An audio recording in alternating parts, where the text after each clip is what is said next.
doing something like this, by organizing something like this, that is also they'll milk it. They'll milk as much as they can. All right. These visuals are from the Taj Hotel live, ladies and gentlemen. This is the bus where the team so from the airport, they came to the Taj Hotel. And after this stop at the Taj Hotel, now they are all set to board this bus, which is going to take them to Vidhana Soudha.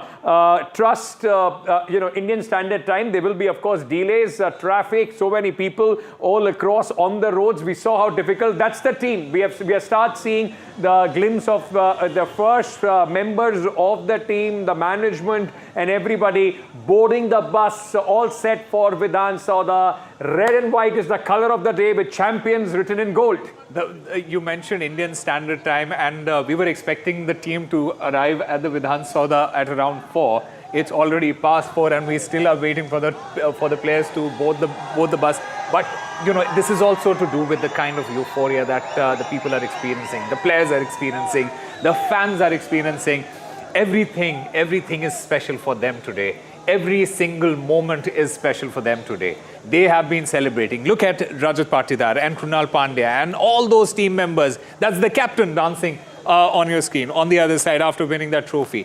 And similarly, the fans who have been waiting outside very patiently. They have been dancing all night. There were fireworks. There were, they were partying out on the road. It was, and I feel pity for all the police authority, the policemen. Tough job for them today. Who have been at it since the last evening and are still struggling to crowd control. Look at that. Look at those pictures of the fans who have been celebrating. And this is from last evening, Ankit. This is from last night, right after when the Bengaluru team won the trophy. And when you look at all the other pictures that have come in so far, the crowd has not lost its energy. They are still there, out there, celebrating, and now waiting for their team to arrive. And these are the visuals on the left of the screen that you can see of the team bus.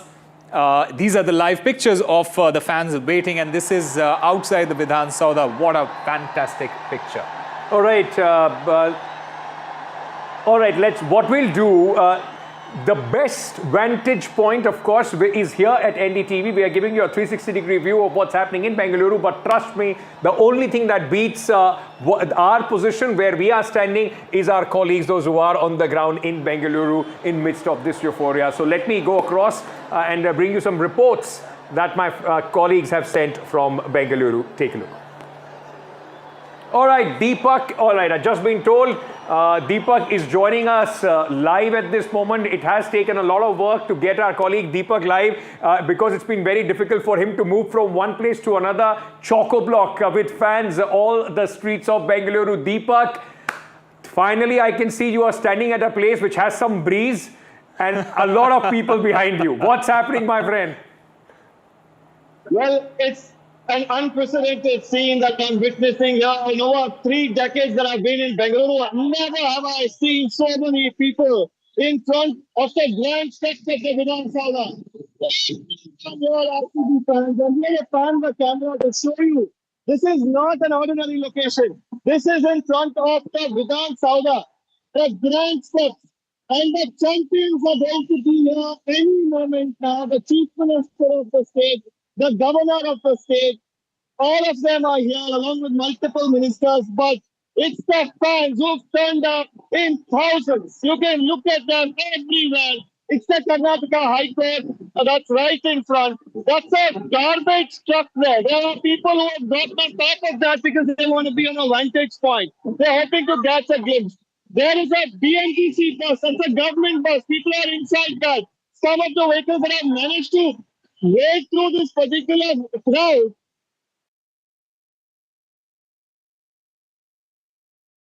Pictures from outside the stadium, and Deepak was really struggling to get us those pictures because he himself he had been trying to get inside the Vidhana Soudha for such a long time. There was so much chaos. There are so many people who were there, and Deepak is back. Deepak, just wanted to just want you to reiterate that this is not a political rally.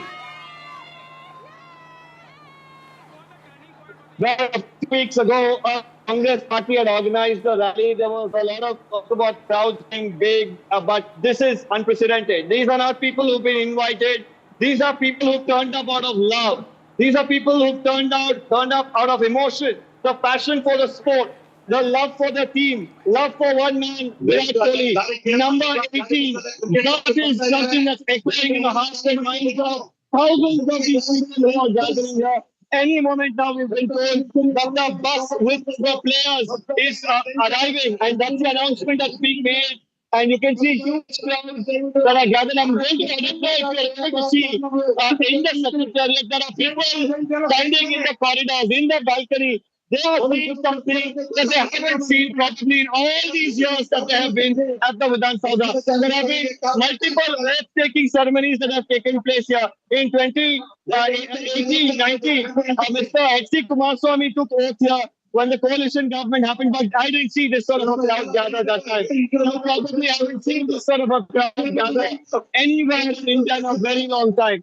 I'm told now the official count is running into lakhs. This is not just the Chinnaswamy Stadium. These are electrifying scenes that I'm really witnessing. It's only going to increase the crowds that are coming. We are going to probably have lakhs more turn up near the Chinnaswamy Stadium. It's a small stadium. A little over 30,000, 35,000 people could be there at the Chinnaswamy. But outside, nothing stopping the fans from being there in huge numbers. It's a sea of red that has taken over the streets of Bengaluru at this point in time. So definitely for the people, it's just RCB. It is just Virat Kohli that's echoing in their hearts, in their minds, and on their lips. Deepak, in fact, as you've been saying, what a way to enter adulthood for RCB. 18 years it has taken them, and that's a great way to enter adulthood as far as RCB franchise is concerned. But while we are waiting for the team bus to leave from, you can see on those visuals on the left-hand side of your screen, ladies and gentlemen, the bus waiting at the Taj Hotel to leave. We'll give Deepak a breather as well. He'll sort out that bandwidth issue as well. Meanwhile, take a look at a special presentation from NDTV, our colleague Veera Raghav dancing for RCB. There's nothing you can say. That's the sense outside the stadium. There's nothing you can say. I'm not sure you can hear me. I can't hear myself. You got this. RCB! RCB! It's What does? Dance. What's the song? The 18 years, the loyal fans are roaring today. They're roaring, you can hear. The 18 years, the how we won it. Ee saal cup namdaito, which means this year the cup is ours. Mundina saalo. This is just the beginning. This is just the beginning.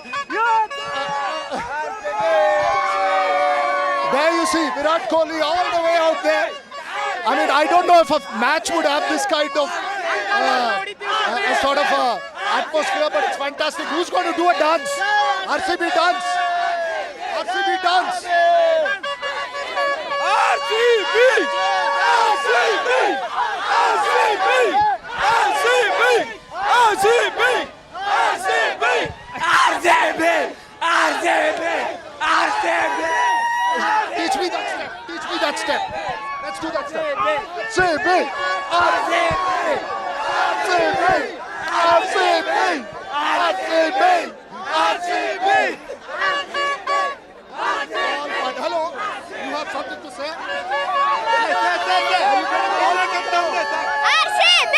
RCB! The only thing anyone's saying here, RCB. That's it. There's no other word today in Bengaluru outside. You have to give it to him. But can I tell you, in the last report that he sent, he was dancing with the fans. This time he's teaching the fans how to dance. He's teaching them their step.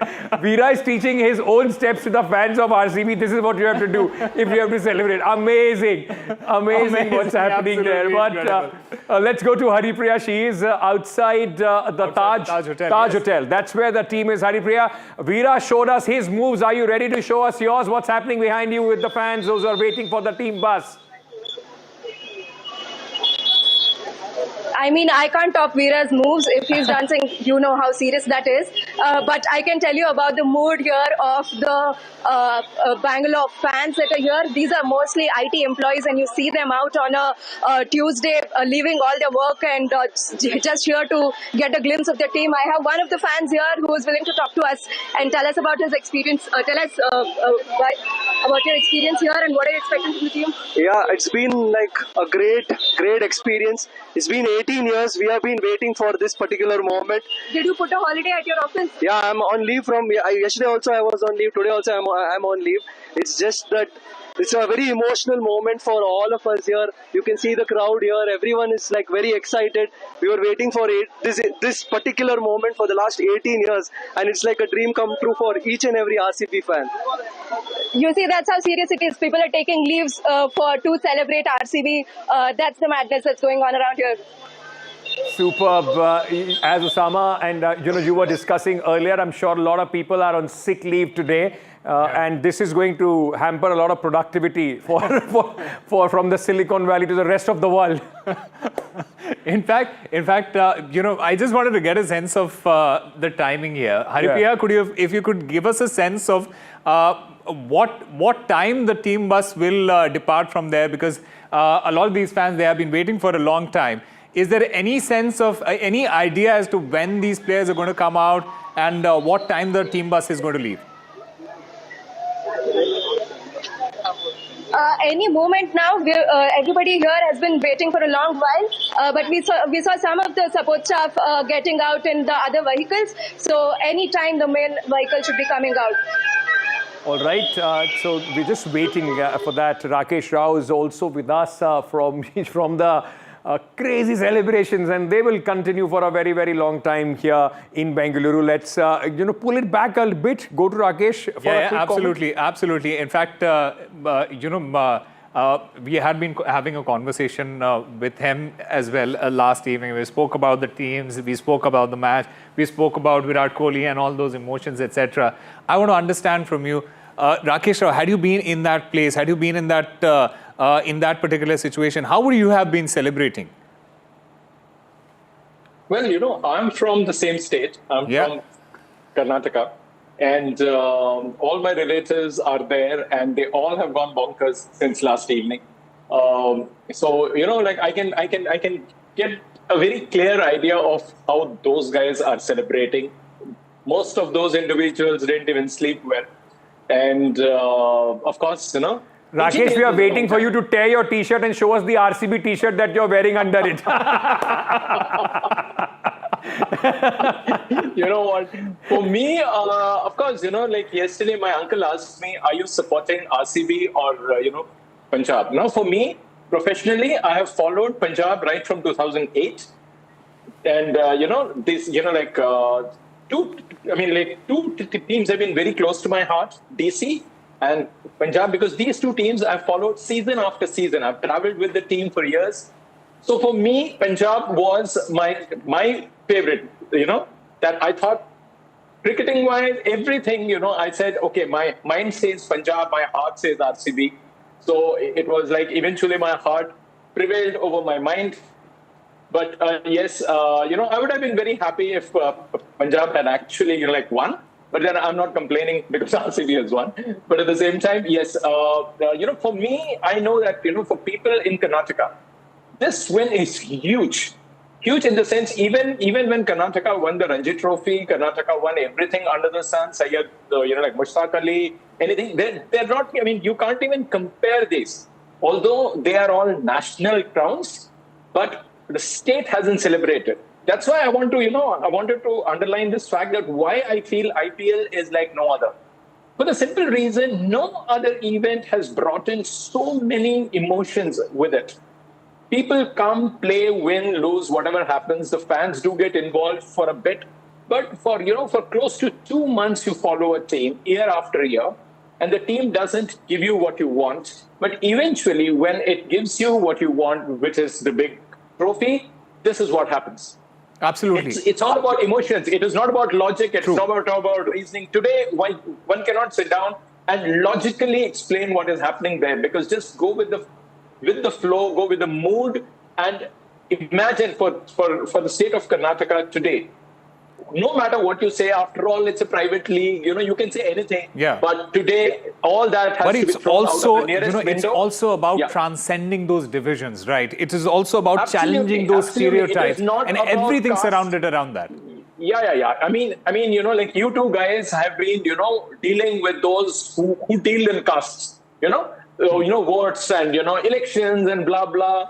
A is going to vote for B and, the Gaudas are there. And, of course, there are so many, like communities, castes or whatever. But when it comes to RCB, when it comes to their team, they take that is as their team. Namma Bengaluru. That means our Bangalore.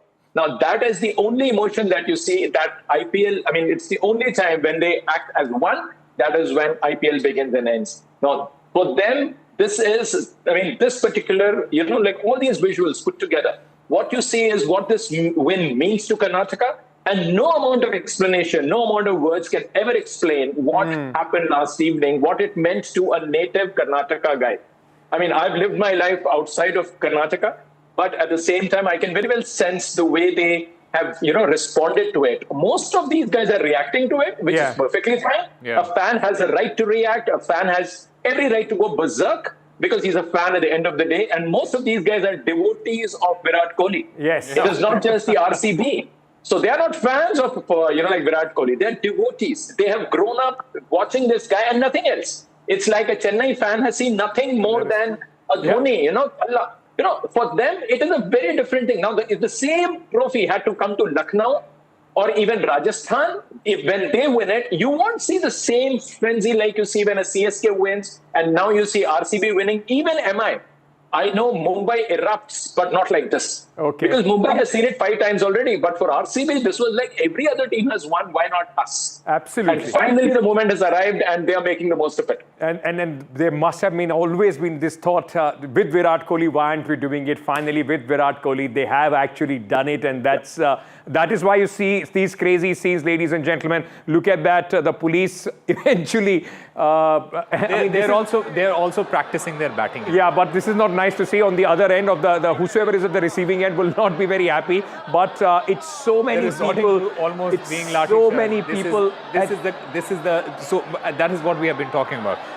There is so much pressure on these guys as well. I think this is also trying to make way for the team bus to come in because the roads are completely jam-packed. Even for the team bus to arrive at the Vidhana Soudha, it's going to be a huge exercise. Visuals, ladies and gentlemen, from, if I am not mistaken, this is from Taj Hotel, where the bus is all set to come out, and it's a hard time for the police and the security there to try and control the crowd so that everybody can safely, in fact, the fans... moving.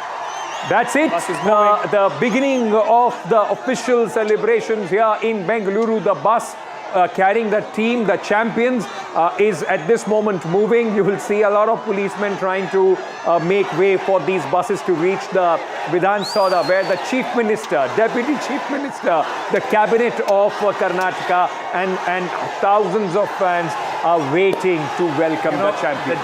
The decibel levels at this point of time outside the Taj there in Bengaluru, and it is going to continue with that same decibel level throughout. One job I would not want is the driver of that bus. There are so many people trying to jump in front of the bus. Look at that. You can see the support staff, some players as well. Was that Romero Shepherd? Maybe. We don't know yet. Our guess is as good as yours, ladies and gentlemen. But look at that. Completely jam-packed roads and the hard time the police is having at this moment to ensure that these buses can move on the streets of Bengaluru on their way to Vidhana Soudha. The last time this happened, and we have mentioned this before, the last time something similar happened was in Mumbai, right after the T20 World Cup. That 3-kilometer stretch, it took the team bus almost 3 hours, almost more than 2.5, 3 hours to reach the Wankhede Stadium. There have been so many arrangements that have been made in order to make this a smooth journey for the team bus, but still the number of people out there on the road, it is going to be a challenge for the policemen. It is the trophy for the people of Bengaluru. Nama Bengaluru erupts today, ladies and gentlemen, as the boys bring back the silverware, the top. Look at that. I mean, people have just stopped their cars, got on and out of the other side just to wave at the champions. And I can see people from every age group. There are women, men, old, young, all of them on the streets. What a lovely visual and a the lot of joy these fans that this trophy has brought to the city of Bengaluru. And a lot of these fans would have hoped that this is a bus where you could see open top bus, and more importantly, even if it is not an open bus parade, but you could see inside the bus and see your heroes and see the players who are sitting inside. And this is all. Look at the crowd. They're following the bus. Everyone's following the bus, going to the Vidhana Soudha, and then they'll ultimately reach the Chinnaswamy Stadium. Can I ask you, because you are an ardent football fan, Manchester United, and of course you follow cricket and every other sport, would you ever do it for if your team wins? Would you be running on the streets? Ankit, I have to, I'll tell this to you in quite detail. If Manchester United manages to achieve something like this, it has been 13 long years for Manchester United to have even come close to winning the Premier League. But that is a story for another day. Today, it is the Bengaluru team that has all the glory. In fact, okay, what we'll do while the bus is on their way to Vidhana Soudha, this is the time we'll sneak into a very quick break. Ladies and gentlemen, don't go anywhere. We are coming back with the felicitation ceremony in Bengaluru of the champions of the Bengaluru, the RCB team.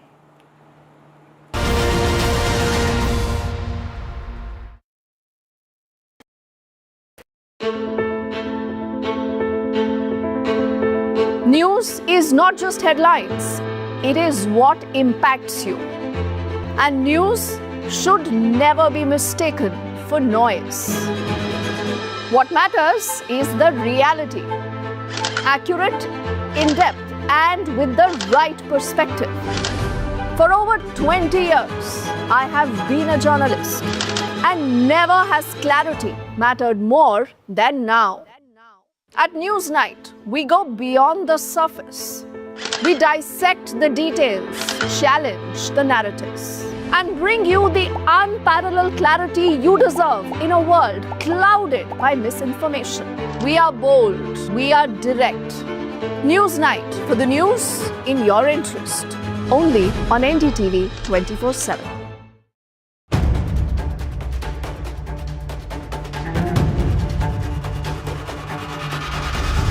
If it matters to you, if it matters to you, if it matters to you,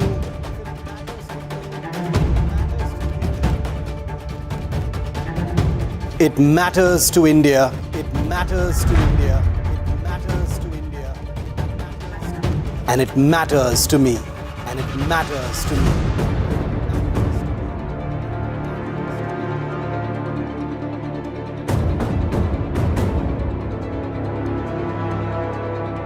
India Matters with Shivakumar, only on NDTV 24/7. 15 months after the Ram Mandir rose, the next big Pran Pratishtha. All eyes on the Ram Darbar, the 3-day Ram Rajya splendor. NDTV in the holy city of Ram to capture each moment live.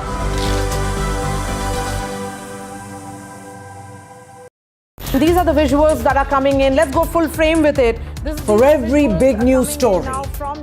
You can't defend the indefensible Ruchira Kamboj, but that's what Pakistan has been doing for a very, very long time. We are sifting through a lot of information.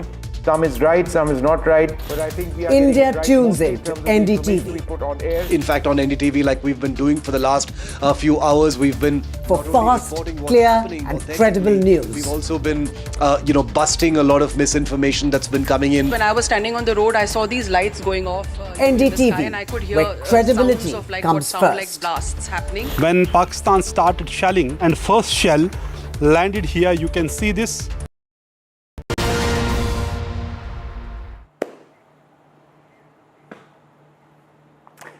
Welcome back, ladies and gentlemen. Our continuous coverage on NDTV. Everything that you want to know, you want to see on this big victory of the RCB in IPL after 18 years. This is your destination numero uno.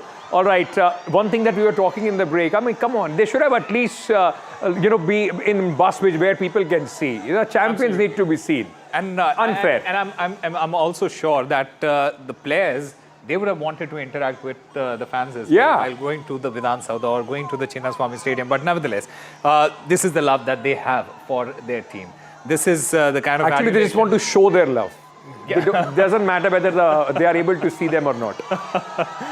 But they know that this is their team. These are the players. And this is the incredible fandom of the IPL, and especially for the Royal Challengers Bengaluru team. This is the euphoria after 18 long years that you have managed to win a trophy like this. And this is going to make a difference. This is going to make a huge difference to how the people look at RCB as the franchisee and how people look at RCB fans. Because a lot of these fans, they have been trolled. The team has been trolled on multiple occasions. But this is a validation to all those years of hardship.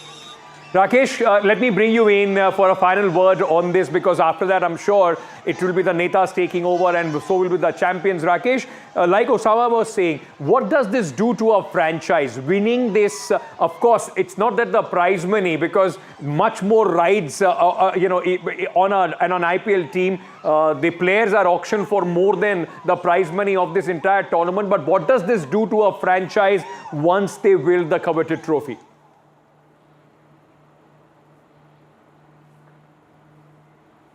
Rakesh, can you hear me?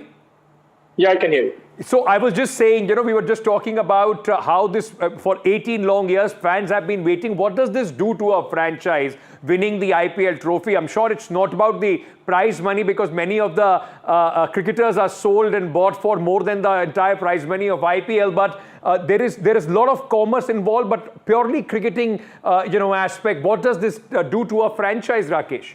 And especially like an RCB. Yeah.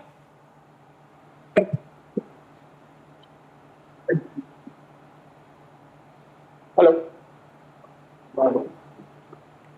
All right, we'll try and fix that line. Yeah, in the meanwhile, yes, what it actually does to a team like RCB or a franchise like RCB, it gives them that credibility. Yeah. People who have questioned whether they are able to, whether they have the capacity or the capability to actually go out and win this tournament. Remember, this team has seen superstars and mega stars from around the world. You name it. You had the likes of AB de Villiers, you had the likes of Dale Steyn, and you had the likes of Chris Gayle and Virat Kohli, and who all who's and the biggest names of world cricket in this particular team.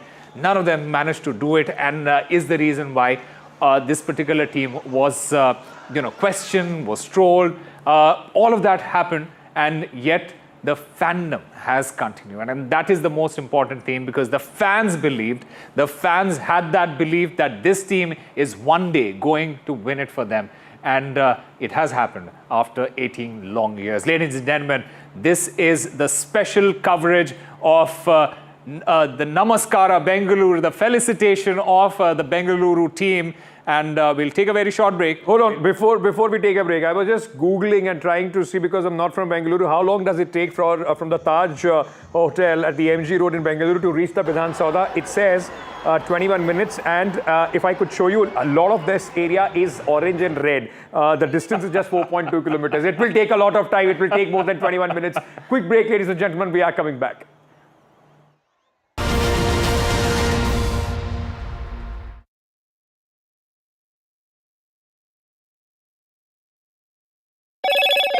Hello, Moto. Motorola, India's leading AI smartphone brand.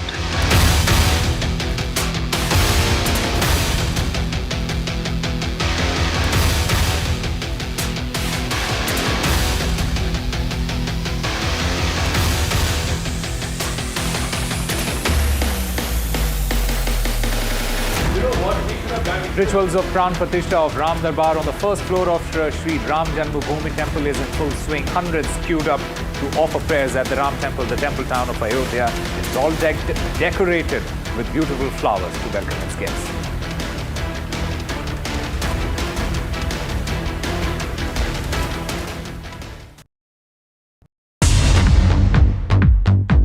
More news that matters.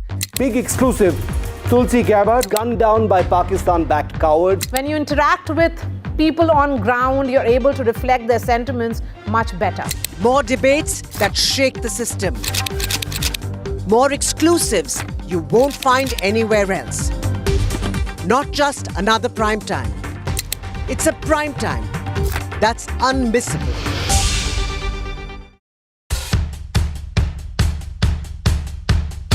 The markets move fast. And so should your portfolio.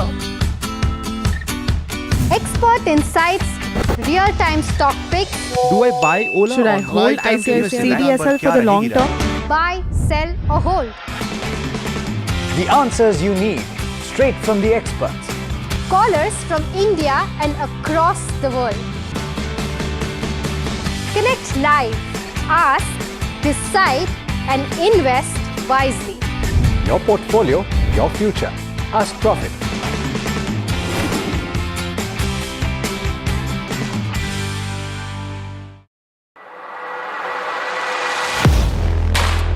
Do you really know the company you invest in? What is the real picture behind presentations and claims? Is the outlook as rosy as the company claims? Know Your Company, powered by NDTV Profit Research, shines a light on the biggest stock market movers.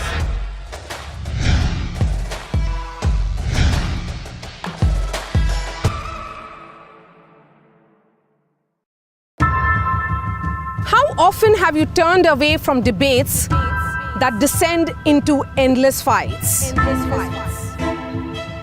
We bring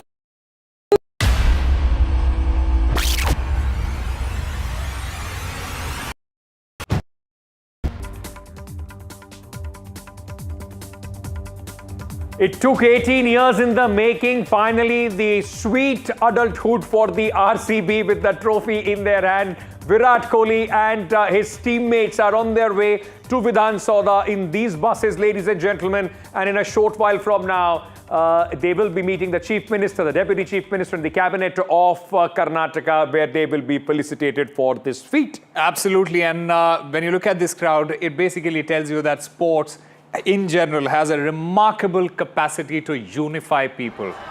Look at these visuals. Look at these visuals. RCB, they won it for Virat Kohli. They created history by winning their maiden title. Virat Kohli, probably the happiest man on in that stadium, at the Narendra Modi Stadium. Everyone coming together to help him win that trophy. Virat Kohli, on the other hand, holding that trophy like a baby. Yeah. Happy, satisfied, and waiting to go out there and party with the fans. All these fans who have been waiting for a long time outside the Vidhana Soudha. The entire town has been painted red.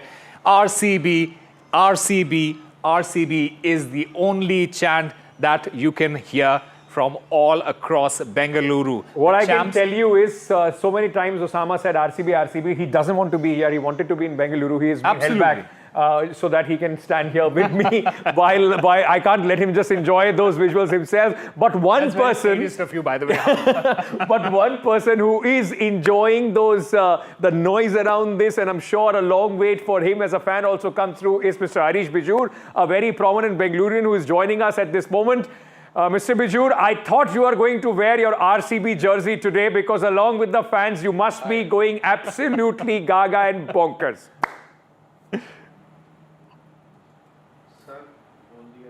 Oh, well, all the fans are up in a loud mode today. And I think after 17 years of being challengers, the Royal Challengers, we have become the Royal, champions. And to that extent, I think a name change is also necessary now.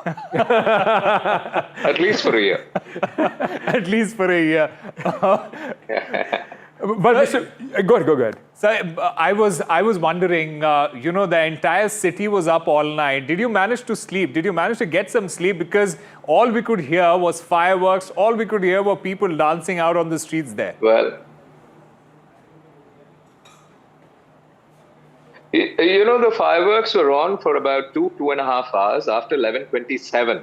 11:27 p.m. is when it all started. And if you look at my eyes closely, you will see that I haven't slept. And I think the excitement within Bengaluru and the ecosystem of Karnataka itself is very hot.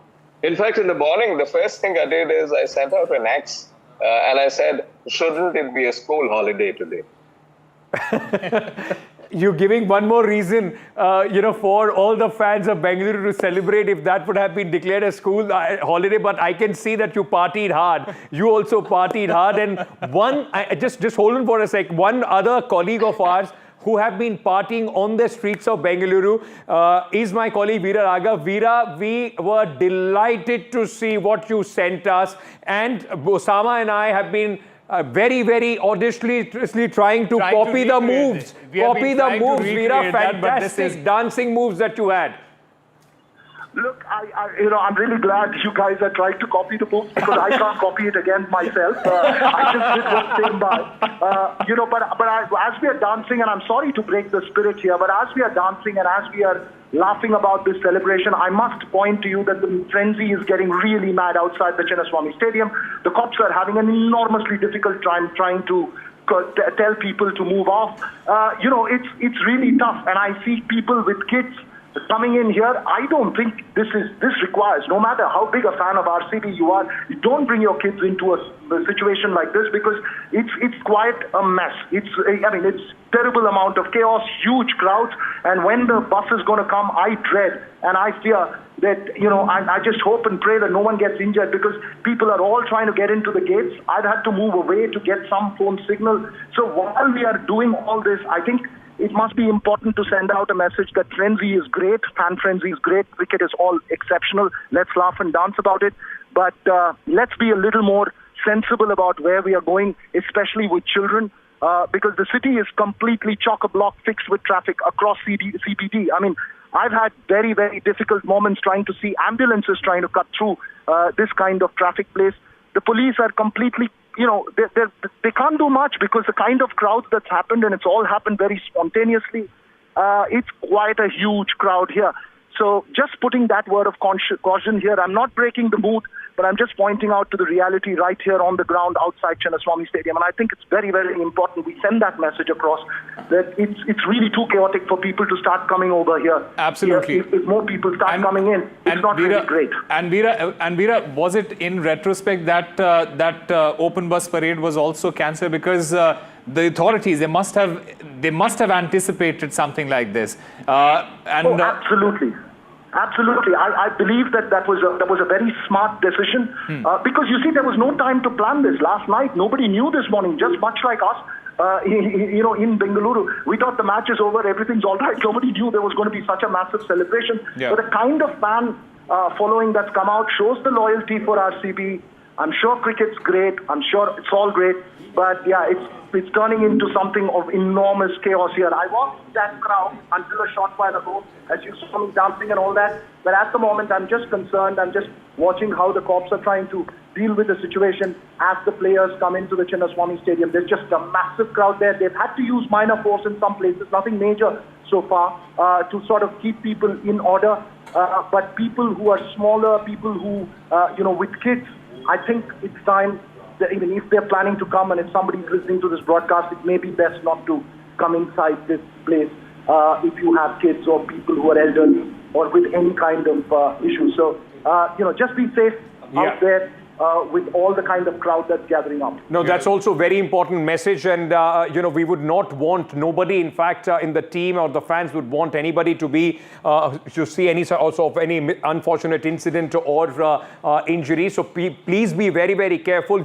It's all your right to celebrate, but it can also happen from your rooftops, from your own houses as well. Yeah. Be very, very careful at this moment on the streets. As Veera was telling us, it has been a day of celebration. but it should not in any way dampen the spirits because of some injury. And we have been seeing this. We have been seeing the authorities there struggling to manage that crowd. So many people at this moment. I mean, although it is spontaneous outpouring of love, everyone wants to be a part of this occasion. Everyone wants to be a part of this history, because this is actually history for the Bengaluru team. But yes, this is a message for all our all these fans and all these viewers. Stay safe, because you don't want a happy occasion turning into a sad one. All right, while we are on this, and we are showing you the visuals, ladies and gentlemen, of the preparations at the Vidhana Soudha, where the team will be felicitated by the political leadership of the state. Mr. Bijur, if you're still with me, sir, let me ask you this. For a fan who has been waiting for 17 long years, what does this mean? I mean, you said now you are the Royal Bengaluru champions, but what actually does it mean? And what, at the beginning of the match when the team made 190, were you that sure, or were you apprehensive? Well, I was apprehensive right through, because, there can be a small slip between the cup and the lip, and it could have gone anyway. But when I look at the question as to say what this means, it means the coming of adulthood.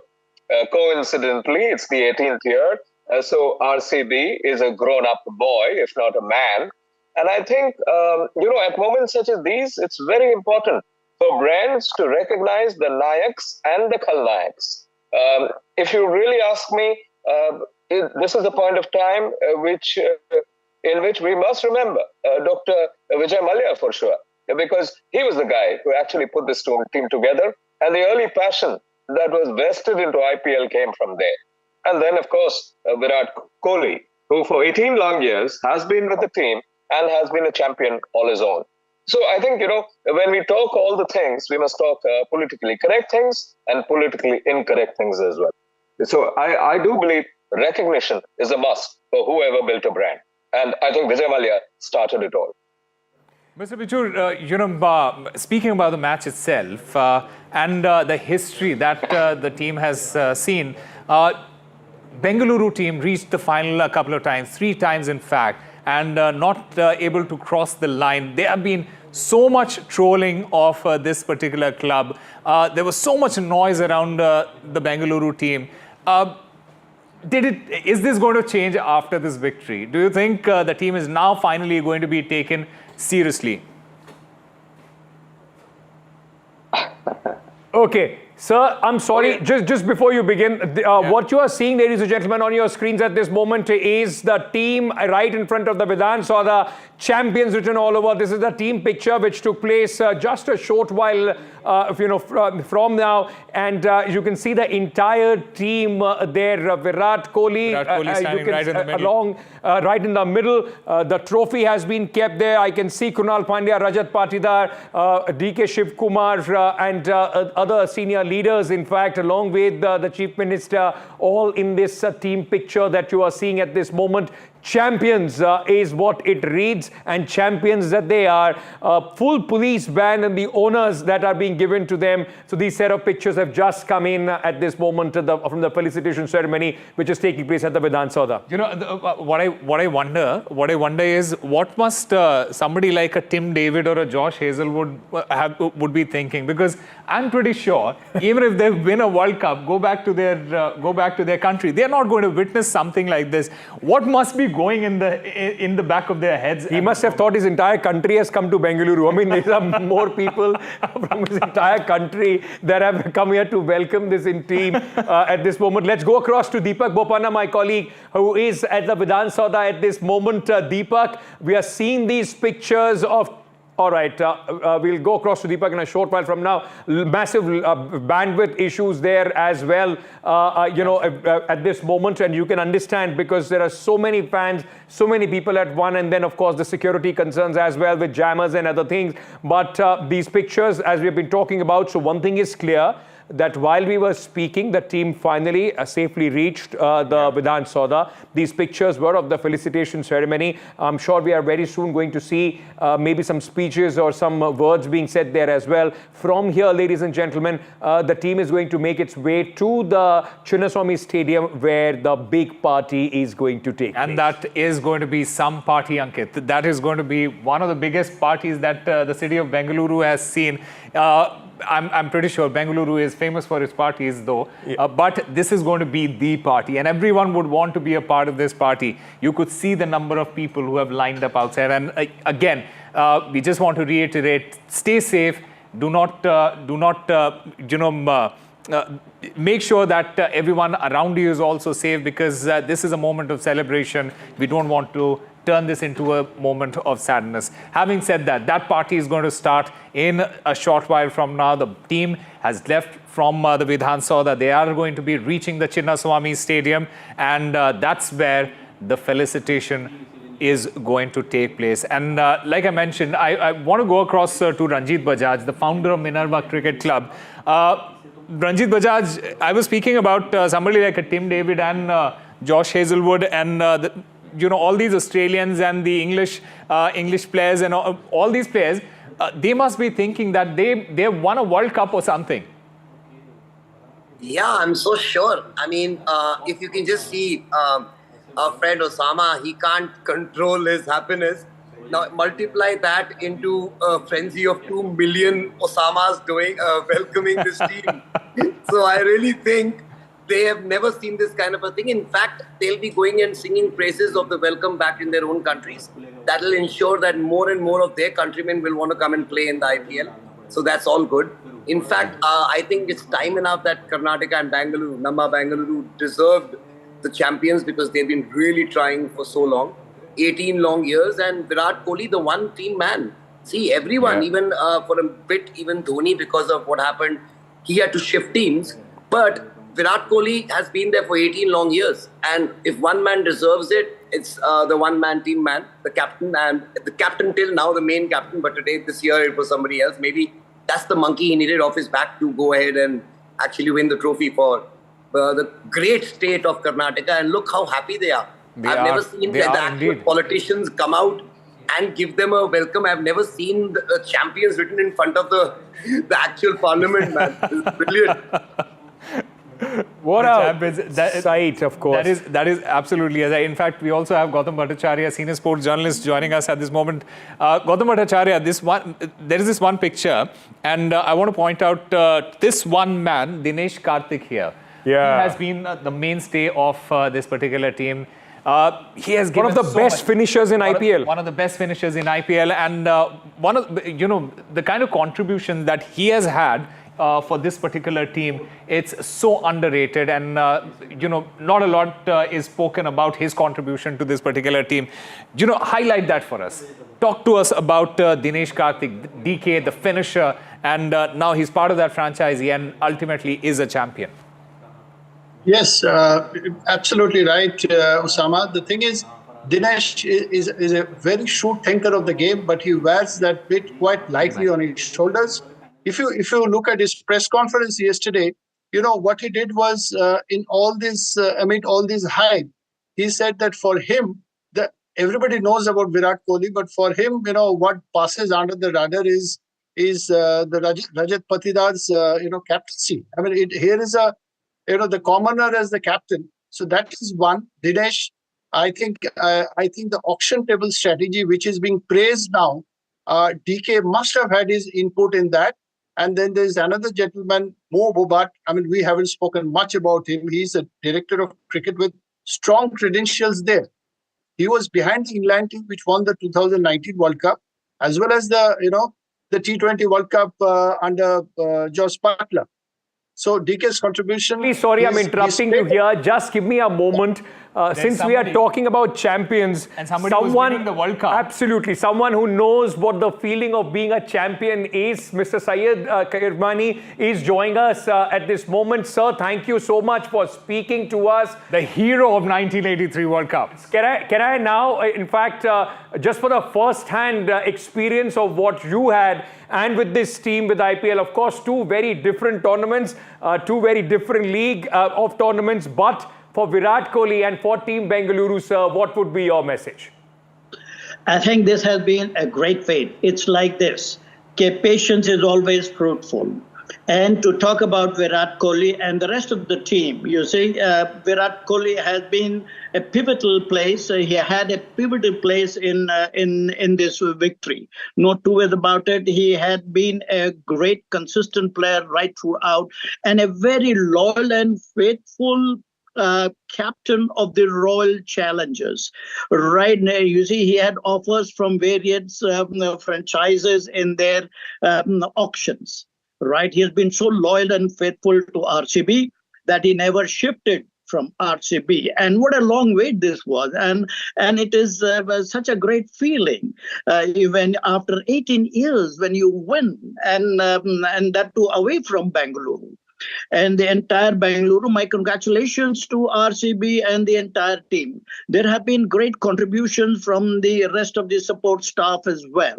You see, and there have been a talk on various coaches, various things. No doubt, Dinesh Karthik, a game changer, no two ways about it. But you see, the main credit goes to the 11 in the middle. They are the main thing. They take decisions instantly against the competition, which against the opposition, which takes place right then and there. You see, the coach's duty is to pass their experiences and share their experiences in the four walls of the room. Okay, and on the ground also sometimes it is passed on, right? No two ways about it. But the main thing is the 11 players in the middle who have to perform at that right instant, and they did so. And my congratulations, of course, these celebrations have been tremendous. You see, now it's a totally contrast. You see, we as a World Cup champions, we never had this kind of felicitations when we reached Bangalore, me and Roger Binney, right? And this is a different contrast with the IPL scenario, with so much of impact on this, so much of follow-up by the cricket lovers. Oh my God, it was accelerating. No two ways about it. The love for the game and love for Virat Kohli and the love for RCB. You see, we were all the prayers went for Virat Kohli and RCB because 18 years, yaar, bichare thak gaye rahenge. What a long wait this has been. It has been a long wait. And Kiri bhai, you know what I want to understand from you is that this team has always had superstars. You were at the same time in this particular team. You had a Chris Gayle, you had an AB de Villiers, you had a Virat Kohli, and then you had Dale Steyn and all those superstars in this one team. When you look at this particular team, you have somebody like a Virat Kohli, probably the biggest name in this team. But then look at the rest of the players. That change in that mindset and that change in that idea of getting a team together and not just superstars together, that also has worked for the RCB here. Yes, indeed. No two ways about it. Now, here I would like to give a little bit of a good luck charm to Krunal Pandya. You see, wherever he has played, with whichever ICB IPL team he has played, he has been a victor in that team. Right, and now he has come into this, the first year of Krunal Pandya, that he has come into RCB and he has been a good luck mascot to the RCB, I'm sure. So you see, you need a little bit of luck here and there. Right, and the lady's luck, which you call, but this was Krunal Pandya's luck, which brought along with the great efforts. No two ways about it. No taking the credit of the brilliant efforts and brilliant determination, dedication right from day one. They have been in fantastic form, RCB, and they looked like the champions, which they are right now. You know, I just want to, sir, just stay on with me. I just want to just play out some pictures. Well, I think, as I've been saying, it's party time in Bengaluru, and the weather gods are also kind. It's raining. It's going to be a rain dance party at the Chinnaswamy Stadium in a short while from now. And you are seeing this bus carrying the cricketers and the support staff at this moment from the Vidhana Soudha on their way towards the Chinnaswamy Stadium. It is raining, but that has not deterred. Look at that, Osama, fans from running behind or pursuing the bus on their way to the Chinnaswamy Stadium. What a frenzy has this brought. And sir, like you were mentioning, also going back 1983, one of the biggest achievements in Indian sporting history that propelled many stars along the way post that. Just play cricket because of the 1983 World Cup. Absolutely. But I just want to understand from you, what does winning a championship like this, what the RCB did last time, what does it do to the fans and of course to that team which comes on the top, sir? Mr. Kirmani, can you hear me? Yes, I did. I'm answering to your question here. Now, the fans in Karnataka, the entire Karnataka, they were only, every year they were waiting, when will RCB win? Which year will RCB win? You see, this long wait has got them into such a frenzy. You see, now they are all geared up. Now we have to support this RCB. After 18 years, we will give them this love of what this big wait has been of 18 years. So on that count, I think it's going to be historical. This win is going to be historical, and it is historical. Okay. Sir, I'm really sorry I'm interrupting you here. There is some very disturbing news coming in, and this is what we were fearing, and we were hoping that does not happen. There was a stampede, unfortunately, ladies and gentlemen, right outside the Chinnaswamy Stadium, and there are some very disturbing reports coming in of some injuries as well there. Let me go across to our colleague Veera Raghav, who is outside the Chinnaswamy Stadium at this moment. Veera, what's the latest? We are hearing some disturbing news from outside Chinnaswamy Stadium, something which we were hoping would not happen, but we are fearful of. Well, according to initial reports that we are getting, there have been some casualties outside gate number 1. We believe my colleague Nihal Kidwai has confirmed that as well. Look, this was, as I mentioned about half an hour, 45 minutes ago, Ankit, this was something that I was fearing was inevitable. With the kind of crowd that's gathered out there, we don't know the details. We don't know if it was stampede or if it were a bunch of people who fell off. We don't know exactly what the details are, but we do believe that there have been multiple casualties, not one, but multiple casualties in that massive crowd that's there, especially around gate number 1. Every gate of the stadium completely crowded, so this is something that's going to, develop. I think we can put breaking news flashes that there are multiple casualties reported from outside Chinnaswamy Stadium. We don't know the exact cause of it. I am right here about 500 meters, 600 meters from where the incident has happened on the other side of Cubbon Park, but there's no way for me to see or witness what's exactly happening there. The traffic is completely chock-a-block. There are buses being stuck on one side. It's just a complete nightmare outside here. I'm not even sure how the players are going to end up coming in. And my bigger fear is that when the players come in, will there be more chaos? I'm not sure how the police are going to make way for the players to come in. It's going to be extremely difficult. Let's keep a close watch of this. And I think, as I mentioned about half an hour, 45 minutes ago, the celebrations are all great. Let's dance. We've danced and we've sang about it. But at the moment, let's focus on ensuring that there's no further chaos out here outside Chinnaswamy Stadium, which I think is going to be an extremely difficult task for the police, law and order authorities.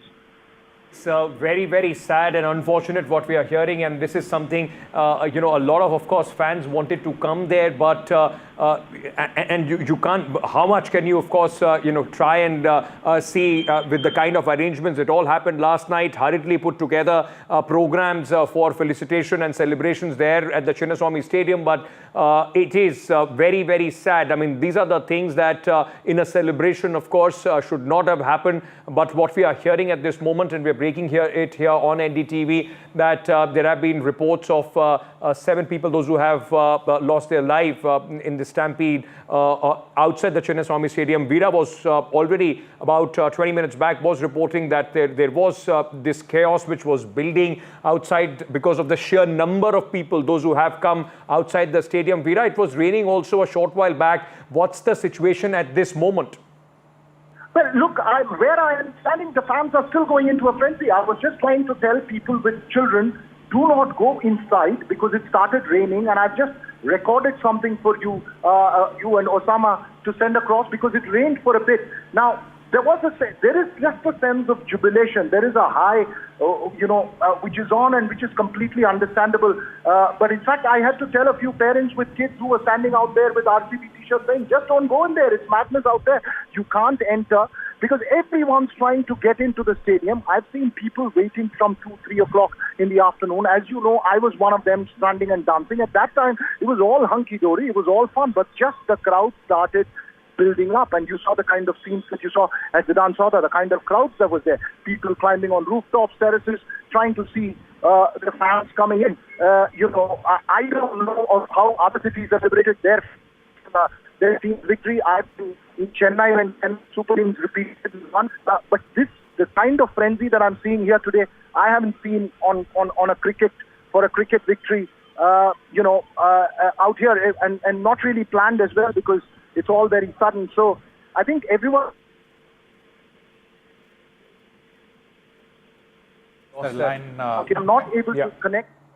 Veera, go ahead. We can hear you. Veera, please go ahead. Behind me, you can hear ambulances. You can hear I'm just going to put the microphone up so that you guys can hear the atmosphere out here. You can hear the sirens of ambulances flowing out.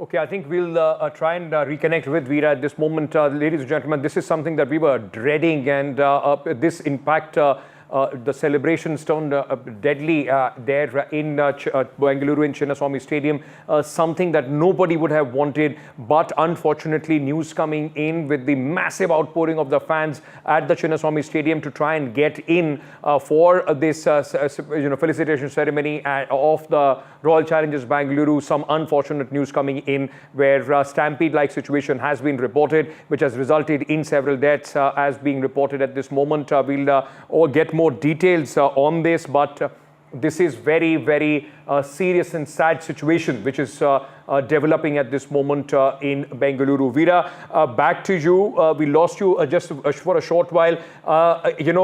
Is there any word from the authorities because the numbers at this moment, which at least are being flashed all across, is 7 people may have been, fatally, may have died as far as this stampede is concerned. What are you picking up from the authorities?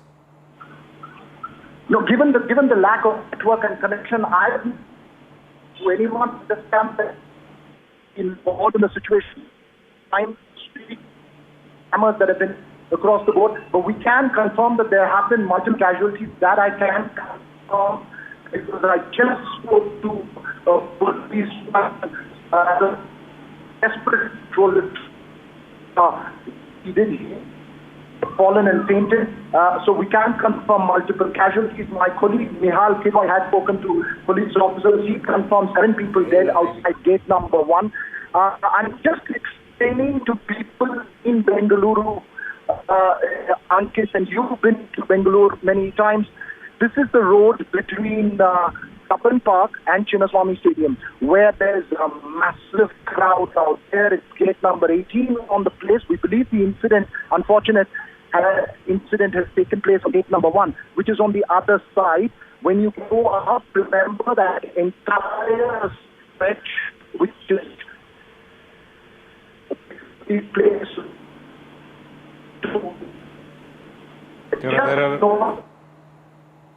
All right, we'll try and fix that line with Veera Raghav. In fact, there are a lot of questions that are emerging after this fatal incident, the frenzy that has now turned fatal outside the Chinnaswamy Stadium. 7 people have lost their lives, including 1 woman. We're awaiting the details of this incident, what might have caused the death of all these 7 people. We are yet to hear the witness accounts. Was there lapse in crowd control? We had been seeing the authorities struggling with the number of people who have poured in outside the stadium. Some of the pictures also show the people who have been rescued, who are being rescued. In fact, at this point of time, the safety measures, were they in place? That is a big question. There was a felicitation. In fact, we can see somebody being somebody being, in fact, picked up, being taken out. Seems like a child who might have fainted because of the sheer rush, the crush of the people. There are thousands of people, those who have come in. And this is exactly what Osama and I were talking earlier. Does these kind of events of felicitation of this kind of party, does it have some sort of ticketing? But as Osama was telling us earlier, everybody first come, first basis. So imagine the number of people, those who have been waiting for this sort of a moment, coming down to Chinnaswamy Stadium, thousands of them trying to, in fact, move in. And this is, in fact, the big breaking news that is coming in at this moment, ladies and gentlemen. The party or the celebrations have turned into some sort of a sad occasion where fans, those who wanted to get a glimpse of their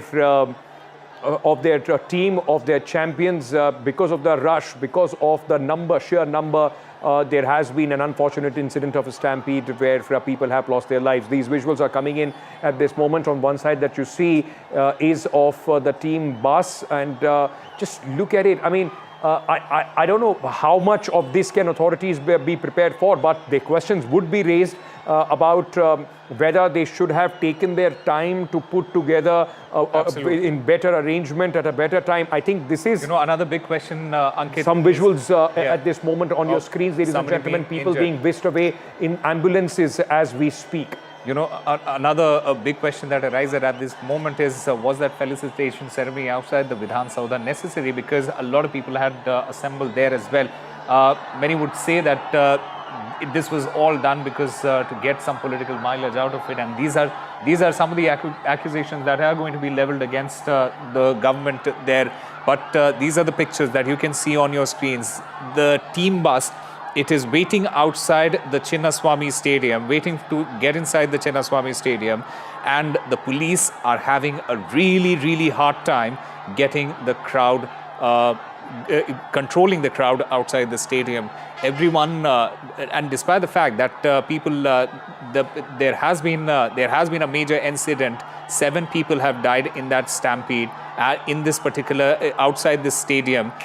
Yet the authorities, the crowd has still to be dispersed. The crowd still remains outside the stadium, and this is, ladies and gentlemen, a dangerous situation. What are you guys doing?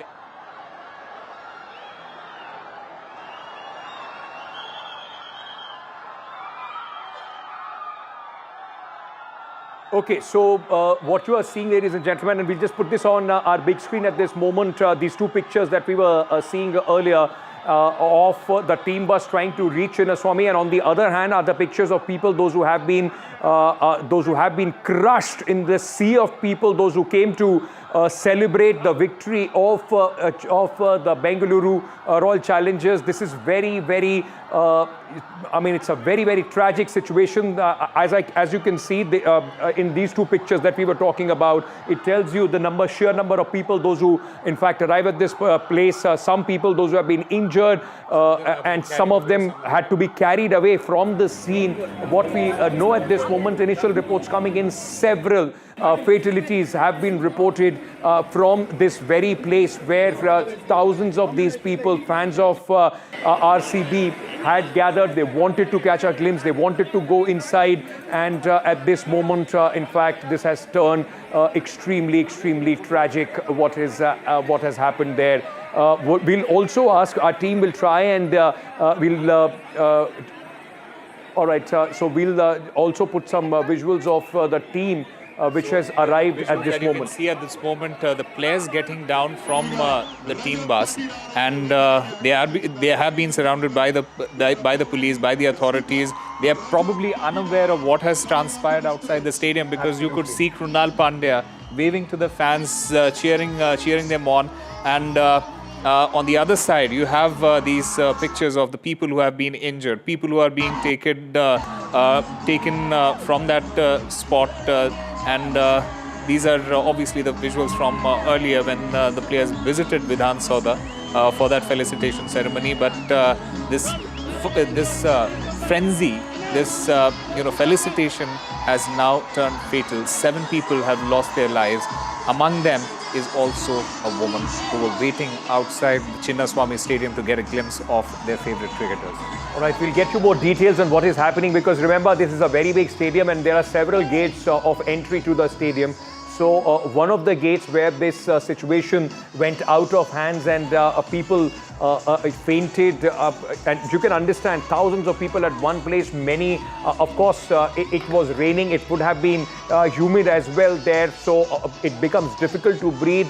Some people have been fallen, many taken to the hospital as well, but we yet don't know exactly the number of people who are affected, but reports coming in of several people losing their life as well. 2-3 images on your screens at this moment. One of the Vidhana Soudha, where the fans were already, there were thousands of fans at the Vidhana Soudha, and on the other hand, of course, you are seeing the visuals from outside the Chinnaswamy Stadium, where situation has taken an unfortunate turn and people have been reported killed because of the frenzy, and which turned into a stampede at the Chinnaswamy Stadium. We are in process of collecting more details, ladies and gentlemen. We'll put out exact details of what all has been happening there, and waiting for an official version from the government on this as well. But our colleagues on the ground telling us that at least 7 people have lost their life and 1 person is seriously injured, including a woman.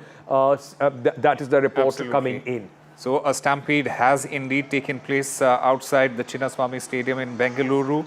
This is amid the celebration, the preparation for the celebration of the Bengaluru team that won the IPL trophy.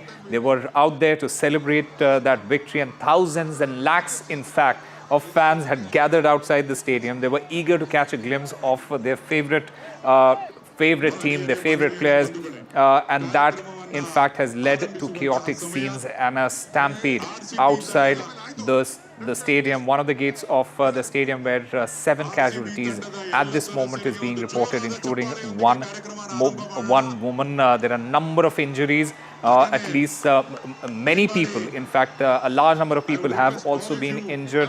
They have been taken to the hospitals. Some of them are being, as you can see on your screen, these people are being carried to safety. We could see earlier that there was a lathi charge situation that in order to control the surge of the crowd, we don't know the cause of the chaos, what might have led to this stampede, but the sheer volume of the fans without entry passes, and we have been talking about this. It was a first come first serve basis. Everyone was invited. Whoever could get inside the stadium would get a glimpse of these players. And just that give our viewers a sense of what's the capacity of the Chinnaswamy Stadium. I mean, the number of people that it can hold, because I'm sure it is many times of that capacity that people turned out today to be part of this entire ceremony. Absolutely, Ankit. When you talk about the Chinnaswamy Stadium, it actually is one of those stadiums that is that allows an influx and the outflux of the players, of the fans, quite easily. There are the arrangements are made in such a manner that you don't really encounter a situation like this.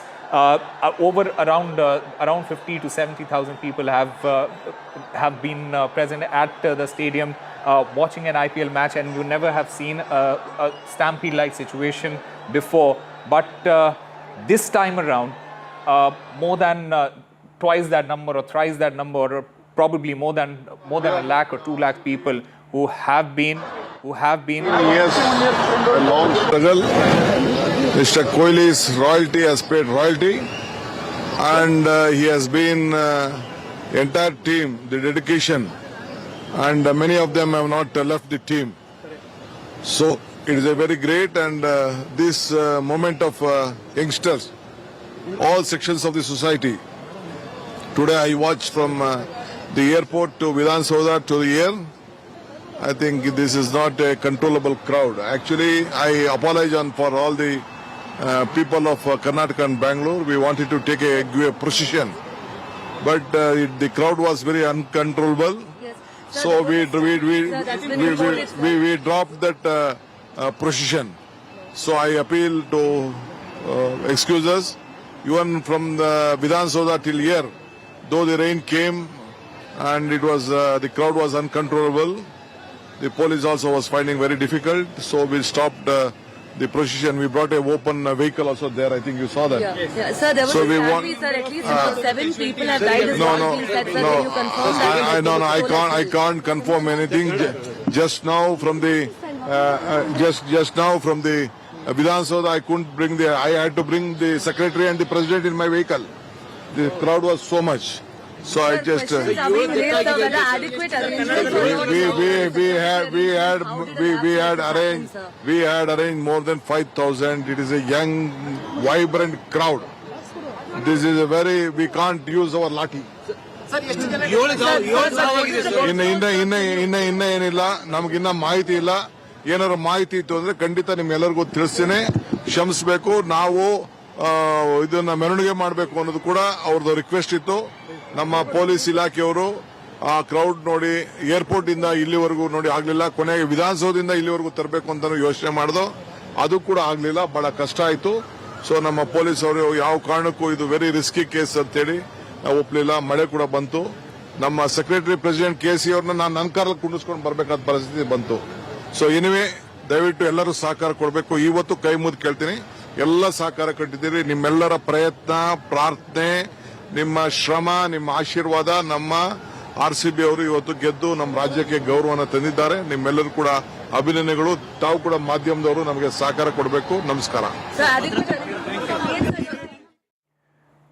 The one question, ladies and gentlemen, of course, as these, look, what a turn things have taken from the frenzy and the joy to the fatal incident which has been reported outside Chinnaswamy Stadium. The Deputy Chief Minister not at this moment confirming the numbers but apologizing for the kind of crowds that came in. But one question is there, of course, that there was an anticipation, there could at least have been anticipation on the part of the state administration of this kind of a frenzy, open to all kind of a felicitation ceremony where thousands and thousands of people will turn up. Accountability needs to be fixed, because what we are hearing at this moment that this has turned unfortunate, it has turned fatal. There are 7 deaths which have been reported. Fans who just wanted a glimpse of their champions have lost their lives, and nothing could be more unfortunate than this. And this, ladies and gentlemen, begs the question about the arrangements which were made in Bengaluru. Of course, it's all fun and games till the time, of course, the situation can be controlled, but should the administration be more careful? Should they have made better arrangements, or had this have been possibly delayed for a day and planned better? All those questions will be asked, but at this moment we will take you to the latest which is coming in from outside the Chinnaswamy Stadium, where 7 cricket fans have lost their lives. The Deputy Chief Minister of Karnataka there, DK Shivakumar, he was speaking to the media, and he very clearly mentioned that he apologizes for this incident, taking responsibility of that incident, and he also mentioned that it was an uncontrollable crowd, and this is going to be a big question for the government of Karnataka at this point of time, that had you not anticipated a situation like this, had you not anticipated a crowd like this, and just to give a sense of what has transpired at this in the last half an hour, 40 minutes, a tragic stampede has taken place in Bengaluru outside the Chinnaswamy Stadium. 7 people have lost their lives. One woman among them. And an event, it is being 7 people who have, and more than 50 people have been taken to the hospital. They have suffered injuries, so crowd, chaos, casualties. and a stampede has shadowed the celebrations that were supposed to take place in the Chinnaswamy Stadium. We don't know yet whether that ceremony is going to take place or not. In fact, that ceremony is still happening. We'll get you the details of all the latest development, but for now, we'll slip into a very short break.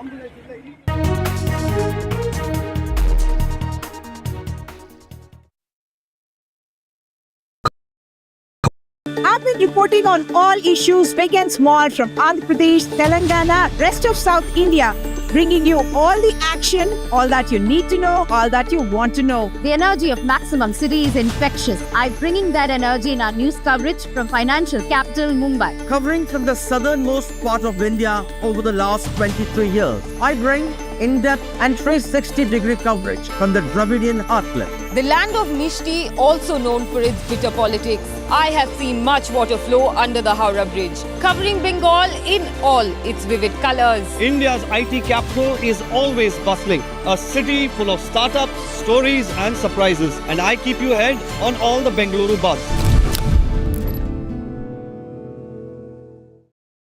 In today's interconnected world, India's voice is more crucial than ever. When India speaks, the world listens. At NDTV World, we are that voice, bringing you intelligent and insightful news from India and beyond. From geopolitics and diplomacy to economic shifts, migrations, tech disruptions, and the stories of our diaspora. We cover the news that shapes our global future. NDTV World, your new home for global news is here. मैं नरेंद्र दामोदर दास मोदी ईश्वर की शपथ लेता हूं कि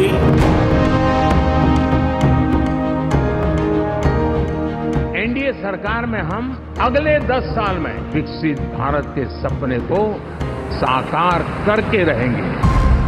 अटल से तो विकसित भारत की तस्वीर है। प्रेरणा और प्रगति जब एक साथ जुड़ते हैं तो एक नए युग की नींव पड़ती है।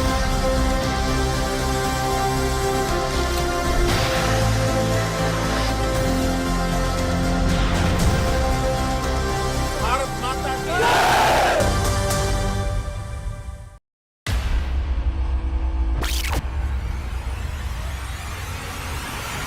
The last 1 month, if you see, the share prices of Denzol Engineering has fallen more than 58%. Why are the rating firms calling the debt payments as default? We have 2 credible credit rating agencies on March 4th coming and downgrading the stock to D. Statements are consistently being proven wrong, and transactions are being taken place which are different from what they were originally pictured to be.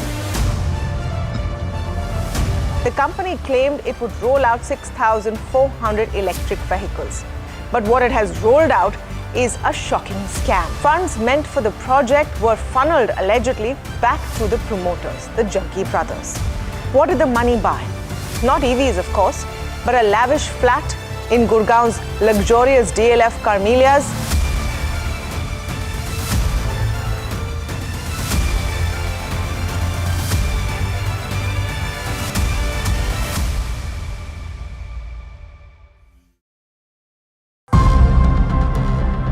Namaskar, India.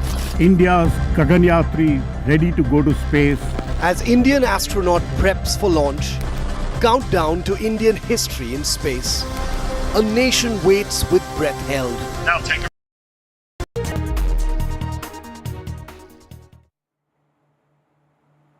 This is not the scenes that we were expecting from Bengaluru. This is not what the Bengaluru people of Bengaluru and the fans of RCB would have expected either. Very disturbing reports coming in, ladies and gentlemen, of this entire celebration turning into a tragedy as fans outside the Chinnaswamy Stadium have been reported dead and injured after a massive stampede ensued, after thousands of fans, much more of the capacity of the stadium. About 40,000 of the stadium's capacity came in to see the stars from the RCB. Some very disturbing visuals, and we caution our viewers as far as these visuals are concerned. Many injured, taken away in ambulances, and what you are seeing at this moment is an event which was there to felicitate, an event or a moment of celebration turning absolutely in frenzy after 7 fatalities have been reported outside Chinnaswamy Stadium. 7 fatalities, over 50 people have been injured in this stampede. A joyful fervor has taken a terrifying turn. 7 cricket fans have lost their lives, including a woman. And we are getting reports that the political secretary to the Chief Minister, Siddaramaiah, he has spoken about these deaths and says that the crowd was uncontrollable. We are trying to manage the situation. More forces were deployed. In fact, he also goes on to say that we didn't really have the time to make arrangements, and the players, they had to leave. We still are waiting a confirmation whether the players, that felicitation ceremony is going to take place or not. From what we understand, there might be a possibility that that felicitation ceremony at the Chinnaswamy Stadium is going to be curtailed or postponed or cancelled. And this is the latest that we can get you from Bengaluru. This is the big story, the largest stampede tragedy, crowd chaos and casualties outside the Chinnaswamy Stadium. A moment that was about celebration has turned into You know, and here on NDTV, we were already forewarning people. Our colleague Virat was outside the Chinnaswamy Stadium, seeing how the people had turned up. The police was having very, very hard time. And it begs the question whether this time there was very little time, because the match was won yesterday. Should the authorities have taken more time to organize this better? That remains the big question at this moment. And we are trying to go across to our colleagues Deepak and Virat to get a sense of what's happening on the ground. But what we can tell you at this moment, ladies and gentlemen, a very, very sad, unfortunate turn of events in just minutes from the absolute madness and celebrations in Bengaluru. Things have taken a very, very dangerous turn where 7 people have lost their life in a stampede which has been reported outside the Chinnaswamy Stadium. The team has reached the Chinnaswamy Stadium. It was raining earlier as well, but we are not yet sure that what is going to happen at this moment, whether this event is going to take place as it was planned. Is there going to be, will it be cut short or called off completely, is something that we don't know. But this is not what RCB, this is not what the city of Bengaluru, this is not what any citizen of this country would have wanted. People's celebrations turning into a nightmare. Absolutely. And the aide to the Chief Minister, he has spoken about these deaths. He's spoken about this stampede, and I just want to reiterate that he said that the crowds were uncontrollable. He also said that they didn't have the time to prepare. And this is something that he has admitted. He has admitted to the lapses that were made. This event was held as players had to leave, is what the Chief Minister's aide has said. The players had to leave the city after the celebrations and go back to their houses. Some of them would have been traveling for the England series as well, and is the reason why this felicitation ceremony was done in a hurry, is what the Chief Minister's aide has accepted. And this is something that is going to be picked up by a lot of their political rivals as well. You know, and beyond that, whether the players had to leave or not, but precious lives have been lost. Of course, people could not contain their excitement, and hence thousands of them reached there. This is they had been waiting for a very, very long time. At this moment, ladies and gentlemen, very, very sad news coming in, and what we are reporting is something that absolutely dread. We wouldn't have wanted this kind of an end to this event, but at this moment, 7 people apparently have lost their life in this stampede. One woman is among the people, those who have lost their life. But there are questions, and these questions will be asked. At this moment, of course, we are hoping that the numbers do not grow, and there is some sort of semblance, which is at this moment some control that the authorities are able to bring at the Chinnaswamy Stadium before anything else moves on. Although 50 people have lost their lives, Ankit, as of now, and this is the latest that we are getting you. In fact, politics has broken out as far as this particular incident is concerned. The BJP has hit out at the Karnataka government. They have blamed the poor management of the Karnataka government, saying that this tragedy could have been avoided and that these lives were lost due to the negligence. Like, as we were speaking about the reactions, let's listen in from the authorities. My colleague Deepak Bopanna caught up with the advisor to the Chief Minister. Listen in.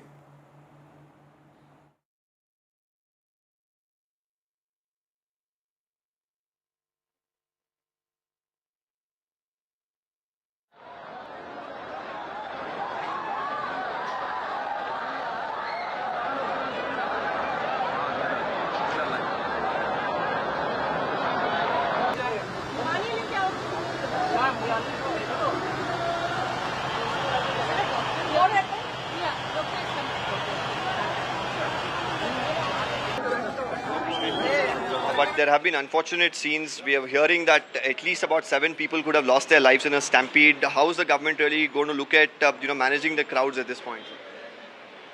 See, it is an unexpected crowd. Nobody could visualize that such a big crowd will come. Yeah. And time was also very short. It was not announced. The match was yesterday, and today, at a very short time, whatever best possible arrangement can be made, it has been made. Do you feel that, probably you should have taken more time or requested the team or something, because at the end of the day, lives have been lost now? I do agree with you, but the situation was such, many of the players was having a commitment. Tomorrow, that was the situation. When they insisted they should leave today. Yeah. So that is the reason RCB is a Bangalore team. Yeah. They just wanted to come and participate. So now, to diffuse the situation, more importantly, get the crowds back home safe, what's the government doing? So any measures that are being taken right now? No, already additional forces have been deployed. Okay. And a lot of efforts has been made to maintain and see that everybody should go safe home. Thank you for speaking to NDTV.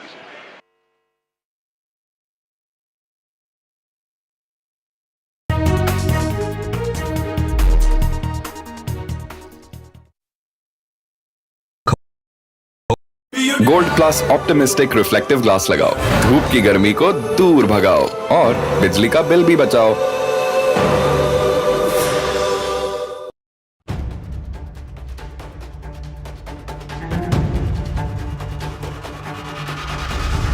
If it matters to you, if it matters to you, if it matters to you,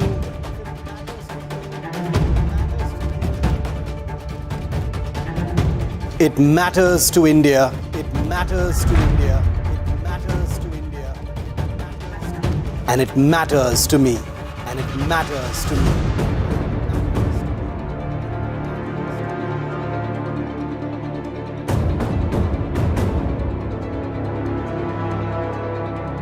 India Matters with Shivakumar. Only on NDTV 24/7. 15 months after the Ram Mandir rose, the next big Pran Pratishtha. All eyes on the Ram Darbar, the 3-day Ram Rajya splendor. NDTV in the holy city of Ram to capture each moment live.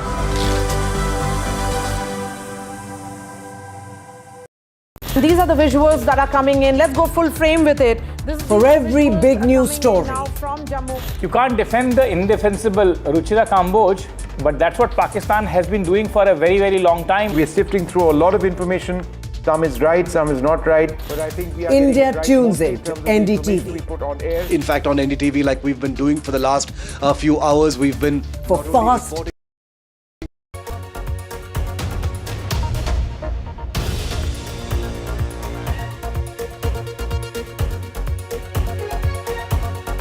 Ladies and gentlemen, welcome to this continuous coverage. This is not exactly how we would have expected, hoped or planned this entire evening for in Bengaluru, as the city was celebrating the arrival of the champions after 18 years, winning the IPL 2025 Cup, but the celebrations have turned tragic. Outside the Chinnaswamy Stadium, reports coming in of the stampede which took place, which has resulted in multiple deaths and injuries as well. Deepak Bopana, my colleague, is on the ground. He's also spoke exclusively to the Chief Minister's aide, who in fact at least admitted that there was not proper arrangements which were made because of paucity of time. Deepak, what's the situation at this moment? Is this event going to go along? Just bring our viewers up to date with the latest.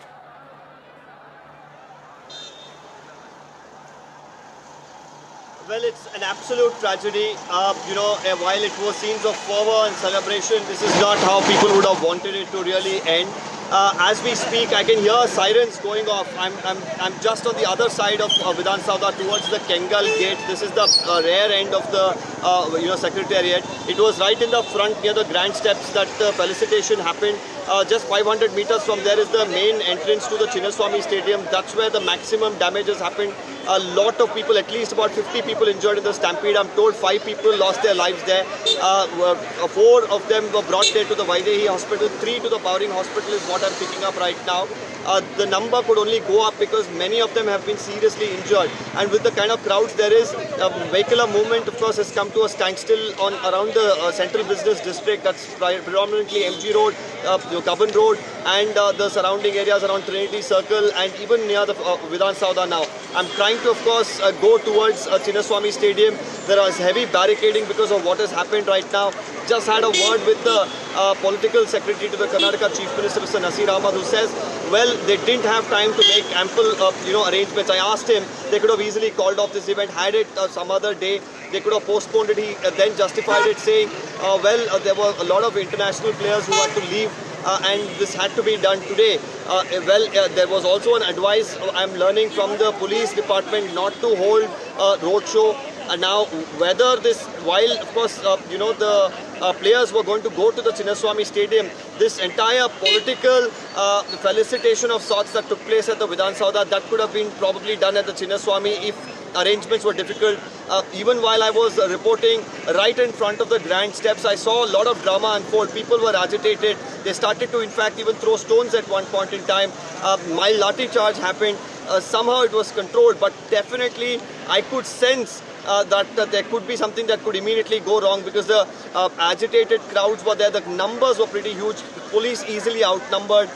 Even the rains came down quite suddenly there, and the players had to leave all of a sudden. And it seems like when the players' bus moved from the Vidhana Soudha towards Chinnaswamy Stadium, that's when the frenzy again began on the roads. People probably running helter-skelter going towards the bus. That's probably when, this chaos has happened and the stampede began, and multiple people, including a young child as well, losing a life here is what I'm picking up. But these are very preliminary details because we, of course, are at different corners right now. But I spoke to some of your people at the hospital who are saying in Vaidehi Hospital close by here, at least 4 people were brought dead.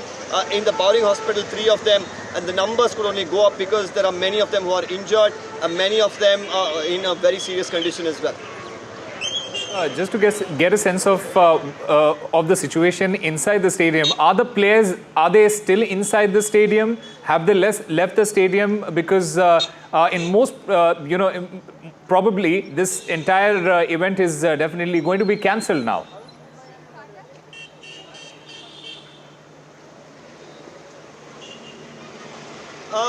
That's what I'm picking up from the people at the KSCA. Phone lines there as well are down. They could either curtail the event or cancel it right now because with so many deaths now, I'm just getting another update here that the deaths the death toll could go up to 11 is what I'm picking up. This is just an update that I'm right now getting as we speak. So definitely distressing news. If the information, of course, goes out to the team, the players, they're not going to be interested anymore in celebrating.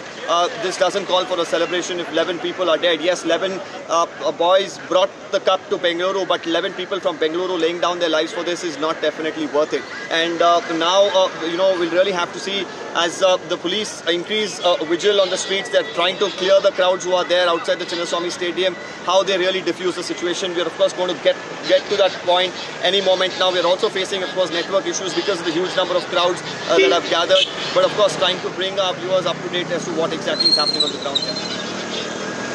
Deepak, because at this moment I understand that you are not at the place where the stampede, on the spot where the stampede took place. We'll try and get more details from that. But of course, in Bengaluru, and we were seeing this earlier as well, Veeraraghav also reported that outside the stadium there was a lot of chaos.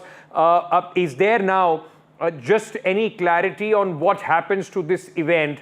Whether it goes on, has this been called off? What's the plan? Because like you were already putting out, BJP has jumped in. They have already started attacking the government for poor management. It is going to take political colors very soon.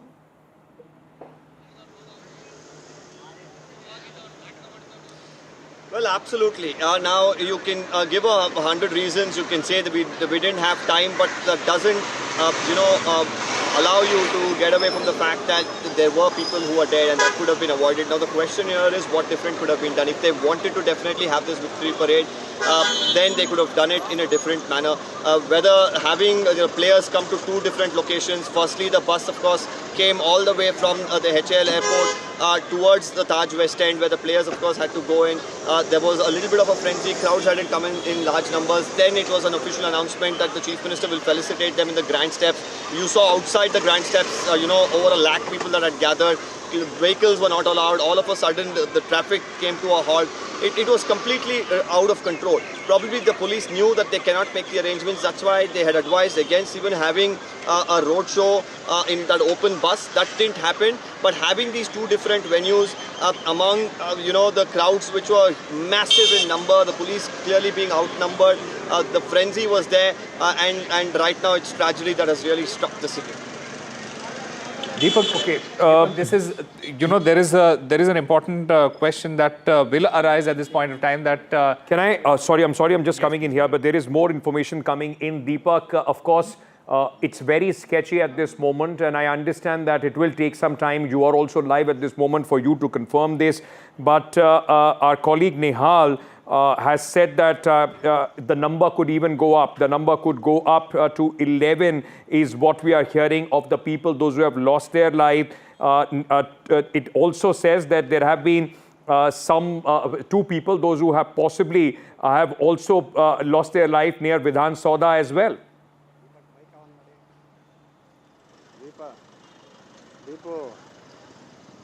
Well, I've just got another update here. I'm just going to put that out for our viewers as we speak. 27 people have been admitted to the hospital. About 11 people right now I'm picking up have died. Again, a word of caution here for our viewers as well. These are details that I'm picking up from my police sources and the people who are very close by to these hospitals as well. And I had a word with the hospital earlier too, where they had confirmed few of these numbers. But now I'm learning that 11 people have died. At the Bowring Hospital. It's a government hospital just about 1.5 kilometers from where I am right now, but to get there by vehicle will probably take me 45 minutes with the crowds and the traffic that there is. 19 people are admitted there, 7 people are dead at the Bowring Hospital. At the Vaidehi Hospital, this is on the Vittal Malya Road. There 8 people have been admitted, 4 people dead is what I'm picking up. So this is really tragic, the news that's coming in. Definitely will have the players probably call off any form of celebration that there is here at the Chinnaswamy Stadium or back in their hotel. This is not how a celebration should have, gone down. And right now it's tragedy that has taken over celebrations here in the city. As we speak, from what we understand at the moment, and the team, they are inside the stadium, and Virat Kohli, he is speaking to the crowd that is present in the inside the stadium, and we don't know, we cannot confirm whether these players or the management or the team has been informed of this incident. But the event is currently ongoing, and Virat Kohli was speaking just a short while ago. I'm sorry, but I have to say this, that yes, it's a celebration. Yes, it was a long wait. But ladies and gentlemen, nobody, no fan, no person in this country deserves to lose their life just because they wanted to come out and celebrate. Yes, the number of people, we do understand the lakhs of people must have turned out, but the arrangements could have been better. And if not, then possibly people's life should not have been put in peril like this. And at that moment, if the celebration ceremony is going on as planned, it does speak a lot about the people, those who have organized this. 11 people have lost their lives. This is not a short number, a small number by any, in fact, aspect. And even after that, if the things are going on as usual, this is not something that anybody would appreciate, at least not any cricket fan at this moment. And we understand many others are also injured. So imagine a lot of people coming out just to get a glimpse of their favorite stars, and their families would then today be left asking question, what was the need? Why did they go out? After 11 people have lost their life, including a woman and a child, as we are speaking at this moment, no amount of explanation, no amount of excuses would work about how this entire thing was organized. These visuals are coming in from inside the stadium as well, from the Chinnaswamy Stadium. 11 people have lost their life. On the other hand, Mr. Virat Kohli is speaking. We don't know whether they are aware of this situation or not. Listen in. All right. All right, Virat Kohli there. That event, Ankit, that event is indeed happening. It is taking place.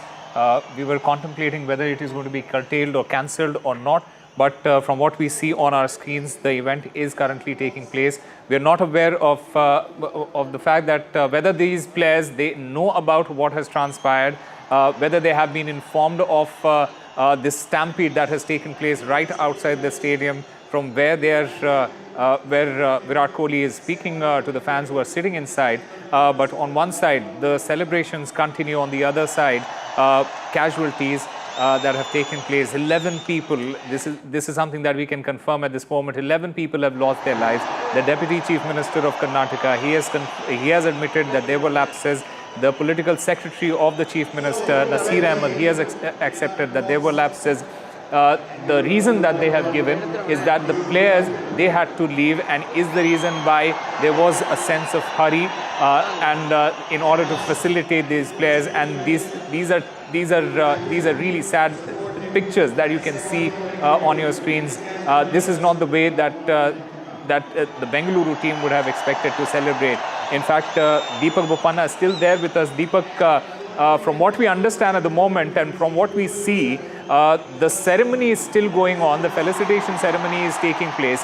Virat Kohli is speaking inside the stadium. Take us through what are you picking up from outside there?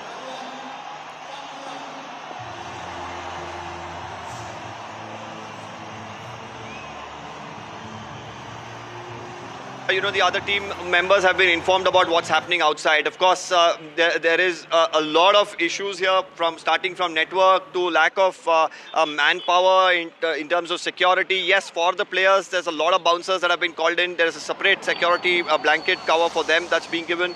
But on the streets, there's not probably enough barricades. And for people as well, many of them not really following orders that are being put forth. I saw people jump barricades off the Vidhana Soudha, and these are not regular compound walls.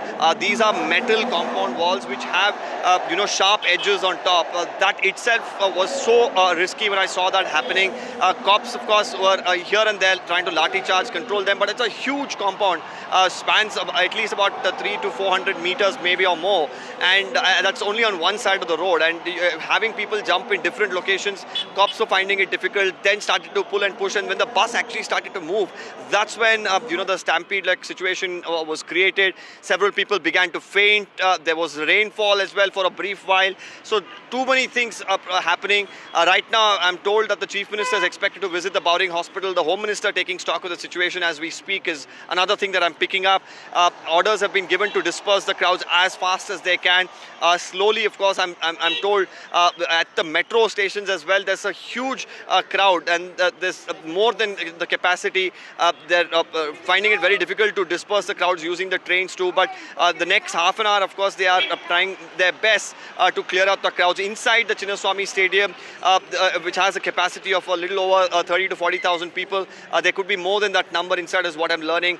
Now, when they come out as well, there's going to be, of course, another round of chaos as well. So, but they'll hope to diffuse that situation. But what I was picking up earlier from the police sources is that there were over 2 to 3 lakh people that had turned up, and the Chinnaswamy can accommodate only about 30 to 40,000 people. And this is a very rough estimate right now. We are, of course, judging by the crowds that we saw from what we were picking up from local police and other sources.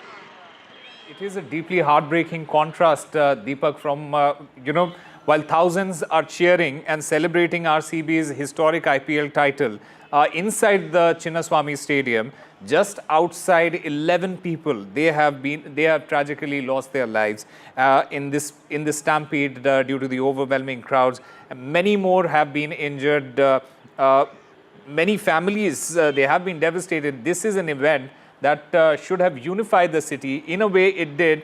In joy, has now just instead become a somber moment of reflection and grief for so many other people who have lost their lives. This tragedy, it says a lot about the situation there. Imagine, it exposes Osama, the stark failures in crowd control, event planning, and the political ambitions. That is also something that we must reflect here. The leaders there, the political leaders there, they instead of they wanted to felicitate. That's a great thing, but to felicitate them at one place, and especially the symbolism of that felicitation. You are doing that felicitation outside the Vidhana Soudha, on the gates of the Vidhana Soudha, and then the rest of the celebration and felicitation is taking place inside the Chinnaswamy. So absolutely contrasting images, deeply heartbreaking contrast there. And imagine every time now, whenever you'll talk about the victory of RCB after 18 years, along with that, this will be a dark chapter that will be spoken about as well, with the fans losing their lives in just a stark manner. Whether there was this whole need of 2 stops, first, of course, to Vidhana Soudha, then to this Chinnaswamy Stadium, and could this have been better controlled, better managed? That's the big question that is being asked. It's very, very sad. Now, what we know at this moment is that deaths are being reported from both the venues. 2 deaths from the Vidhana Soudha and 7 more from the Chinnaswamy, in fact 9 more from the Chinnaswamy Stadium after the stampede. It's very, very unfortunate and sad, a turn of events there in Bengaluru. Deepak continues to be with me. Deepak, all right, we'll go across to Deepak in a short while. Must be asked, Ankit, why were the crowd limits not enforced? How did the entry get so overwhelmed? Why was the emergency response so delayed? Because if you are anticipating a situation like this, you need to be prepared. The governments need to be prepared. The authorities need to be prepared. And celebration and mourning should never have to share the same place. And that is something that that is highlighted here. An investigation will happen, and it is very crucial that an accountability follows here, and that the victims and their families, they receive justice, because these innocent people, they came to witness history with IPL winning their maiden title, and what turned out was absolutely fatal, losing their lives, and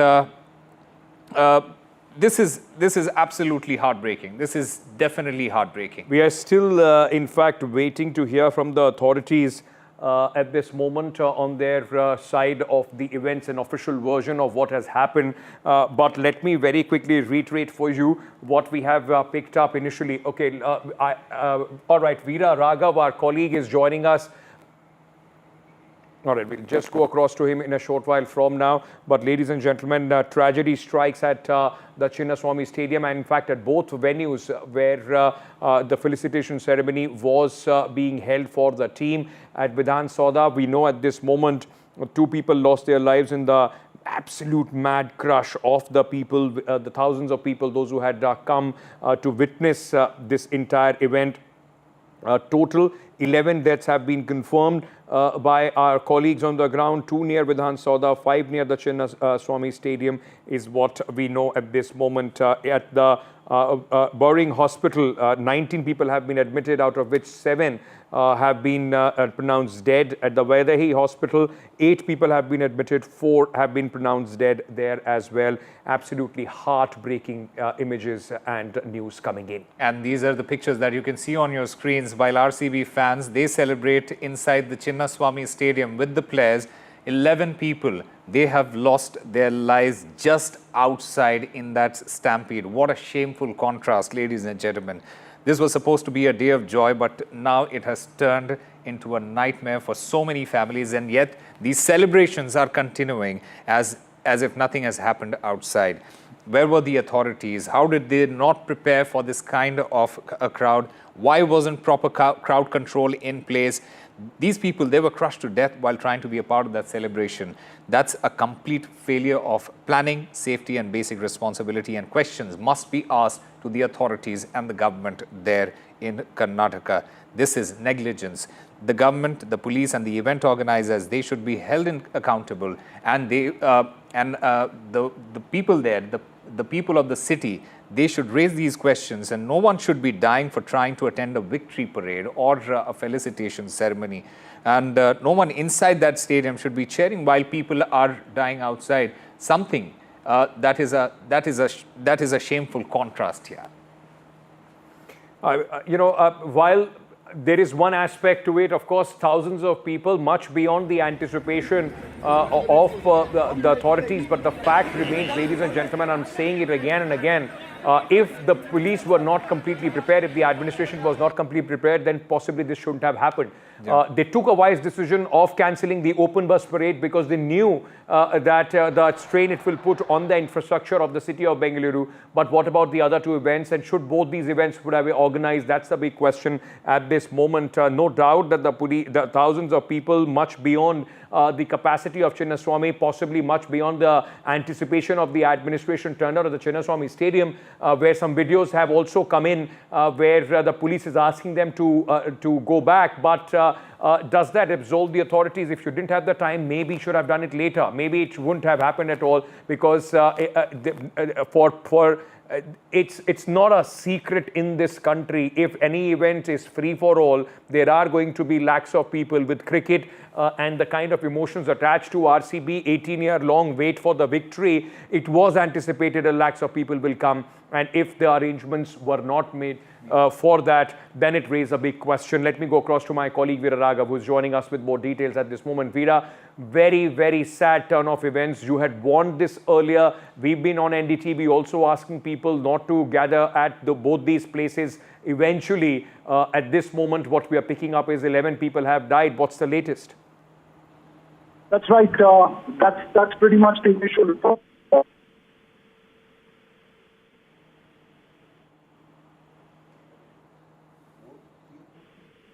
So the numbers, it's very difficult to get through to one another, but as you can hear, I have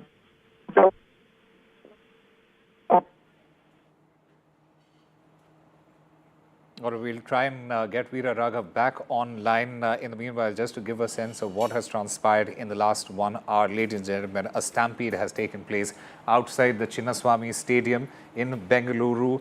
This was during the celebration for the Bengaluru team, the RCB, who have won the trophy last evening. This tragic incident it has actually turned what should have been a joyous occasion into the darkest day for cricket nation. 11 people have lost their lives. Over 50 have been injured in this tragic incident, and deaths, as Ankit was mentioning, have taken place in both the venues, outside the Vidhana Soudha as well as outside the Chinnaswamy Stadium. Veera Raghav's there on the phone line with us. Veera, if you can hear us, take us through what exactly are you picking up at this moment? What is the latest that you can give us? There are multiple incidents. One near the Vidhana Soudha is according to what we've heard from people. The other is around gate number 1, the main to Chinnaswamy Stadium, where there were huge crowds. On the other side is Cubbon Park. I must tell you that I don't think there was enough preparedness. There were no traffic diversions. We could see buses. In fact, during the afternoon when I was reporting, I had reported about traffic being stopped there. The cars were still coming in. There were huge crowds out there. I'm not sure the authorities expected the kind of crowds to come in there. Having said that, there will be questions raised over whether the function should carry on given the casualties that's there. It's an important moral question. I understand that the mood is one of jubilation and celebration as far as RCB is concerned, but this is a question that needs to be raised, that is that jubilation and celebration worth the kind of casualties that's there and the kind of frenzy that played out. This was not some fan frenzy. This was just the sea of humanity which were just packed between Cubbon Park and Chinnaswamy Stadium. There were several people who came, and we had to tell them there's no point going in there. As I mentioned earlier, we told several parents who were bringing their children across, don't take your kids inside, because it was something, it didn't seem right at that point of time. You can hear the firecrackers from where I am right now, celebrations inside Chinnaswamy Stadium, but of course the sad news from outside. Multiple incidents, as was expected. I do think that the authorities really need to, whether they were aware of it or not, questions will be asked. Why there were no traffic diversions, why there was no categorical channel for people to walk. Because there was just a bunch of people coming in from everywhere. When we stepped out of it, there was a space to walk out. But after that, one could see an entire row of chock-a-block, which you could see VMTC buses stuff on one side. So there was absolute no planning for this kind of a crowd, and that's the reality. Questions will have to be raised on that. It's extremely unfortunate. And as we say, things go on and the celebrations playing out. Questions should be raised, though, on whether celebrations are needed. But of course, that's for another analyst to answer, not for me. There will be questions raised. There will be questions raised about what was anticipated. Were there adequate arrangements which were put in place? Yes, the time was less. The event, the trophy was won last night. Should the authorities would have taken more time to organize this? Why was the need of two places, the Vidhana Soudha and the Chinnaswamy Stadium?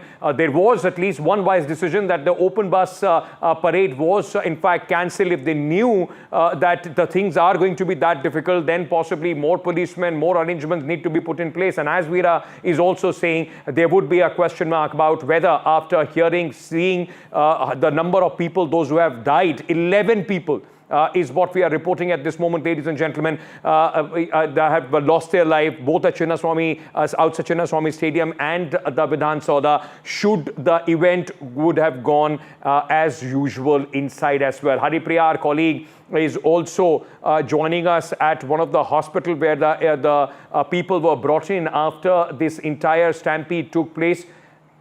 All right, we've just lost that line. It is also getting difficult to get hold of our colleagues to get in more details at this moment. But Veera Raghav, there are big questions, Ankit, and you have raised some of those questions. In fact, were the police given enough time to prepare for this event? And that is something that a lot of people would be asking. Why was the hurry? Why was there such a rush to get this felicitations ceremony? Was that because they wanted to claim political mileage out of that? And that is because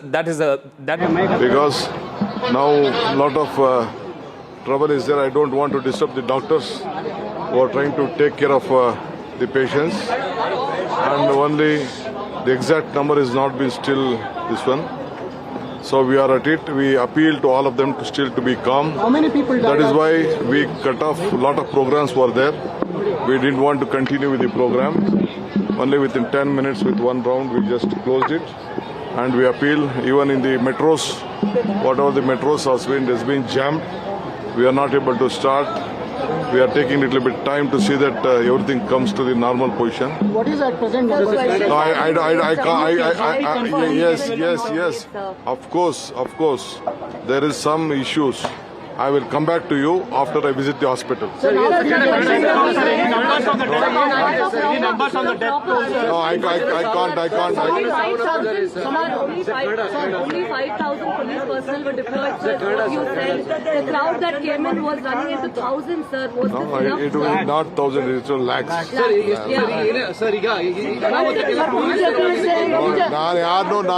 No. See, Nodi. BJP is saying, sir, it was Nodi, ನಾವೇನ್ ಮಾಡಬೇಕು ನಮ್ಮವರೆಲ್ಲ ಮಾಡಿದ್ದಾರೆ. I don't blame my police department, they have done their best. But ನೀವೇ ನಿಮ್ಮ ಕಣ್ಣಲ್ಲೇ ನೋಡಿದ್ದೀರಿ, crowd ನೋಡಿದ್ದೀರಿ, ಯಾರು ಕಂಟ್ರೋಲ್, ಅವ್ರಿಗೆ ಯಾರಿಗೂ ನಾವು ಯಾರು ದೊಣ್ಣೆಗೆ ಬೀಸ್ಕೊಂಡು ಹೊಡೆಯೋಕ್ಕಾಗಲ್ಲ, ಇದನ್ನು ಮಾಡೋಕ್ಕಾಗಲ್ಲ. ಏನು ಅರೇಂಜ್ಮೆಂಟ್ ಮಾಡಬೇಕು, ಅದಕ್ಕೋಸ್ಕರ ನಾವು ಪ್ರೊಸೆಷನ್ನ ಓಪನ್ ವೆಹಿಕಲಲ್ಲಿ ಬರಬೇಕು ಅಂತ ಅವ್ರದ್ದು ರಿಕ್ವೆಸ್ಟ್ ಇತ್ತು. We did not allow, number 1. ತಿರ್ಗಾ ವಿಧಾನಸೌಧದಿಂದ ಬರಬೇಕು ಅಂತಿತ್ತು, ಅಲ್ಲೂ ಮಾಡಲಿಲ್ಲ.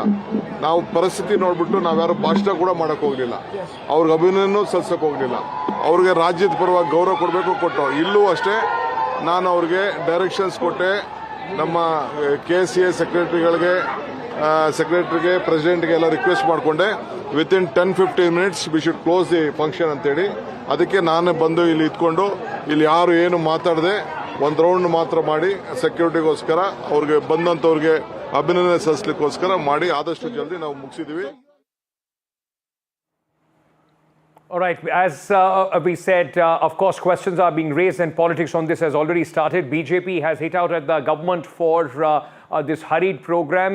B.Y. Vijayendra, who is the BJP president of Karnataka, is speaking at this moment. Listen. ನಿನ್ನೆ RCB ಫೈನಲ್ಸ್ ಗೆದ್ದಾಗ ನಡಿ ದೇಶದಲ್ಲಿ ಸಂಭ್ರಮಾಚರಣೆ ಆಯಿತು.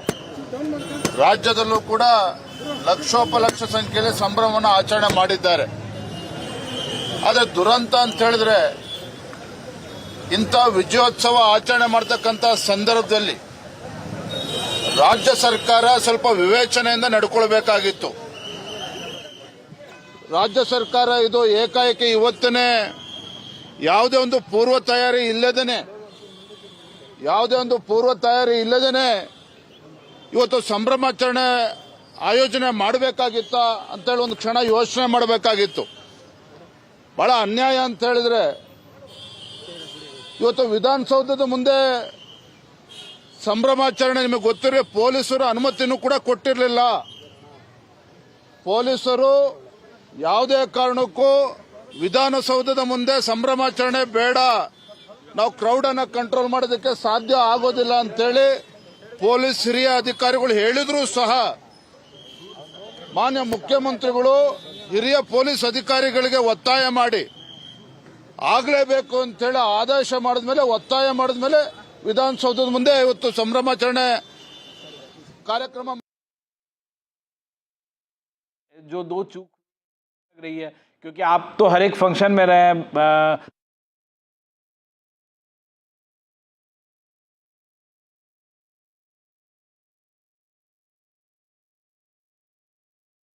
रखा गया बिल्कुल अचानक प्रोग्राम नेक्स्ट डे ये प्रोग्राम हो गया, 1-2 दिन के गैप पे नहीं था, नेक्स्ट डे प्रोग्राम हो गया. और उन्होंने भी उम्मीद नहीं की होगी, तो ये होगा कि स्टेडियम में जैसे पिछली बार हुआ था वानखेड़े में कि लोग स्टेडियम में बैठ गए, तो इसके बाद कार्यक्रम हो गया. तो सोचा कि स्टेडियम के अंदर लोग बैठ के 30-35-40 हजार लोग अरे देखेंगे, लेकिन लाखों लोग उमड़ पड़ेंगे, इसकी संभावना नहीं थी. तो ये जो है एक बहुत बड़ी बात है और एक सबक भी है सबके लिए. बिल्कुल शुक्ला सर, एक और चीज कही गई है कि बाहर अनाउंसमेंट कर दिया गया फर्स्ट कम फर्स्ट सर्व की तरह से. जैसे रेलवे स्टेशन पे आपने अक्सर सुना है कि 1 नंबर की गाड़ी 4 नंबर पे आएगी. ये एक बहुत बड़ी वजह रही जो हमें बताया जा रहा है. राजीव शुक्ला जी हमारे साथ थे.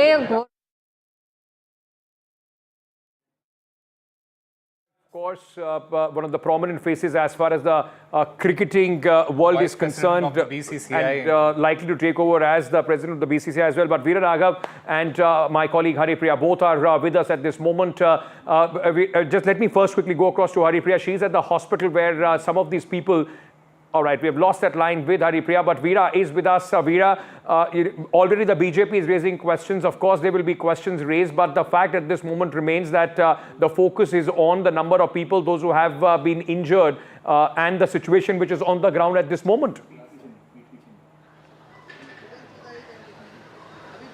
Well, at the moment, it all seems under control because they've started fireworks, and I think those who had to leave had left from that place. We'll give you an update on that, but I think obviously questions will have to be raised. I heard DK Shivakumar there. I heard B.Y. Vijayendra there speaking. Leave the politics aside for the moment. The question really is that the kind of frenzy, was it expected? A. B. If it was, even if it wasn't expected, as DK Shivakumar pointed out, it was perhaps extremely wise to have not had that that open chariot celebration, because that could have resulted in enormous chaos. But really the point, Ankit, and I can tell you from about 4 o'clock, I was sure that there was something, and I had indicated as well that this was not a very conducive atmosphere, because the kind of crowds that had gathered there was no traffic diversion, cars were still plying through that way. It just started swelling, and then people started.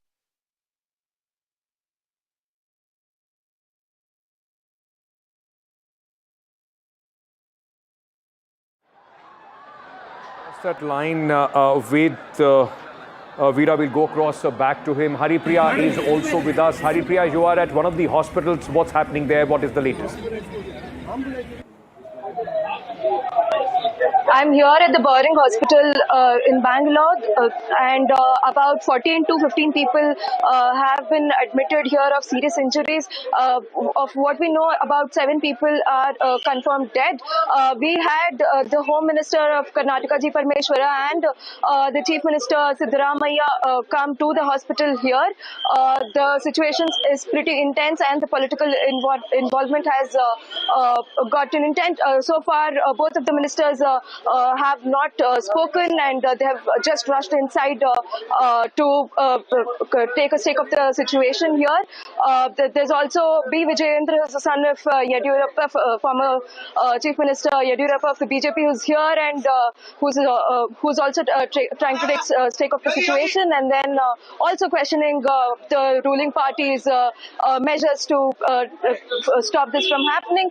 We see ambulances coming in, just saw two of them come in, so it's only increasing. What is confirmed is about 14 to 15 people are here right now, and 7 of them are announced dead. You know, it's a big question, Osama. While 11 people have died outside waiting to catch a glimpse of the fans, should at this moment this entire routine of felicitation and the celebrations inside would have taken place? Because I'm not too sure if the fans, if the players would know, but you know, these days with phones and social media, it takes seconds before you have access to that kind of information. Should this have gone as business as usual? That is something that needs to be addressed, needs to be questioned. It is heartbreaking contrast, as you rightly mentioned, Ankit. Thousands of people, they are cheering inside the stadium, celebrating this title, while 11 people have lost their lives. Many people have been injured. Many more families, they have been devastated, and this is really, really sad. These fans. All right. We have Mr. Arun Dhumal joining us on the phone line. Sir, this is not what we were expecting. We were expecting a happy celebration for the first time winners, and what we are witnessing right now, it is absolutely chaotic. People have lost their lives. The big question is, while we know that people have lost their lives outside the stadium, the felicitation is still going on. Indeed, very sad and tragic. The moment I got to know, in fact, we had no knowledge of any such victory parade or celebration happening in Bangalore, because the event got finished last night only, and whatever celebration was to take place, it happened there. I don't know who organized it. Then the moment we got to know of it, we spoke to the management and told them. And in fact, they were not aware of what has happened outside, and they assured us that they are immediately calling it off. Can I ask you this, because it possibly would have been expected that the city which has won, the team which has won, would want to go back to their home stadium and celebrate. But the fact remains that, like Osama was saying, while at a time it is known that so many fans have lost their life, mismanagement is being questioned. Should they have continued with this kind of an event at this moment, with the players speaking and the song and dance happening inside? No, definitely not. And like I told you, because the moment I spoke to their officials, they didn't know of what has happened outside the stadium. They were not aware. So when they got to know of it, they assured me that they are going to wind it off immediately. Sir, have you been able to speak to officials in Bengaluru, in Karnataka as well, with what has happened? Because, precious lives of cricket fans have been lost. No, definitely it is very sad and tragic. And first of all, I would like to convey my heartfelt condolences to all the families who've lost their loved ones. And as soon as I got to know of it, I spoke to RCB officials and they have assured me that they are winding off the event. Do you think, sir, this was put in place in hurry and that's the reason why they could not anticipate the number of people who came in, and that's the result at this moment, a tragic turn of events?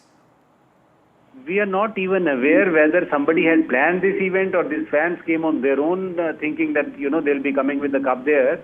So this would be looked into once we get to know of, how it was planned, who organized it, and how come such a huge fan crowd came to that stadium. Is there a protocol, sir, that is put in place? Because this is not the first time that IPL is happening. Of course, it's been 18 years. And after the victory, is there a protocol? Does the body of IPL need to be informed by the authorities if there is some celebration planned, the victorious team? See, for BCCI, IPL ended last night. How it has to carry it forward is by the respective franchise. This has never happened in the past. So this is, I would say, the lessons learned, and whatever we need to take care in the future, we'll definitely take a note of it and see to it. But when you have all the bigwigs of the state government being there, I'm sure all the protocols would have been in there. Mr. Dhumal, do you feel that there was a sense of hurry from the government in order to get some political mileage out of this event? Not want to comment on that. This is not my job to comment on whatever the political parties or governments wish to do. But it is indeed very sad, and I would like to convey my heartfelt condolences to all the families. Would this trigger some, policies in the future, sir, as far as IPL is concerned?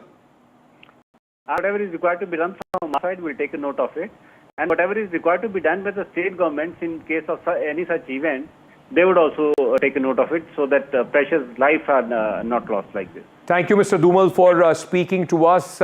In fact, at this moment, the IPL chairman speaking to NDTV, very clearly saying that they had absolutely no idea about this event being put together. He also said that, importantly, and let me reiterate what he said that he spoke to the RCB franchise, management. They had no idea about the tragedy that has struck outside in the Chinnaswamy Stadium, and they also assured him that they are going to wind up the event very, very soon, because no matter how big a fan of cricket or RCB you are, ladies and gentlemen, you would not want to be celebrating at the time when 11 families at this moment, many of them would not even know till very late in the night that their loved ones are not coming back home. This is absolutely tragic and unfortunate. Absolutely. And Mr. Dhumal also, they mentioned that the players, they were not aware of what has transpired outside, and the moment they got to know about it, that the event had been called off, and that is something that the IPL we'll have to confirm whether that is happening or not, because just a short while back, Viraraga was telling us firecrackers were on, the entire event was going on as usual. Deepak Bopanna is also there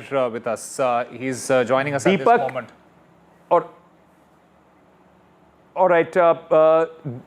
All right, Deepak, if you can hear us, this go see, 2 of them are between 20 to 24. One more will be like 28, 30, and one more is all are between 20 to 30 range. Okay. And what was their condition when they were brought here, ma'am? Nothing, no pulse, no BP. Anyhow, we have done our ACLS protocol, we have done all resuscitative measure, but we could not revive them. As far as the injured are concerned, how many people were brought injured? Are they still being treated? What's their condition? In that, they are all stable. One is being admitted here just for a minor injury like brachial plexus injury. Okay. Otherwise, everybody is stable now. Some were even treated on OPD basis and sent home. Okay. Others, they had a suturing, 1 or 2 sutures on the head. So, that's all. So among the injured, there's no possibility that someone could lose their lives in terms of the number going up. So they're all fine. 40 remaining. Unfortunate news. Like 12 people are all stable. Okay. Only 4 were brought in. Okay. And as of now, are you hearing anything from the officials? Have they asked you to prepare in any manner? Are there more injured who likely could be brought into the hospital? If they are coming also, we are prepared for it. No need to worry. Yeah. Thank you for speaking to NDTV. Well, that was the doctor here. Madam, if you could also tell me your name, madam. I am Dr. Humera. I am the medical administrator of VSH. Oh, well, that was Dr. Humera from the Vaidehi hospital confirming here that 4 people were indeed brought dead.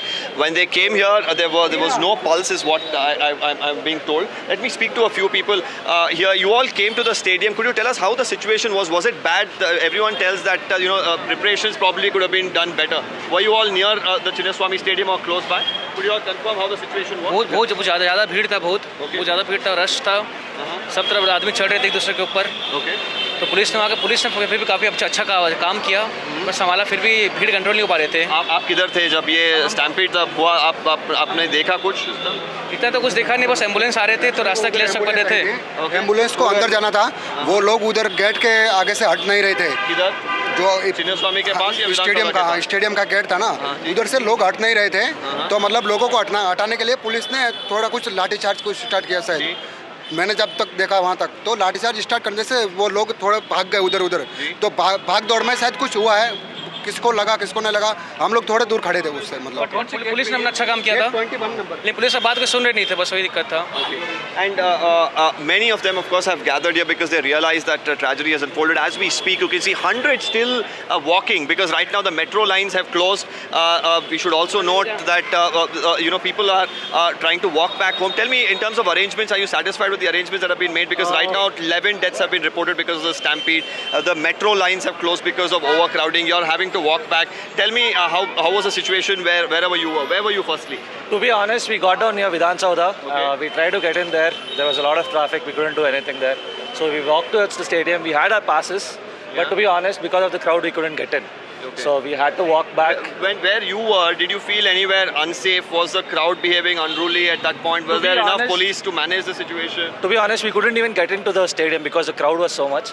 Police were around, but I'm pretty sure even they couldn't handle it. There were a lot of people.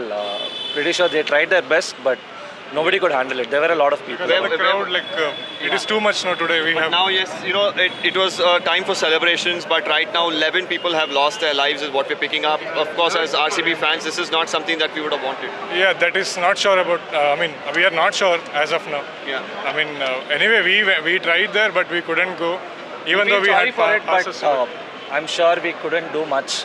Absolutely, because the management should have been better in terms of crowds. I hope you all get back safe. Young kids like this, where were you when you were in the crowd? Were you safe there, or was there a lot of pushing and pulling? You felt safe? Yes. Well, he says he felt safe. You were near Vidhana Soudha or near the stadium? No, I was near stadium. You were near the stadium. Around what time were you there? Around 4 o'clock. Okay, around 4 o'clock the situation was pretty much better. Tell us, where were you? Because right now we are hearing of multiple locations where stampedes were happening. Many people have lost their lives. Were you safe where you were? Yeah, we were safe. Yeah. Where were you in the last couple of hours? I think we were at the VIP gate from where the bus entered. Okay, and everything was okay there because we heard that there was a little bit of a stampede sort of a situation. The situation was really tight. Actually, everyone was pushing around. After seeing the crowd, I thought we should just come out. Because breathing space wasn't there. Even at an open space, we couldn't breathe there actually. So it wasn't a fair thing. Do you feel arrangements in any manner could have been better than what you saw? I think so. They tried their best. The number of people that gather around was out of control actually. And then if the space is this much and the number of people is this much, I don't think so. The suffocation was too much for everyone. Yeah, in fact, it's probably the largest crowd that I've also seen in Bengaluru. They're saying right now at least 11 people have lost their lives. This is not how we probably wanted to celebrate. Yes, it was a day for a celebration for the people of the city. Now it's turning into a tragic situation. Tell me right now, as you all try to walk back because there's no transport, I believe that you were trying to take the metro as well. How are you trying to get back? We are still walking. We are not getting any cabs, not autos, nothing. Even the buses are full. Yeah, and where do you all live? Banchankri, second stage. So quite a long distance for you all to go. Thank you for speaking to us. A lot of issues now. No transport. Buses are full. Metros are closed, in fact, because they're overcrowded. There's also a situation where at the hospital people are lining up. Not sure if the families are aware right now because not very clear if identity cards were found on the people who were brought in as well. The doctor who spoke earlier to NDTV, of course, confirmed that all of them who are brought here, whatever efforts that the doctors put in, they were not able to revive them. It was a very difficult situation for the doctors. One good news coming out of the hospital is that those who were brought in injured, they are out of danger. The doctors, the medical teams here are doing everything that they can to provide the best treatment is what I'm picking up. There are at least 7 people who've been brought there to the Bowring Hospital. That's a little distance from where I'm standing, and crowds continue to come in. You can see right now, without public transport being available, no private transport as well available because of the sheer number of people that turned up. People now forced to walk, and many of them live 10 kilometers away, 5 kilometers away. The only option is to walk now. Many questions could come up right now. Many of them I spoke to, they said that the police tried their best. The crowds were really overwhelming. Yes, it was. It's probably in the last about 4 decades that I've been in the city, I've never seen a crowd like this. And if this sort of a crowd was coming in, there had to be massive preparations. That's where the police themselves had expressed some apprehensions about even allowing for an open bus parade this morning. While there were plans to do it, they suggested against it. Even then, an open bus was brought to Vidhana Soudha, not sure why. And one more question that could come up is whether this felicitation ceremony at Vidhana Soudha, the Grand Steps, was really required, because it made 2 different locations where the event was taking place. Crowds were gathering at these 2 locations, and then there was overcrowding as well. Now the police, of course, trying to disperse the crowds to who are gathered at the hospital. So definitely a lot to look at politically as well. Things are developing with the BJP now blaming the state government for this situation. Deaths happened outside the stadium while celebrations continued inside. There were felicitation that was going on.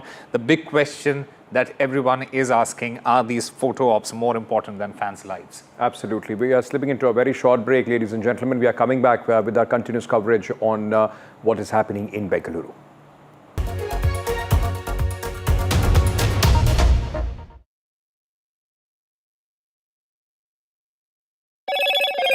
Hello, Moto. Motorola, India's leading AI smartphone brand.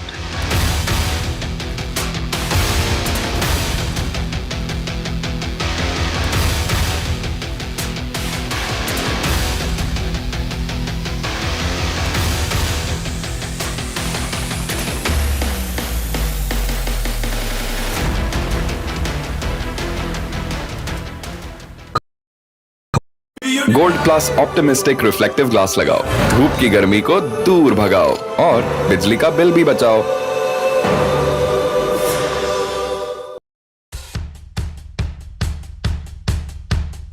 The markets move fast.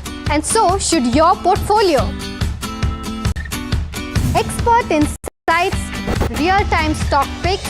Do I buy Ola? Should I hold CDSL for the long term? Buy, sell or hold. The answers you need, straight from the experts. Callers from India and across the world. Connect live, ask, decide and invest wisely. Your portfolio, your future. Ask Profit.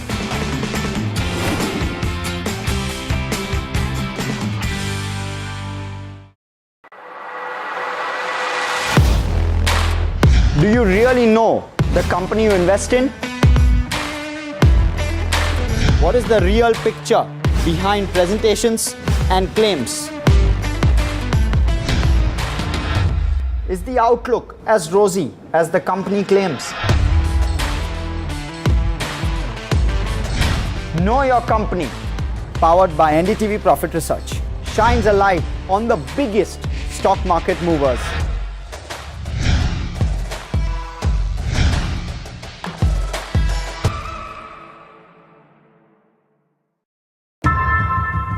How often have you turned away from debates that descend into endless fights? We bring you a show where every question is answered, where every debate finds its resolution, where every story finds its conclusion, where opinions collide but facts prevail,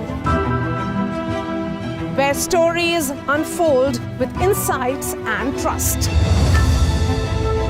When the noise ends, the last word begins.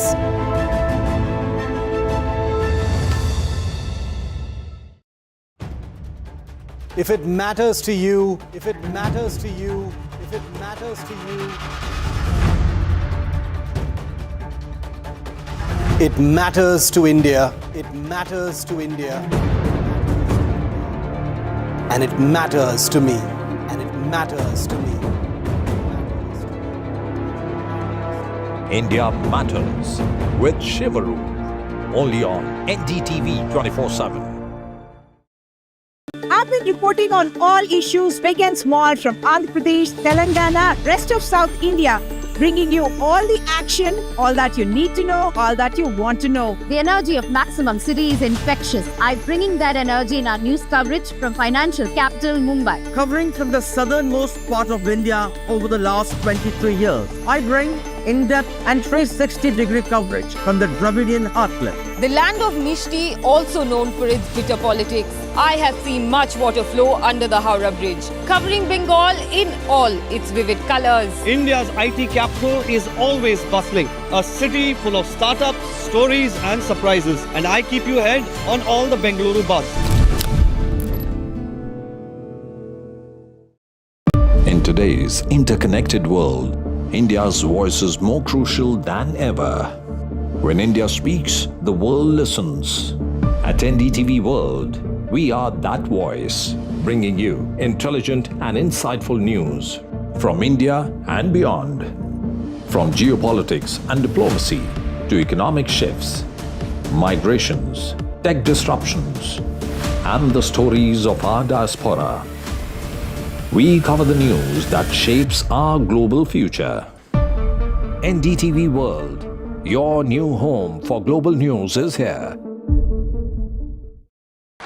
मैं नरेंद्र दामोदर दास मोदी ईश्वर की शपथ लेता हूं कि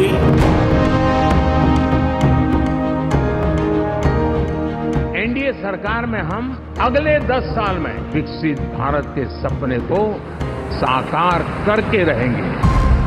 अटल से तो विकसित भारत की तस्वीर है। प्रेरणा और प्रगति जब एक साथ जुड़ते हैं तो एक नए युग की नींव पड़ती है।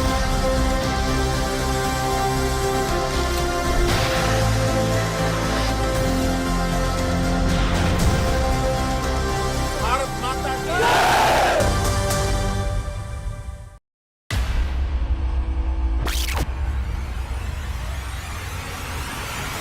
The last 1 month, if you see, the share prices of Genzol Engineering has fallen more than 58%. Why are the rating firms calling the debt payments as default? We have two credible... Hello, Moto. Motorola, India's leading AI smartphone brand.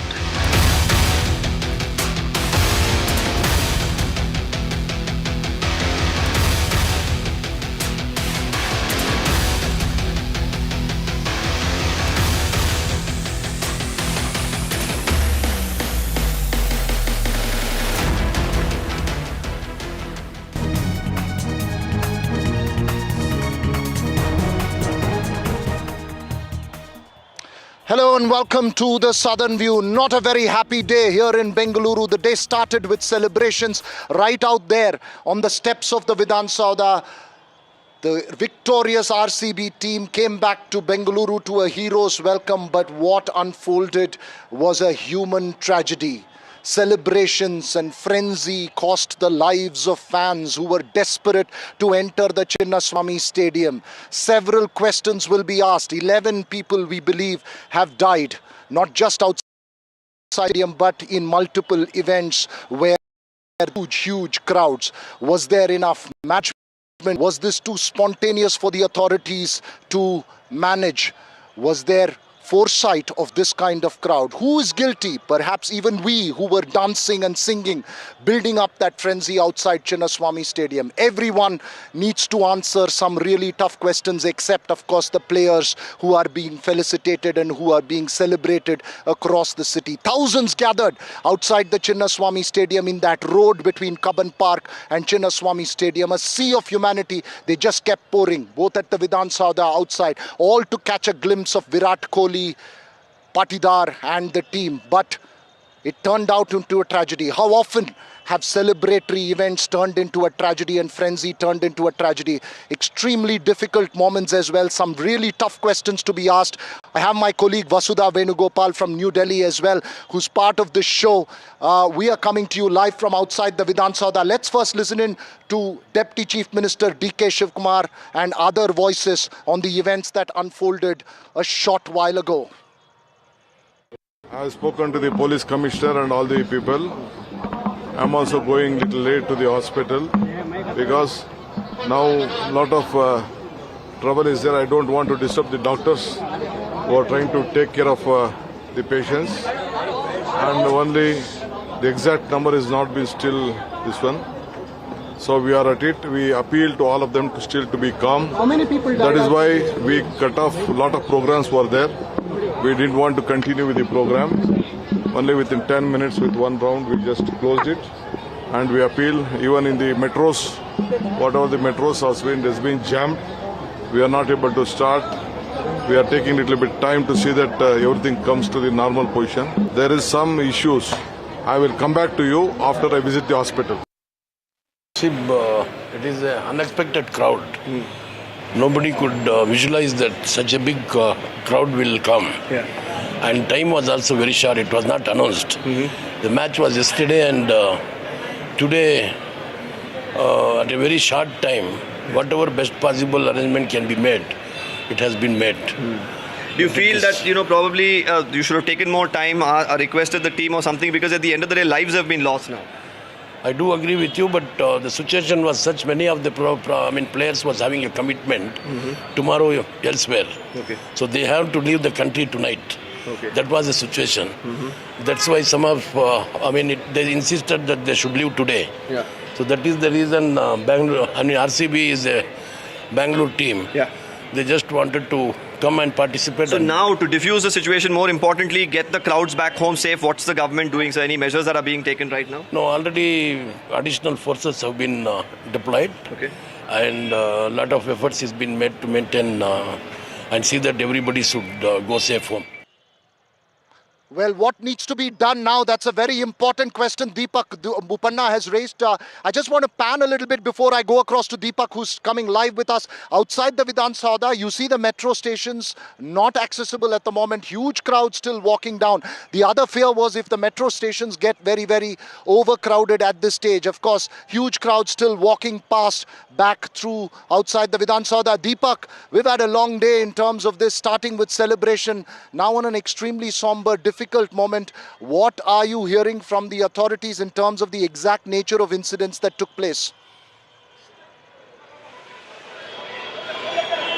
Well, I've been speaking to a lot of people, as you see, even like you were pointing out, just like the situation outside the Vidhana Soudha, outside the Vaidehi Hospital here on Vittal Mallya Road.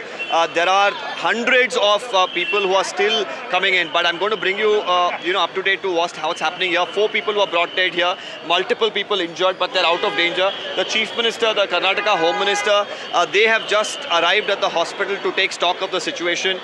You can see the Chief Minister, of course, there now. He's being briefed by the local doctors, the MLA of Shivajinagar, Mr. Rizwan Arshad as well here.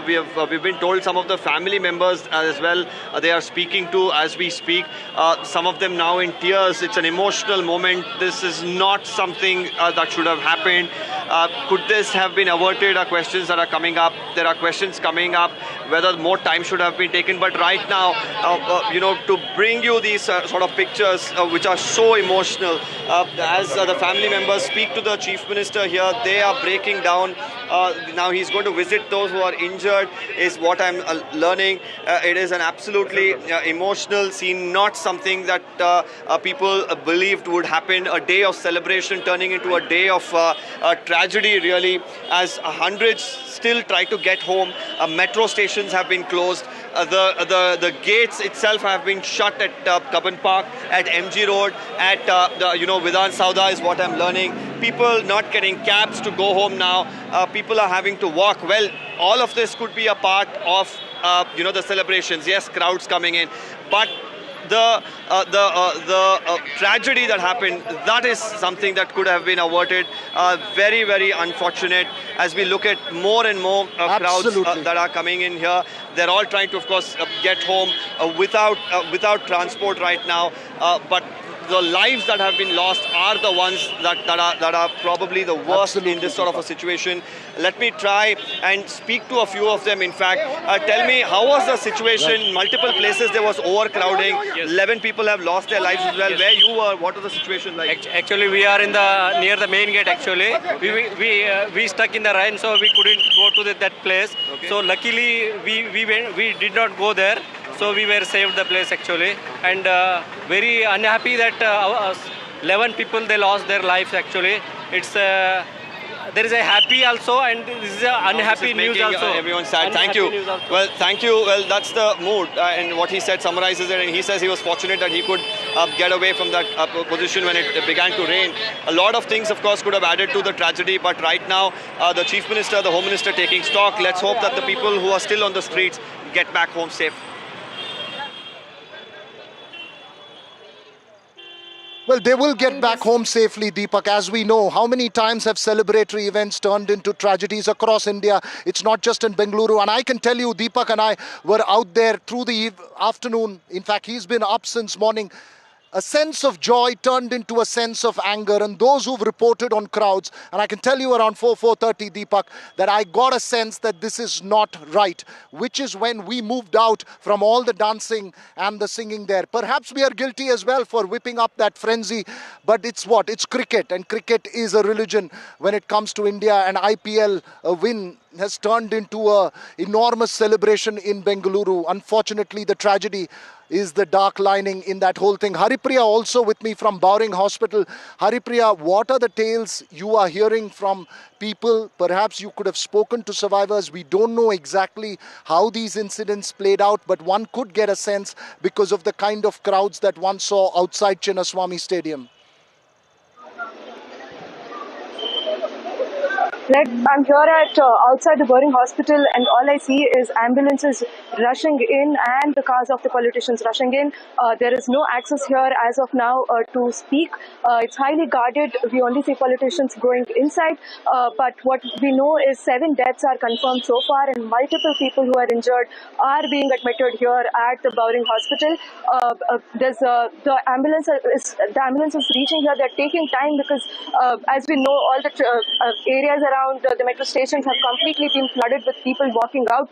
So it's also caused a problem for the ambulances to reach the hospital here. Although we don't have much access, we see that the atmosphere here is quite somber, and there's nothing to be cheerful about. This is everybody is visibly tensed and unhappy with how things are turning out. We saw a swarm of ministers walk in, take stock of the situation, while the ruling party, that's Parameshwara Siddaramaiah, walked in and did not make any comments here right now, but the opposition has been quite vocal about their criticism for the ruling government. They stood here and spoke about how things could have been managed better. Why was there a need for 2 events when there was no control of the situation? Right now, we just see more and more ambulances coming in, Veera. Right. According to me, Haripriya and Deepak as well, I hope you guys can stay with us. It's been a long day. But according to me, 3 key questions. One, who's to blame? I mean, the authorities, the police had pushed and ensured that the victory parade didn't happen. And in retrospect, that was an extremely wise decision. Had that played out, it could have been worse. Number 2, why was there no crowd management, no traffic diversions outside Chinnaswamy Stadium and on that road between Kaman Park? Even till about 5-6 o'clock, you could see buses and cars and traffic enormously stuck. I could see ambulances stuck. Third is about people. Why bring small children into this kind of a crowd? I wouldn't be surprised if the casualties include children, and that's really heartbreaking. We had to tell a few families which had small children in RCB t-shirts like mine wanting to get into the stadium. I think these are not places for children. When there is going to be a huge crowd, you need to keep children, old people away. Vasudha, there is a sense of anger as well in terms of how this plays out. There's a sense of celebration, multiple emotions here in Bengaluru. You're a little removed from the realities here on the field. Tell us what you think of it and perhaps who you have lined up in terms of reactions. Absolutely, Veera, you have asked the right questions, very valid questions asked by my colleague Veera Raghav. Remember, Veera Raghav and also Deepak Bopanna and my colleagues Haripriya have been reporting from the ground there. What we understand is also that this is also the day we demand accountability as gates opened and crowd control management faltered. There seems to be this sudden surge of people that led to the stampede situation. You also see those visuals of B.Y. Vijayendra there, BJP president, visiting hospitals, those injured. 11 people have died, and of course there was difficulty by the police to disperse people, which also could have led to worsening of panic situation. But remember that this is also the time that we need to ask questions. There was no crowd control measures, adequate measures, also basic arrangements faltered, and there was a lot of chaotic situation. That's what my reporters have also been talking about, my colleagues have been talking about. DK Shivakumar and Siddaramaiah have been actually on ground looking at the situation. That there's going to be a lot of questions that is going to be asked of them. BJP has already said that this is criminal negligence. My colleague Veera Raghav has been talking about how the nature of the crowd, including several women and children, also points to several questions, why there was no proper crowd management, what really led to this panic, and how can we say that this crowd was unprecedented considering that there was planning that was put in place, but of course it was completely inadequate. Let's also listen into what Rajiv Shukla said today. Rajiv Shukla, of course, comes from a cricket background. Let's listen into how he reacted to this tragedy. Because this is a cricket function, we should not bring politics into cricket. And it can happen in any state. That means the party in power there should not be blamed for this. First we should ascertain the facts. After that we should decide what should happen and who is responsible. But saying of the Chief Minister. So I think it should not be politicized at all. It can happen in any state ruled by any political party. That much, if at times it happens in some state where BJP is in power, we should not blame BJP also. भीड़ बहुत ज्यादा हो गई थी, अचानक इस कार्यक्रम को आयोजित किया गया, उसकी और ये अंदाजा किसी को नहीं था। फ्रेंचाइजी से मेरी बात हुई, फ्रेंचाइजी भी कहना उनको भी अंदाजा नहीं था कि इस तरह भीड़ उमड़ पड़ेगी। तो ये अचानक हुआ हादसा है जिसको लेके सारे लोग दुखी हैं और जो भी जितनी मैक्सिमम मदद हो पाएगी मृतकों के परिवारों की और जो घायल हैं उनके, वो सब करने का प्रयास हो रहा है। डीके शिवकुमार ने सर अपॉलॉजी भी इसको लेकर मांगा और कहा कि हम लोग अभी डिटेल्स ले रहे हैं। हाँ, वही सारे अभी डिटेल्स ले रहे हैं। मेरी बात भी चल रही, कर्नाटका गवर्नमेंट से भी, पुलिस से भी, फ्रेंचाइजी से भी।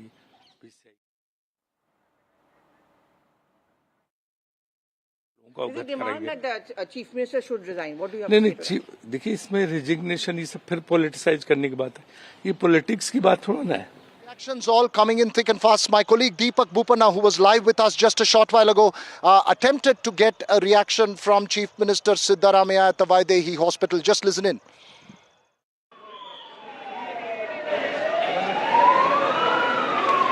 Sir, 11 people losing their lives. Sir, what do you have to say, sir? A moment of happiness turning into tragedy. Siddaramaiah, sir, what would you like to say to the families? 11 people losing.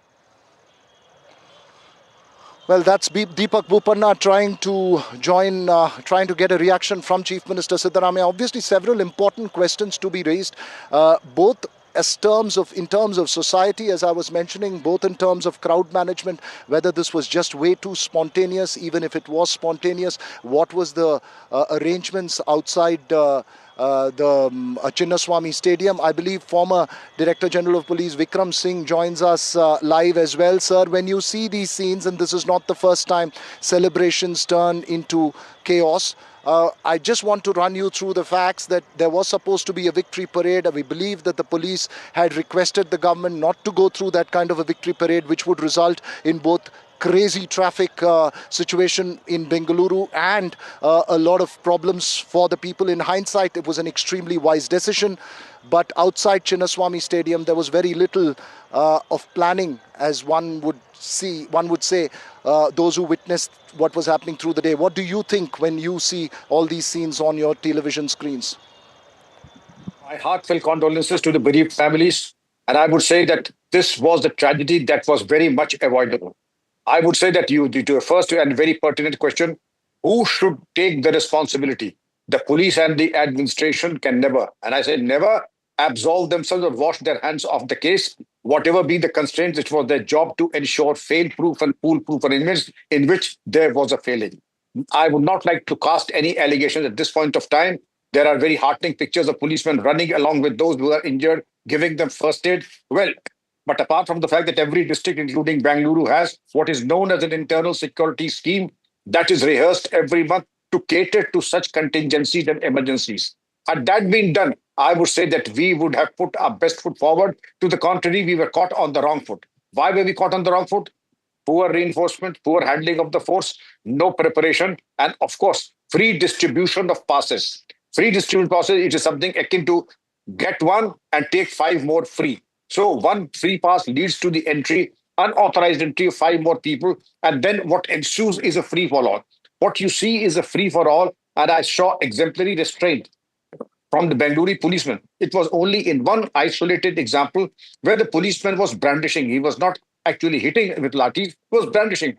Perhaps that was the conclusion, but you very rightly said, use of force is just not the answer to such situations because this is not a hostile crowd.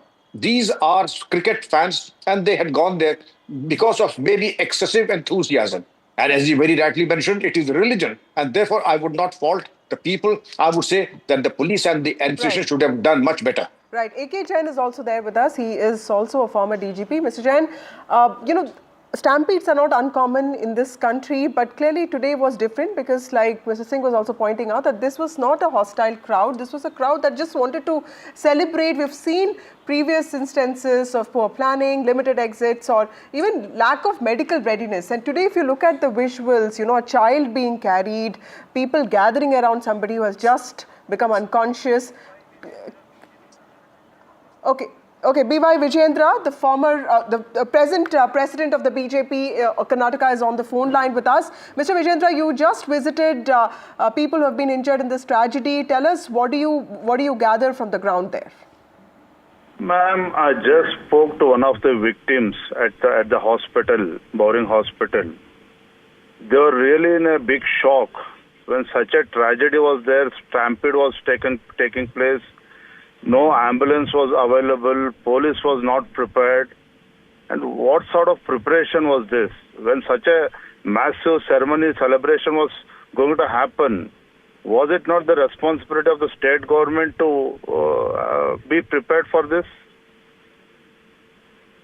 And more than 11 lives has lost. Chief Minister should answer for this. Sorry. Yes, sir. No, absolutely. Questions have to be raised, Mr. Vijayendra. Veera Raghav here. The point really is that this kind of a crowd frenzy, I think, needs to be asked about the frenzy as well. No one anticipated the kind of crowd, and I'm not holding a brief for anyone. Yes, there were serious questions that need to be asked about whether they anticipated what were the preparations outside Chinnaswamy Stadium. But it was an enormous crowd that came in. It's actually disappointing, the kind of frenzy that could result in people bringing children as well. Don't you think that's also a point of reflection that's needed, perhaps to all of us who drum up that frenzy? where this is not for the first time. Earlier also, if you remember in the last World Cup, Mumbai, when India won, more than lakh crowd was there. But then state government did manage the crowd. But here, when state government was aware, like more than lakh people will come to the stadium, where was the preparedness? See, I'm not politicizing the issue, I'm not trying to politicize the issue. But the fact remains, when more than 11 people have lost their lives, state government should own this responsibility. Also, given that Bengaluru has a history with both traffic and crowd bottlenecks, what do you think the administration should have done better? Because, we talk about a larger open space venue. This happened right outside. The felicitation is still going on. What do you think the administration should have done better? Unfortunately, the state administration was more interested in publicity. Rather than people's safety, they were more interested in publicity. You can cross-check with your sources. When one more celebration was organized near Vidhana Soudha, police department denied the permission. They tried to convince Chief Minister to not to organize function near Vidhana Soudha. People had rushed to Vidhana Soudha also. And the stones were pelted, slippers were thrown towards the podium. The players' safety was also compromised. See, the issue is when the state government was aware, because so much of crazy fans in and around Karnataka and across the country. Oh, in fact, I met one of the victims who had come from all the way from Mumbai. So not only Bangaloreans or Kannadigas across many people had come from other states also. So state government should have worked properly. Proper plan should have been in place.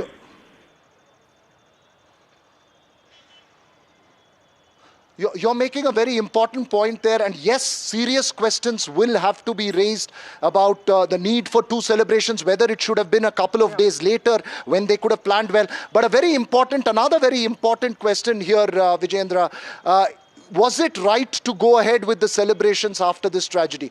Do you think that there should have been a sense of remorse and perhaps cancelled the celebrations? Many people do ask that question and it's not just a question to the politicians or the cricketers, but it's to the fans as well. Is it right to have gone ahead with the celebration?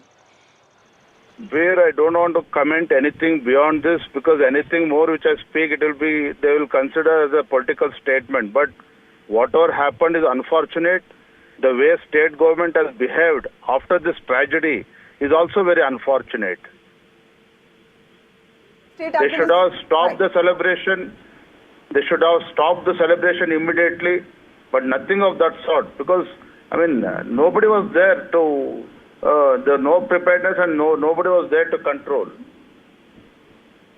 Right, but Mr. Vijayendra, what about the state administration's response even after the tragedy, do you think was not responsible?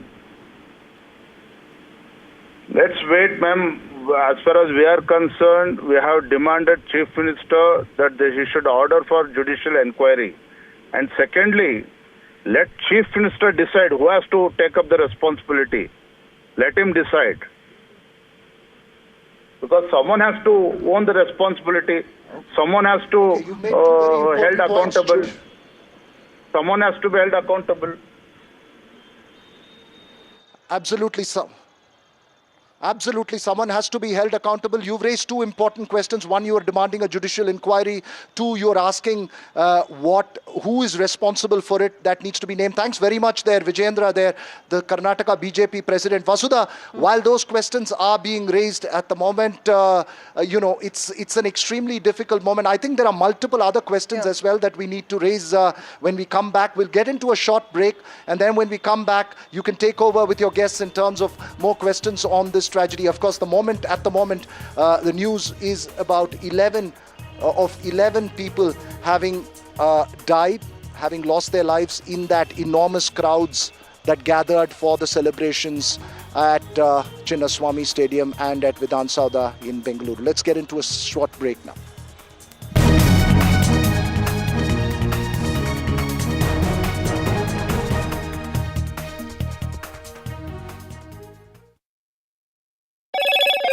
Hello, Moto. Motorola, India's leading AI smartphone brand.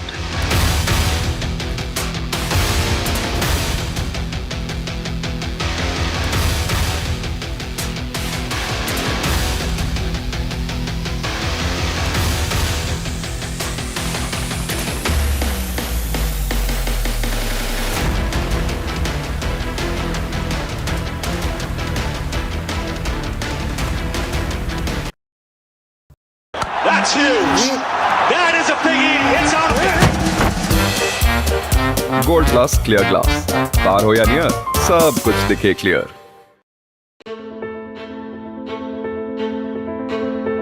News is not just headlines, it is what impacts you.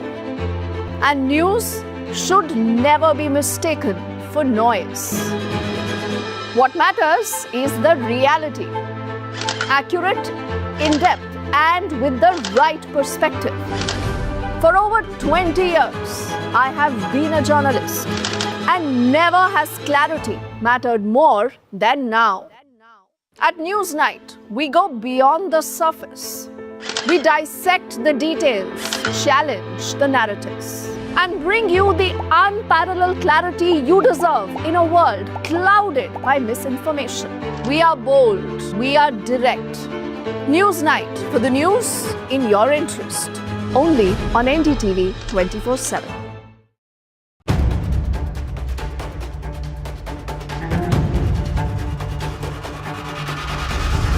If it matters to you, if it matters to you, if it matters to you,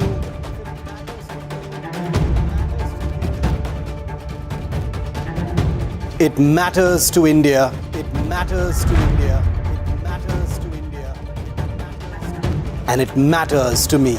And it matters to me.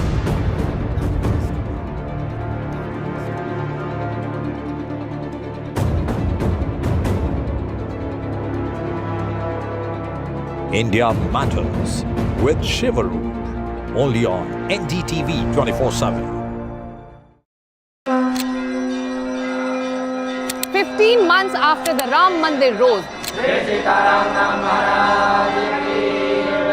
the next big Pran Pratishtha. All eyes on the Ram Darbar, the 3-day Ram Rajya Splendor. NDTV in the holy city of Ram to capture each moment live.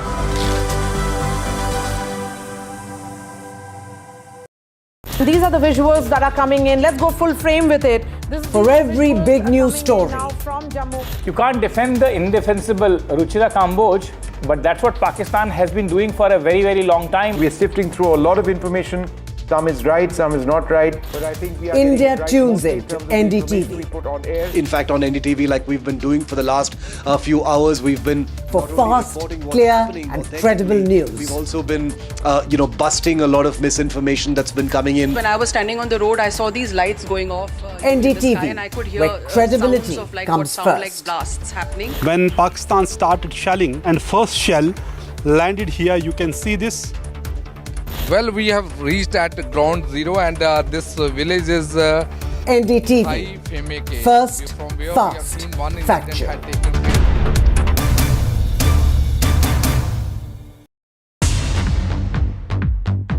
More news that matters. Big exclusive. Tulsi Gabbard gunned down by Pakistan-backed cowards. When you interact with people on ground, you're able to reflect their sentiments much better. More debates that shake the system. More exclusives you won't find anywhere else. Not just another prime time. It's a prime time that's unmissable.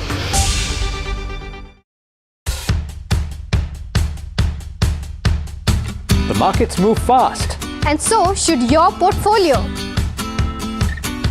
Expert insights, real-time stock picks. Do I buy Ola? Should I hold CDSL for the long term? Buy, sell or hold. The answers you need, straight from the experts. Callers from India and across the world.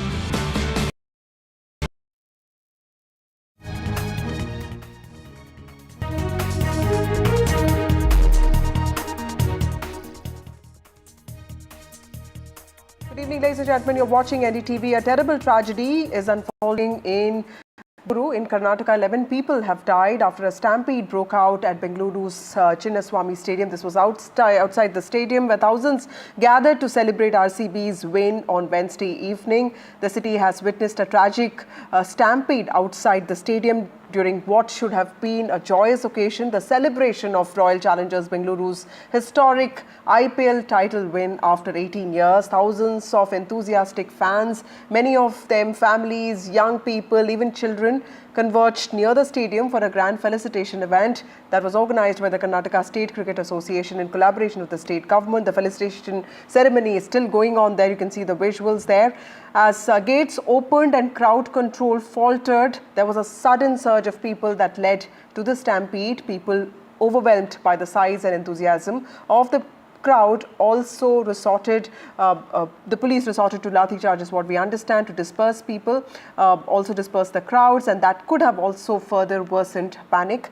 The BJP, of course, has slashed out at the Congress party, saying that there was no crowd control measures, there were no basic arrangements, there was just chaos. Innocent people have died. DK Shivakumar and Siddaramaiah, of course, the Chief Minister, are also looking at the situation, but the BJP has called it a criminal negligence, even as Congress leaders are on ground trying to reach out to people. But this clearly is also the time to ask some very tough questions. There's also the time to own accountability for this, because this could have been avoided. Unprecedented crowds in India is never an excuse, because such events do take place and the police and administration have to be prepared for something like this. Also joining me now is AK Jain, who is former DGP. Thank you, Mr. Jain, for speaking to NDTV. Tell us, what do you think really happened here, sir? A special felicitation ceremony for RCB players, cricket fans, a frenzy that we are very familiar with. Where do you think the administration went wrong, miscalculated? Celebrations after the victory of RCB last night in Bengaluru. Diwali was being celebrated throughout the city. I saw it on TV channels. So the way they were celebrating, crowd should have been anticipated by local police, and proper arrangements, in my opinion, should be made. Now we can always say that more and more force should have been there. 5,000 is not enough for managing such a crowd. My second take on this is that once, this is my humble opinion, that once a victory parade had been announced from Vidhana Soudha to Chinnaswamy Stadium, proper arrangements should have been made, proper security should have been provided to the players, to the team, and they should have been escorted from Vidhana Soudha to Chinnaswamy Stadium. Once you make arrangements for that, and there are lakhs of people on both sides of the road waiting to see the winning team, and suddenly you withdraw the permission and you say that victory parade shall not be taken out. Now, in my opinion, all this crowd, it rushed towards Chinnaswamy Stadium to have a glimpse of the players. Such arrangements at the last moment should never be changed. So such behavior of frenzy fans should have also been predicted. Veera, you wanted to ask Mr. Jain a question. No, not really a question, just to make a quick observation that anyone who has understood crowd management, who was there at that point, Mr. Jain, was aware that the crowds were swelling. I don't think they anticipated the number of people who would come, because I was there at Chinnaswamy Stadium from about 2 o'clock. We were dancing and singing. There were lots of people gathering up. There were just railings on the side. They'd kept the fans on the one side to allow entry into the gates, but people just started taking over the road. The road just started getting swelled with crowds, and the traffic was jammed. There were multiple cases of vehicles, including buses, stuck on that road with inability to move. The other side was empty as well. People all over the place. So there was no way they could control it. One could say there was no way to control it. The other way to look at it is that they should have had clear protocols in place, expecting that there's going to be a crowd. In fact, we warned at about 2-3 o'clock that the roads were being jammed. There were no traffic advisories at that point of time. Perhaps an event like this needs at least a couple of days to plan, Mr. Jain. One cannot have events of this nature in such spontaneity with victory parade, etc., etc., in such short notice to grasp on that, the euphoria of the win. Perhaps the message is that these things need time to plan. Did you see any barricading, which is, usually seen as part of crowd management? Was there a system, funneling system that was in place to regulate movement, something that we have seen in big events? Did you fear something bad could happen when you saw these crowds swelling? Yes, we even reported it. I, in fact, said that, look, this is not looking very good at about 5 o'clock, 5:30 when this crowd started swelling really big.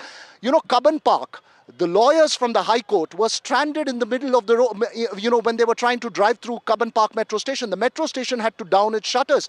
Now, these are things that happen when there is a cricket match. The metro stations do get overcrowded. They do down their shutters. But the kind of crowds that just started going from everywhere to everywhere, they just started descending, and around the Cubbon Park metro station, from the Cubbon Park side till the Vidhana Soudha on this side, and the Chinnaswamy Stadium and the Anil Kumble Circle on the other side, it was a sea of humanity. So I'm not sure they anticipated the kind of crowd. But even if they did not anticipate, they should have had a much larger police presence there from about 2 o'clock. There wasn't enough police presence outside Chinnaswamy Stadium, and that's a reality. I don't think they expected these kind of crowds.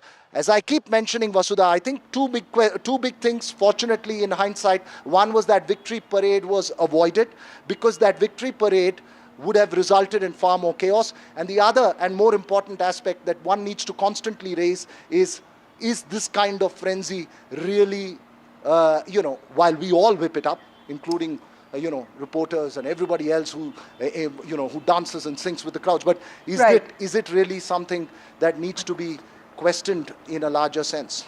Veera, we will come back to you also, Mr. Jain, because there are many questions. If you look at the visuals, a child fainting, people trying to revive somebody who has just fallen unconscious. So clearly there was a certain inadequacy when it came to preparedness, readiness of police forces. Let me just take a small break, and then we'll come back to you with more details on this story.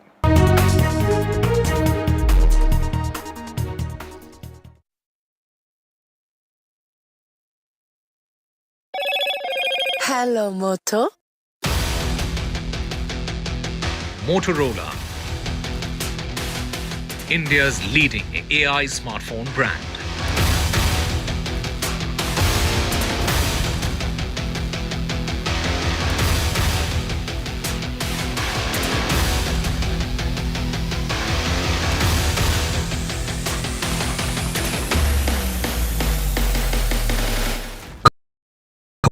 तू ही तो है जिसकी सच्चाई वाली clarity की वजह से मैं आज यहाँ हूँ। गोल्ड प्लस सिल्वॉक्सी मिरर्स, ऐसी क्लैरिटी कि आपको सिर्फ सच नजर आए, चाहे कितने भी साल बीत जाएं।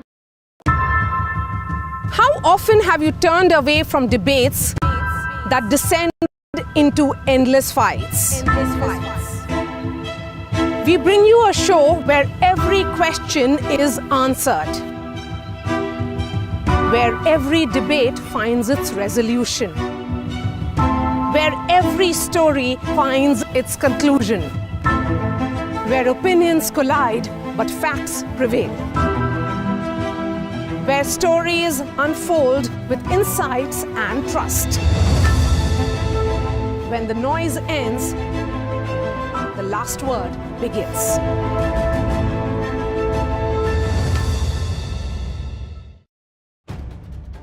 If it matters to you, if it matters to you, if it matters to you, it matters to India, it matters to India, and it matters to me, and it matters to me. India Matters with Shivakumar, only on NDTV 24/7. I've been reporting on all issues big and small from Andhra Pradesh, Telangana, rest of South India, bringing you all the action, all that you need to know, all that you want to know. The energy of maximum city is infectious. I'm bringing that energy in our news coverage from financial capital Mumbai. Covering from the southernmost part of India over the last 23 years. I bring in-depth and 360-degree coverage from the Dravidian heartland. The land of Mishti, also known for its bitter politics. I have seen much water flow under the Howrah Bridge, covering Bengal in all its vivid colours. India's IT capital is always bustling. A city full of startups, stories and surprises. And I keep you ahead on all the Bengaluru buzz. In today's interconnected world, India's voice is more crucial than ever. When India speaks, the world listens. At NDTV World, we are that voice, bringing you intelligent and insightful news from India and beyond. From geopolitics and diplomacy to economic shifts, migrations, tech disruptions, and the stories of our diaspora. We cover the news that shapes our global future. NDTV World, your new home for global news is here. मैं नरेंद्र दामोदर दास मोदी ईश्वर की शपथ लेता हूं कि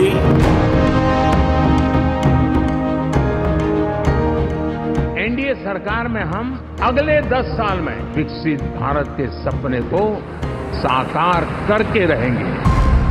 अटल से तो विकसित भारत की तस्वीर है। प्रेरणा और प्रगति जब एक साथ जुड़ते हैं तो एक नए युग की नींव पड़ती है।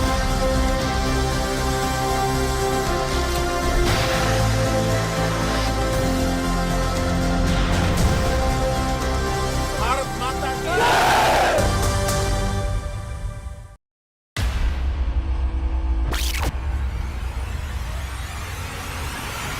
The last 1 month, if you see, the share prices of Denzol Engineering has fallen more than 58%. Why are the rating firms calling the debt payments as default? We have 2 credible credit rating agencies on March 4th coming and downgrading the stock to D. Statements are consistently being proven wrong, and transactions are being taken place which are different from what they were originally pictured to be. The company claimed it would roll out 6,400 electric vehicles. But what it has rolled out is a shocking scam. Funds meant for the project were funneled allegedly back to the promoters, the Junkie brothers.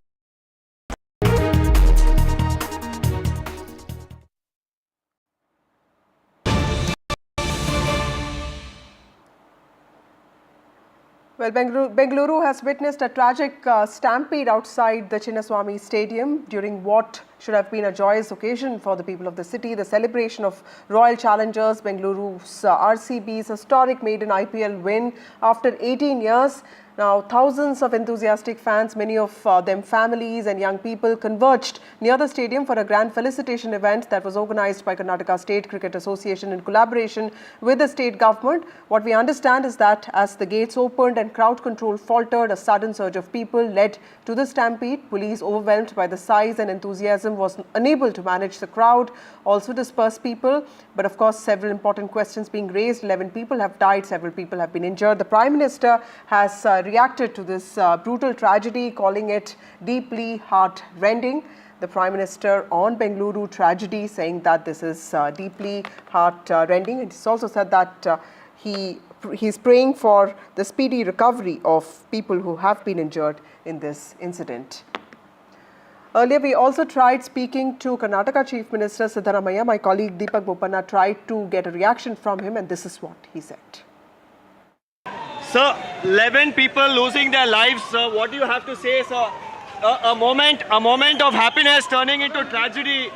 Siddaramaiah, sir, what would you like to say to the families? Sir, 11 people losing.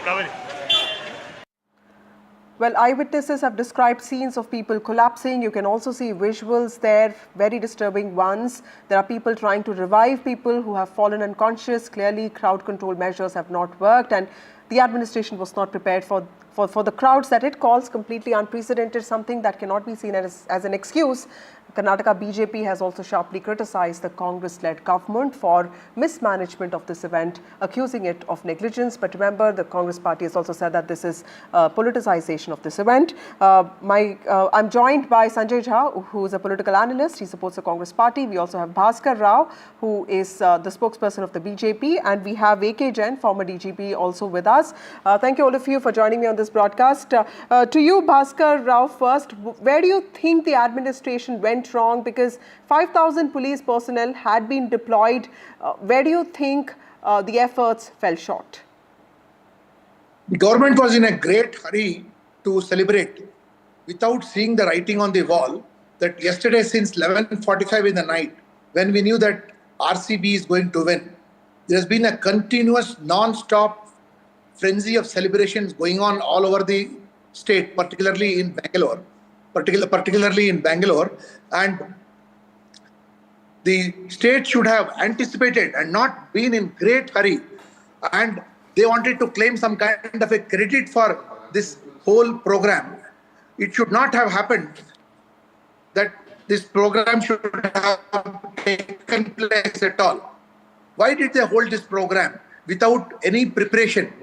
The police were unprepared. Whole of yesterday night, the police were awake in Bandobast, and just to put a garland and put a shawl, these people have made it into such an expensive tragedy in which people were overjoyed with victory, and now they are absolutely in deep gloom. Right. This is nothing but a very, very decision to have conducted this program in such great hurry. They should have waited for a day or two, and we have seen earlier also they were not properly.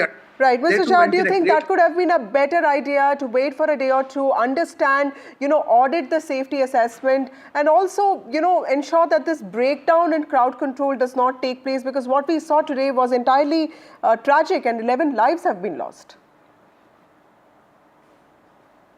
Mr. Jha, you'll have to unmute yourself. I agree with you completely. There cannot be any debate on this at all. What has happened is horrific. And it is tragic because this happened when people were in a festive mood, celebrating a great RCB triumph.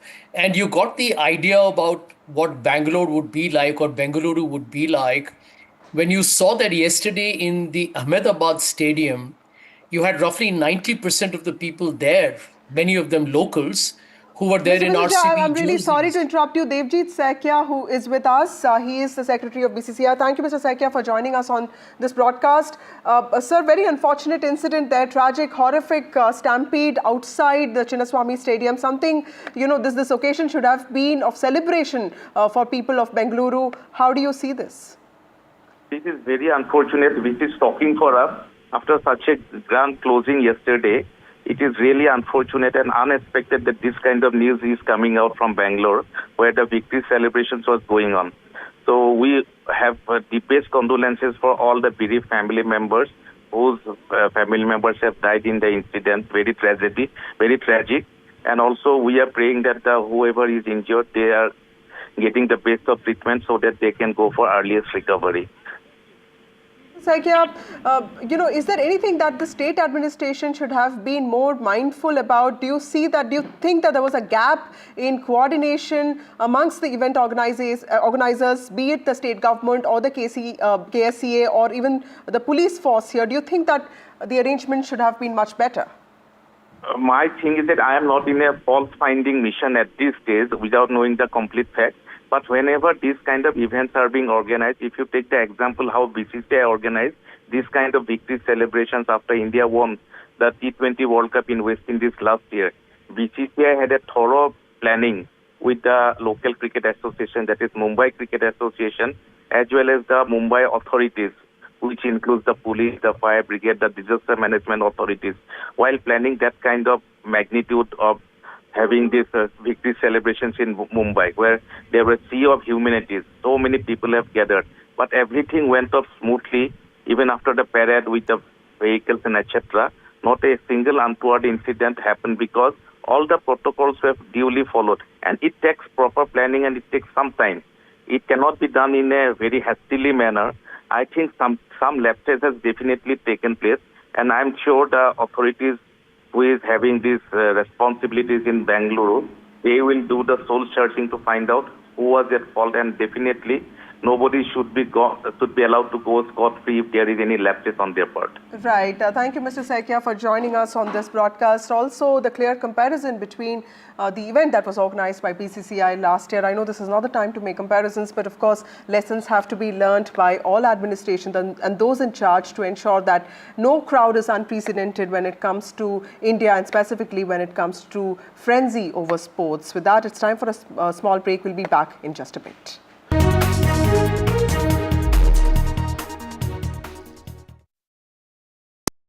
Gold plus optimistic reflective glass लगाओ, धूप की गर्मी को दूर भगाओ और बिजली का बिल भी बचाओ।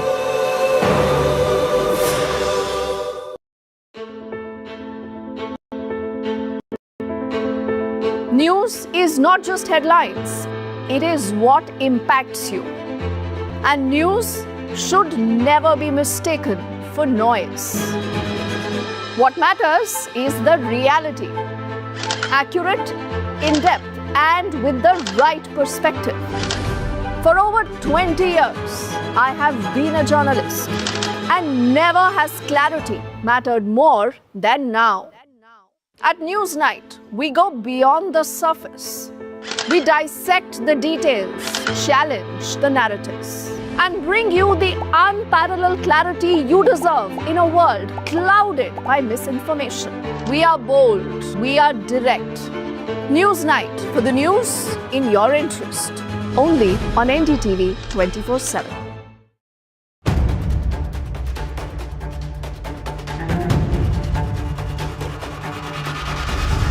If it matters to you, if it matters to you, if it matters to you,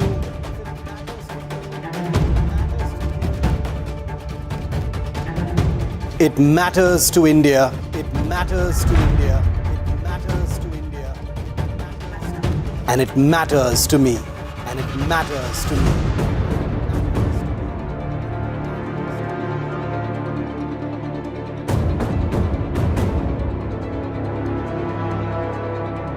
India Matters with Shivakumar, only on NDTV 24/7. 15 months after the Ram Mandir rose, the next big Pran Pratishtha. All eyes on the Ram Darbar, the 3-day Ram Rajya Splendor. NDTV in the holy city of Ram to capture each moment live.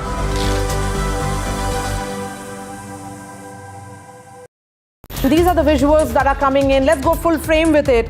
For every big news story. You can't defend the indefensible, Ruchira Kamboj, but that's what Pakistan has been doing for a very, very long time. We are sifting through a lot of information. Some is right, some is not right. But I think we are India right tunes in to NDTV. In fact, on NDTV, like we've been doing for the last few hours, we've been for fast, clear, and credible news. We've also been, busting a lot of misinformation that's been coming in. When I was standing on the road, I saw these lights going off in the sky, and I could hear where credibility sounds of like comes what sound first. like blasts happening. When Pakistan started shelling and first shell landed here, you can see this. Well, we have reached at ground zero, and this village is NDTV. First, fast. Horrible tragedy there in Bengaluru of a stampede. 11 people have died. Karnataka Chief Minister Siddaramaiah has reacted to this. He has said that he will break his, in fact, he has broken his silence. He has said that he is deeply shocked by the stampede and pain has erased the joy of victory. That's what he has said, breaking his silence on the Bengaluru stampede that took place today. 11 people have died. Several people have been injured. We're getting you all those details and more. Time for a short break. More news and updates on the other side.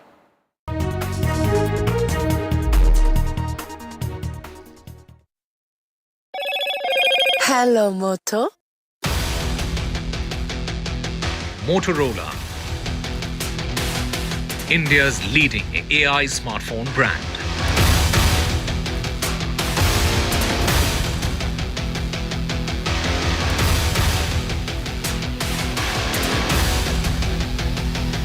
The monsoon session of the Parliament will be held between 21st of July to 12th of August. Union Minister Kiran Rijiju has said that all issues can be addressed then. No special session on Operation Sindhu demanded by the opposition. A day after cancelling his film release in Karnataka, Tamil superstar Kamal Haasan has now addressed media along with the cast of his film Thug Life. He has ducked questions on any controversy.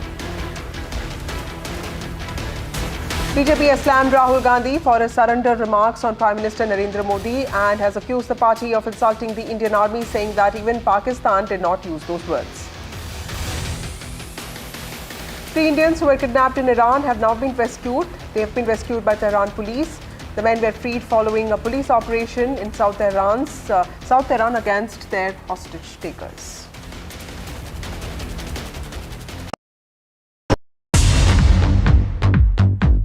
More news that matters. Big exclusive. Tulsi Gabbard gunned down by Pakistan-backed cowards. When you interact with people on ground, you're able to reflect their sentiments much better. More debates that shake the system. More exclusives you won't find anywhere else. Not just another prime time. It's a prime time that's unmissable.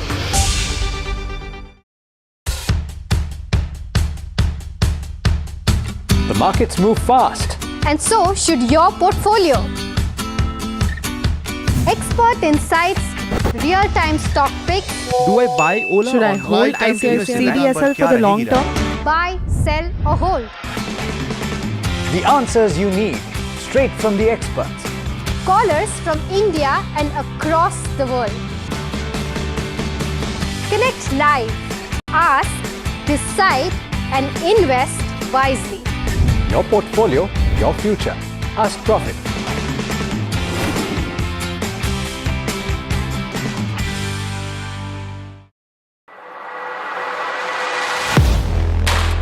Do you really know the company you invest in? What is the real picture behind presentations and claims? Is the outlook? ಇವತ್ತು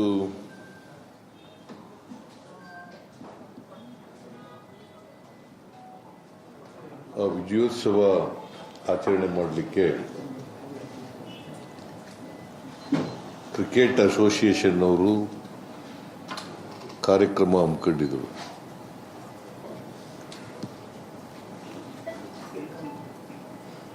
ಸರ್ಕಾರದ ವತಿಯಿಂದ ಕೂಡ ಕಾರ್ಯಕ್ರಮ ಏರ್ಪಾಡು ಮಾಡಿದ್ದರು.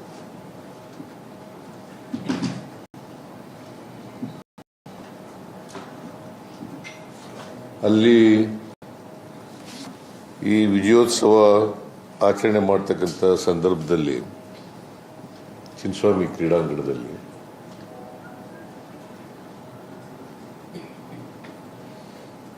ಬಹಳ ದೊಡ್ಡ ದುರಂತ ನಡೆದಿದೆ.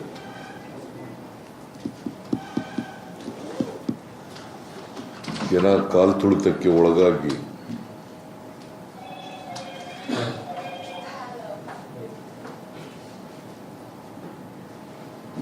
ಹನ್ನೊಂದು ಜನರು ಮೃತಪಟ್ಟಿದ್ದಾರೆ.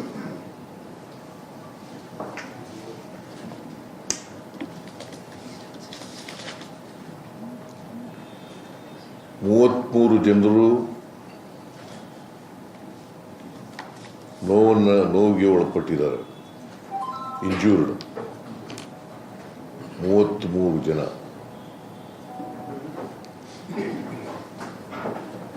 ನಾನು who are injured right now? Bowring ಹಾಸ್ಪಿಟಲ್ಗೆ, ವೈದೇಹಿ ಮಲ್ಯ ಹಾಸ್ಪಿಟಲ್ಗೆ ಭೇಟಿ ಕೊಟ್ಟಿದ್ದೆ. The Chief Minister saying that he paid a visit to the Bowring Hospital and the Vaidehi Malya Hospital where the injured and those ಸಂಭ್ರಮ ಆಚರಣೆ ಮಾಡುವಾಗ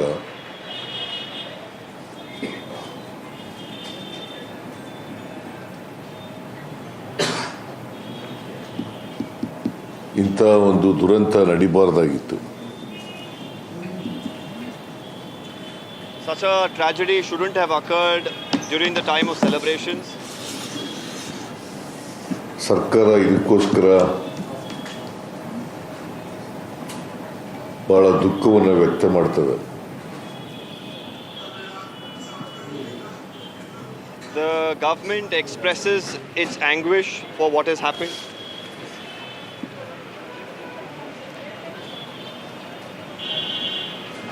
ನಮ್ಮ ನಿರೀಕ್ಷೆಗೂ ಮೀರಿ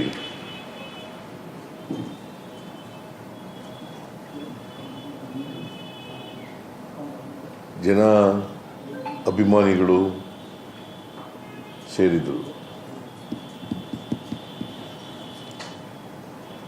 ವಿಧಾನಸೌಧದ ಎದುರುಗಡೆ ಸುಮಾರು 1 ಲಕ್ಷಕ್ಕೂ ಹೆಚ್ಚು ಜನ ಸೇರಿದ್ರು. At Vidhana Soudha, there were more than 1 lakh who ವಿಧಾನಸೌಧದ ಮುಂದೆ ನಡೆದಂಥ ಸಮಾರಂಭದಲ್ಲಿ ಯಾವುದೇ ಅನಿರೀಕ್ಷಿತ ಘಟನೆ ನಡೆದಿಲ್ಲ, ದುರಂತ ನಡೆದಿಲ್ಲ. There was no untoward incident that happened at the Vidhana Soudha. Chinnaswamy ಸ್ಟೇಡಿಯಂನಲ್ಲಿ ಈ ದುರಂತ But ಆಗಿದೆ. at the Chinnaswamy Stadium, this ಯಾರು tragedy ಕೂಡ has ಇದನ್ನ unfolded. ನಿರೀಕ್ಷೆ ಮಾಡಿರಲಿಲ್ಲ. Nobody had expected something like this to happen. ನಾವು ಕೂಡ ನಿರೀಕ್ಷೆ ಮಾಡಿರಲಿಲ್ಲ. Even we didn't expect something like this to happen. The reason being, ಸ್ಟೇಡಿಯಂನಲ್ಲಿ 35,000 ಜನ ಕೂತ್ಕೊಳ್ತಕ್ಕಂಥ ಆಸನ ಇರ್ತಕ್ಕಂಥದ್ದು.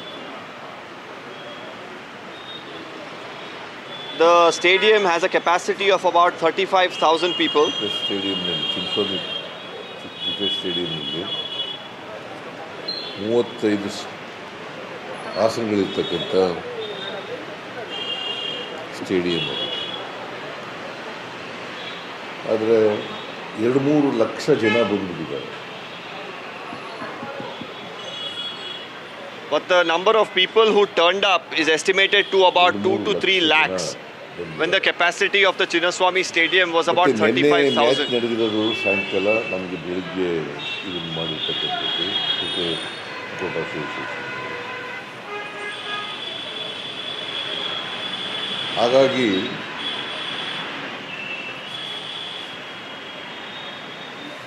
ಯಾರು ಕೂಡ ನಿರೀಕ್ಷೆ ಮಾಡಿರಲಿಲ್ಲ. The match happened last night. Preparations had to be done from early this morning. We didn't expect the crowds to turn up in such large numbers. ಸ್ಟೇಡಿಯಂನಲ್ಲಿ ಎಷ್ಟು capacity ಇದೆ ಅಷ್ಟು ಜನ ಬರ್ಬೋದು, ಅದಕ್ಕಿಂತ ಸ್ವಲ್ಪ ಜಾಸ್ತಿ ಜನ ಬರ್ಬೋದು ಅಂತ ನಿರೀಕ್ಷೆ. We had assumed that there would be as many people as the stadium would accommodate, or a little more than that, but we definitely didn't expect the number that actually turned up.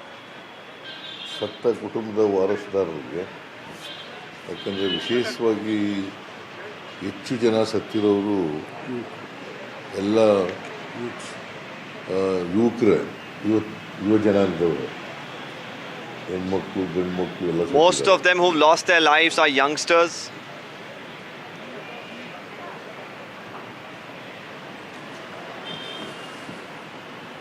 ಹೆಣ್ಮಕ್ಳು ಸತ್ತಿದ್ದಾರೆ, ಗಂಡ್ಮಕ್ಳು ಸತ್ತಿದ್ದಾರೆ.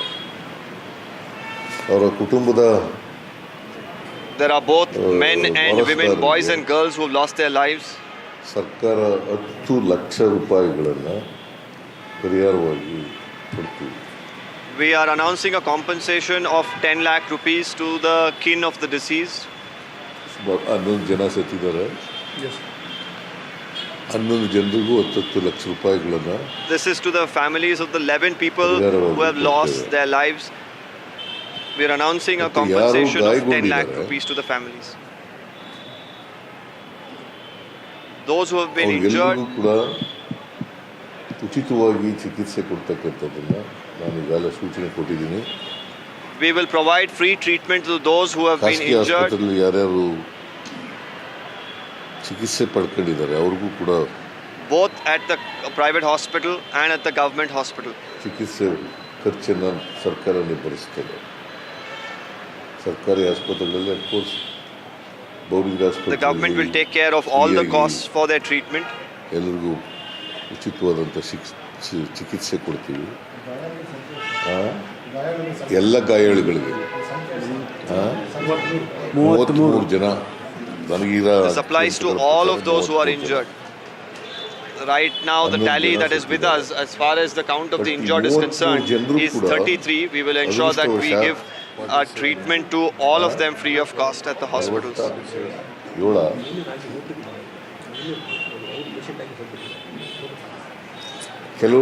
Now somebody updating the Chief Minister that the number of people who are injured are 47. Some of them have already left after getting some treatment.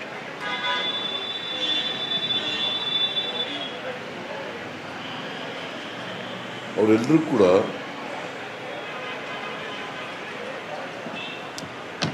ಯಾರ್ಯಾರು injury ಆಗಿದೆ ಅವರೆಲ್ಲರೂ ಕೂಡ ನನಗೆ ಡಾಕ್ಟರ್ಗಳ ಜೊತೆ ಮಾತಾಡಿದ ಮೇಲೆ ನನಗೆ ಅವ್ರು ಹೇಳಿರೋ ಪ್ರಕಾರ they are all out of danger. Well, the Chief Minister confirming that those who are injured and brought to the hospital are all out of danger.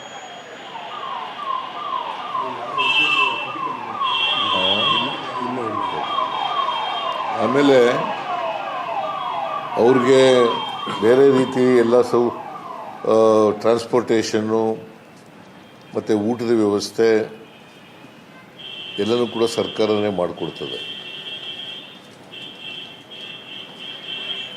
We will also ensure that we make arrangements for their transportation and food and anything else that they would need.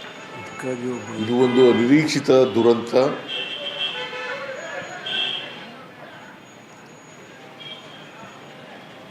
ಯಾರು This is an unexpected tragedy. ಕಾಲ್ ತುಳಿತದಲ್ಲಿ ಪ್ರಾಣ ಕಳ್ಕೊಂಡಿದ್ದಾರೆ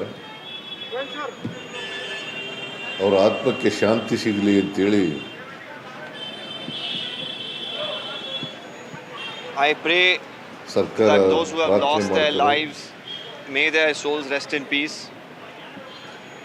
We pray and we hope on behalf of the government ಕೆಲವರು ವಿದ್ಯಾರ್ಥಿಗಳು ಕೂಡ ಇದ್ದಾರೆ that all these youngsters who have lost their lives, some of them students even, may their souls rest in peace. So ವಾರಸುದಾರರಿಗೆ ಅವ್ರ ಪೋಷಕರಿಗೆ ಅವ್ರ ಸಾವಿನ ದುಃಖವನ್ನು ಭರಿಸ್ತಕ್ಕಂಥ ಶಕ್ತಿ ಕೊಡಲಿ ಅಂತೇಳಿ ದೇವರಲ್ಲಿ ಪ್ರಾರ್ಥನೆ ಮಾಡ್ತೇನೆ. ಜೊತೆಗೆ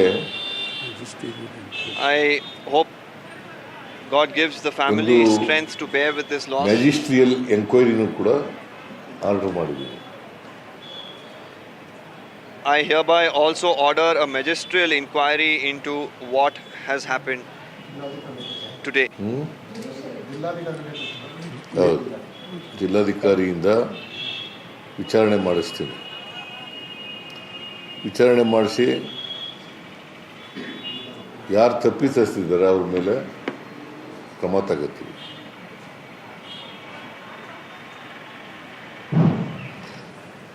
ನಾನು ಯಾಕೆ ಹೇಳ್ತಾ ಇದ್ದೀನಿ ಅಂದರೆ ಇದು ಒಂದು ಅನಿರೀಕ್ಷಿತವಾದಂಥ ಬೆಳವಣಿಗೆ. ಯಾರು ಕೂಡ ಇಷ್ಟೊಂದು ಜನ ಬರ್ತಾರೆ ಅಂತ ನಿರೀಕ್ಷೆ ಮಾಡಿರಲಿಲ್ಲ. ಕ್ರಿಕೆಟ್ ಅಸೋಸಿಯೇಷನ್ ಅವರು ನಿರೀಕ್ಷೆ ಮಾಡಿರಲಿಲ್ಲ, ನಾವು ನಿರೀಕ್ಷೆ ಮಾಡಿರಲಿಲ್ಲ, ಯಾರು ಕೂಡ ನಿರೀಕ್ಷೆ ಮಾಡಿಲ್ಲ.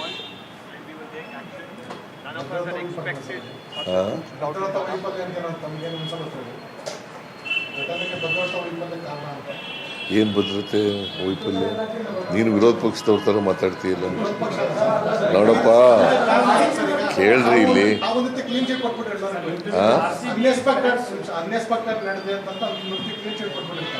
Clean ಚಿಟ್ಟು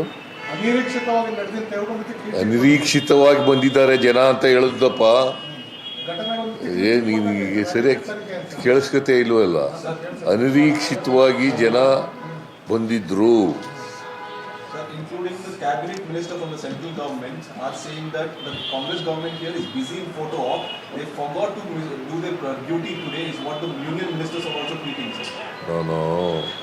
I do not want to play politics here in this case. BJP people are playing politics. I do not want to play politics. That is why ಅನಿರೀಕ್ಷಿತವಾದಂಥ ಜನ ಬಂದಿದ್ದರೂ ಕೂಡ ನಾನು ಮ್ಯಾಜಿಸ್ಟ್ರಿಯಲ್ ಎಂಕ್ವೈರಿಯನ್ನು ಮಾಡಿಸ್ತಾ ಇದ್ದೀನಿ. ಯಾರು ತಪ್ಪಿತಸ್ಥಿದ್ದಾರೆ, ಅದು ಭದ್ರತಾ ವೈಫಲ್ಯ ಇರ್ಬೋದು, ಇನ್ಯಾವುದೇ ವೈಫಲ್ಯ ಇರ್ಬೋದು, ಯಾವುದೇ ಇರ್ಬೋದು, ಅವೆಲ್ಲಕ್ಕೂ ಕೂಡ ಮ್ಯಾಜಿಸ್ಟ್ರಿಯಲ್ ಎಂಕ್ವೈರಿಯನ್ನು ಮಾಡಿಸ್ತಾರೆ.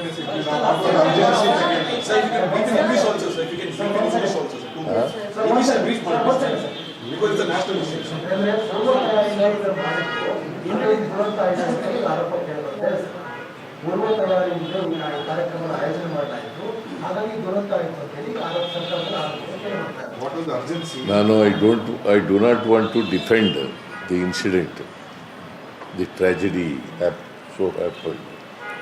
I do not want to defend the I do not want to defend. I do not want to play politics in this.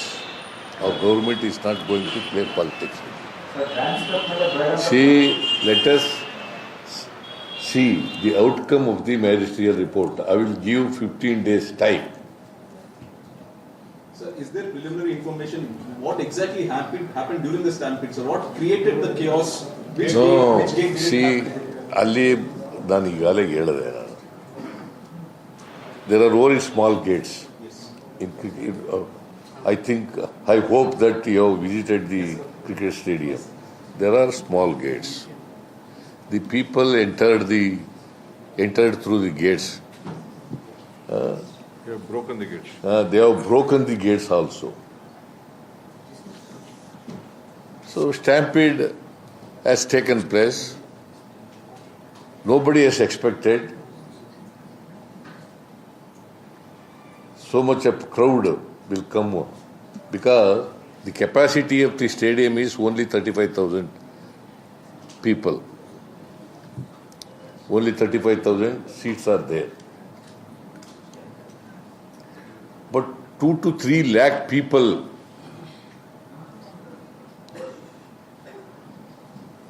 have come to participate in the celebration.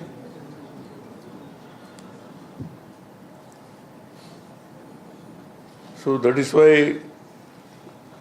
see, ಮೇಲ್ನೋಟಕ್ಕೆ ಹಂಗನ್ಸುತ್ತೆ, ಪ್ರೇಮ ಪೇಶಿ, it looks like that. It doesn't mean that ನಾನು ಖಚಿತವಾಗಿ ಏನು ನಡೆದೇ ಇಲ್ಲ ಅಂತ ಏನು ಹೇಳಿಲ್ಲ. That is why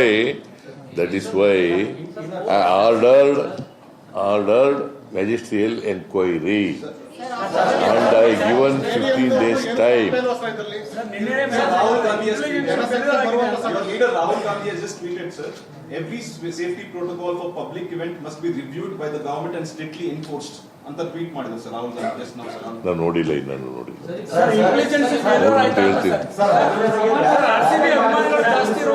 ಒಬ್ರು ಮಾತಾಡ್ರಿ, ಮಾತಾಡ್ತಾ ಇದ್ದಾರೆ ತಾಳಪ್ಪ. ಬೇಡ ಅಂತ ಹೇಳಿದ್ರು ಕಾರಣಕ್ಕೆ ಮಾಡಲಿಲ್ಲ ಅನ್ನೋದು ಸರ್. ಅದೇ ರೀತಿ ಗ್ರ್ಯಾಂಡ್ ಸ್ಟೆಪ್ ಮೇಲೆ ಕೂಡ ಕಾರ್ಯಕ್ರಮ ಬೇಡ ಅಂತ ಪೊಲೀಸರು ಹೇಳಿದ್ರು. ಬೆಂಗಳೂರು ಸಿಟಿ ಕಮಿಷನರ್ ಅಲ್ಲಿ ಬೇಡ ಅನ್ನುವಂತ ಹೇಳಿದ್ರು. ಯಾರು? ಬೆಂಗಳೂರು ಸಿಟಿ ಕಮಿಷನರ್ ಅವರು. ಇಲ್ಲ, ನಿಮ್ಗೆ ಯಾರು ಹೇಳಿದ್ರು? DC ಹೇಳಿದ್ರ ಹಂಗೆ ನಿಮ್ಗೆ? ಅಲ್ಲ, ಮೈಸೂರು DC, ಬೆಂಗಳೂರು DC ಹೇಳಿದ್ರ ಹಂಗೆ ನಿಮ್ಗೆ? ಮತ್ತೆ ಯಾರು ಹೇಳಿದ್ರು? ಮತ್ತೆ ಯಾರು ಹೇಳಿದ್ರಿ? ಯಾರು ಹೇಳಿದ್ರಪ್ಪ ನಿನಗೆ? ಇನ್ಫಾರ್ಮೇಶನ್ ಎಲ್ಲಿಂದ ಬಂತಪ್ಪ? ಹಿರಿಯ ಯಾವ ಅಧಿಕಾರಿಗಳು ಕೂಡ ಹೇಳಿಲ್ಲ. ಇದನ್ನ ಮಾಡ್ಬೇಡ.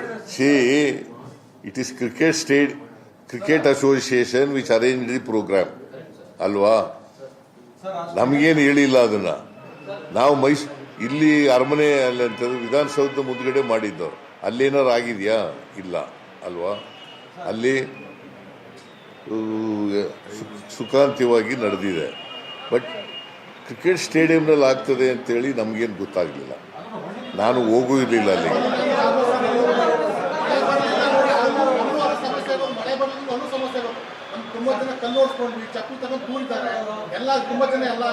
ಯಾರು?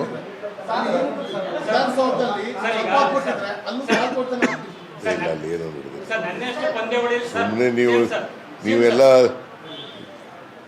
ಅಲ್ಲಿ ಅಲ್ಲೋ ಇದ್ರಲ್ಲಪ್ಪ ನೀವೆಲ್ಲ. ಅಲ್ಲೇನು ನಡೀತು? ನನಗೆ ಗೊತ್ತಿರೋ ಮಟ್ಟಿಗೆ ಏನೂ ನಡೆದಿಲ್ಲ ಅಲ್ಲಿ. ನನಗೆ ಗೊತ್ತಿರೋ ಮಟ್ಟಿಗೆ, ನನಗಿರೋ ಇನ್ಫಾರ್ಮೇಶನ್ ಪ್ರಕಾರ ಏನೂ ನಡೆದಿಲ್ಲ.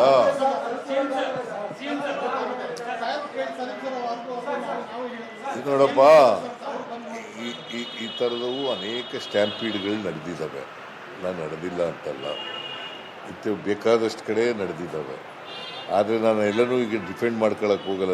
ಅಲ್ಲಿ ನಡೆದಿದ್ದಾವೆ, ಹಿಂದೆ ನಡೆದಿತ್ತು, ಇದರಲ್ಲಿ ಕುಂಭಮೇಳದಲ್ಲಿ ನಡೆದಿತ್ತು ಅಂತ ಹೇಳಿ ಇಲ್ಲಿ ಡಿಫೆಂಡ್ ಮಾಡ್ಕೊಳಕ್ಕೆ ಹೋಗಿದ್ದೀನ. ಕುಂಭಮೇಳದಲ್ಲಿ ಎಷ್ಟು ಒಂದು 50-60 ಜನ ಸತ್ತಿದ್ರು ಸ್ಟ್ಯಾಂಪೀಡ್. ಯಾರು ನಾನು ಟೀಕೆ ಮಾಡಿದ್ನ? ನಾನು ಟೀಕೆ ಮಾಡಿದ್ನೇನ್ರಿ? ನಾನು ಟೀಕೆ ಮಾಡಿದ್ನ? ಯಾರು ಮಾಡಿದ್ದವರು? ಕಾಂಗ್ರೆಸ್ನಿಂದ ಬೇರೆ. ನಾನು ಮಾಡಿದ್ನೇನ್ರಿ? ಸರ್ಕಾರದಿಂದ ಮಾಡಿಲ್ಲ, ಕರ್ನಾಟಕ ಸರ್ಕಾರ ಮಾಡಿಲ್ಲ. ಸಿಕ್ಕಾಪಟ್ಟೆ ಪಾಪ್ಯುಲರ್ ಇದೆ. ರಾತ್ರಿ ಎಲ್ಲ ಅಷ್ಟು ಜನ ಎಲ್ಲ ಸೇರ್ಕೊಂಡು ಸೆಲೆಬ್ರೇಷನ್ ಮಾಡಿದ್ದಾರೆ. ಇಷ್ಟೊಂದೆಲ್ಲ ಇರ್ಬೇಕಾದ್ರೆ ಅರ್ಜೆನ್ಸಿ ಏನಿತ್ತು ಇವತ್ತೇ ಮಾಡೋದಕ್ಕೆ? ಪ್ರಿಪೇರ್ನೆಸ್ ನೋಡಪ್ಪ, ಈಗ ನಾವು ಕರೆದಿಲ್ಲ. ಕ್ರಿಕೆಟ್ ಅಸೋಸಿಯೇಷನ್ ಅವರು ಹೇಳಪ್ಪ, ಕೇಳ್ರಿ ಇಲ್ಲಿ. ಸುಮ್ಮನೆ ನಿಮ್ನೇ ಮಾತಾಡೋದ್ರೆ ಏನು ಪ್ರಯೋಜನ? ಹಿಂಗೂ 11 people dead, 33 injured. Chief Minister Siddaramaiah of Karnataka addressing a detailed press conference and taking questions on an incident where joyful celebrations in a matter of just 6 minutes have turned into one of the worst tragedies of the year. I want to quickly bring in our team from the ground, Veera Raghav, Hari Priya. We'll get Deepak as well in just a moment from now. Veera, to you first. We've just heard many elements coming out from that press conference. You were there, reporting on this entire celebration that turned tragic. What are the key points that stand out to you from this press conference? Very, very important, Shiv. I think he says that the Cricket Association organized the event at the stadium and the government organized it here at the Vidhana Soudha. There was a lot of police presence here at the Vidhana Soudha. There was very, very limited presence there at the cricket stadium, Chinnaswamy Stadium, just a stone's throw away. He's also saying that he will do an inquiry and take action against whoever is responsible. But I think there are some really important questions, Shiv, that I've jotted down which need to be raised. One, was it all done in a big hurry? Was there a need to do such a big event today? Was there a FOMO for the government from missing out in the euphoria? Two, were 2 events necessary? Because remember, the police force is also overstretched. When you have 2 big events of this nature at such a short interval, was it absolutely necessary? Should it have just been in one place? And 3, more important, who is to be held responsible is a question that everyone will ask. But was the stadium event badly planned? And that's a very important question because, as I point out, Shiv, anyone who understands the crowd, from about 3 o'clock, 4 o'clock onwards, I moved out of there a little away because you knew it was getting very, very, very chaotic.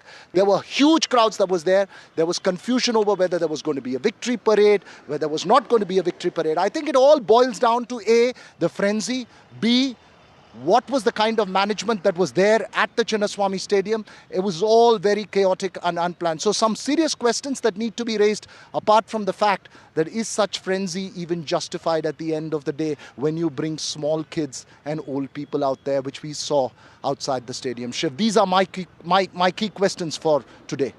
And those questions are going to be raised even louder here on NDTV. Veera, one more question before I let you go is this magisterial inquiry that the Chief Minister has ordered now is obviously, hopefully, going to be a time-bound one.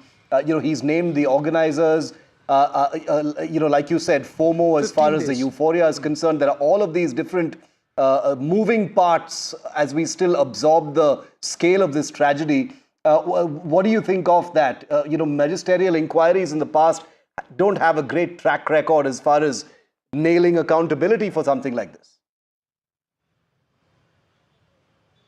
compensation, magisterial inquiry are the routine responses of government to a tragedy. So there will be heads that will roll, and I think there will be questions raised to the police and the police officers.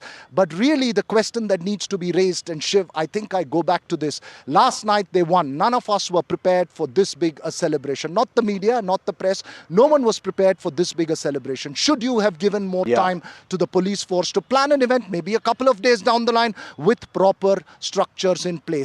Did you not anticipate the kind of frenzy that's there, given that cricket is a religion and you know the kind of sentiment the IPL and RCB awakes in Karnataka? Well, you should have anticipated it. And I think at least at 2-3 o'clock in the afternoon, when things were going really awry outside Chinnaswamy Stadium, there was not even traffic directives that were given. There were lots of people, including lawyers from the High Court, who were out, who were stuck in that traffic out there.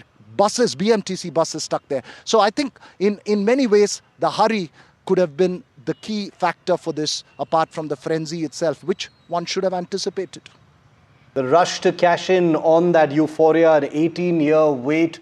None of these were really unknown variables, and yet here we are standing over 11 people who have tragically died. And as the Chief Minister said himself, all of them young people. Veera, I'm going to let you go for just a moment. Thanks very much for those inputs from the ground. Deepak is live with us from the Vaidehi Hospital. Haripriya is from the Bowring Hospital, the two hospitals where the injured and the dead are currently. Deepak, very quickly to you first. A blame game has obviously broken out, but that's not our priority right now. The priority is help to the families and the injured. Can you tell us a little bit about that? The Chief Minister touched upon it, but what sort of injuries are we talking about? Is the death toll likely to go up? I hope not.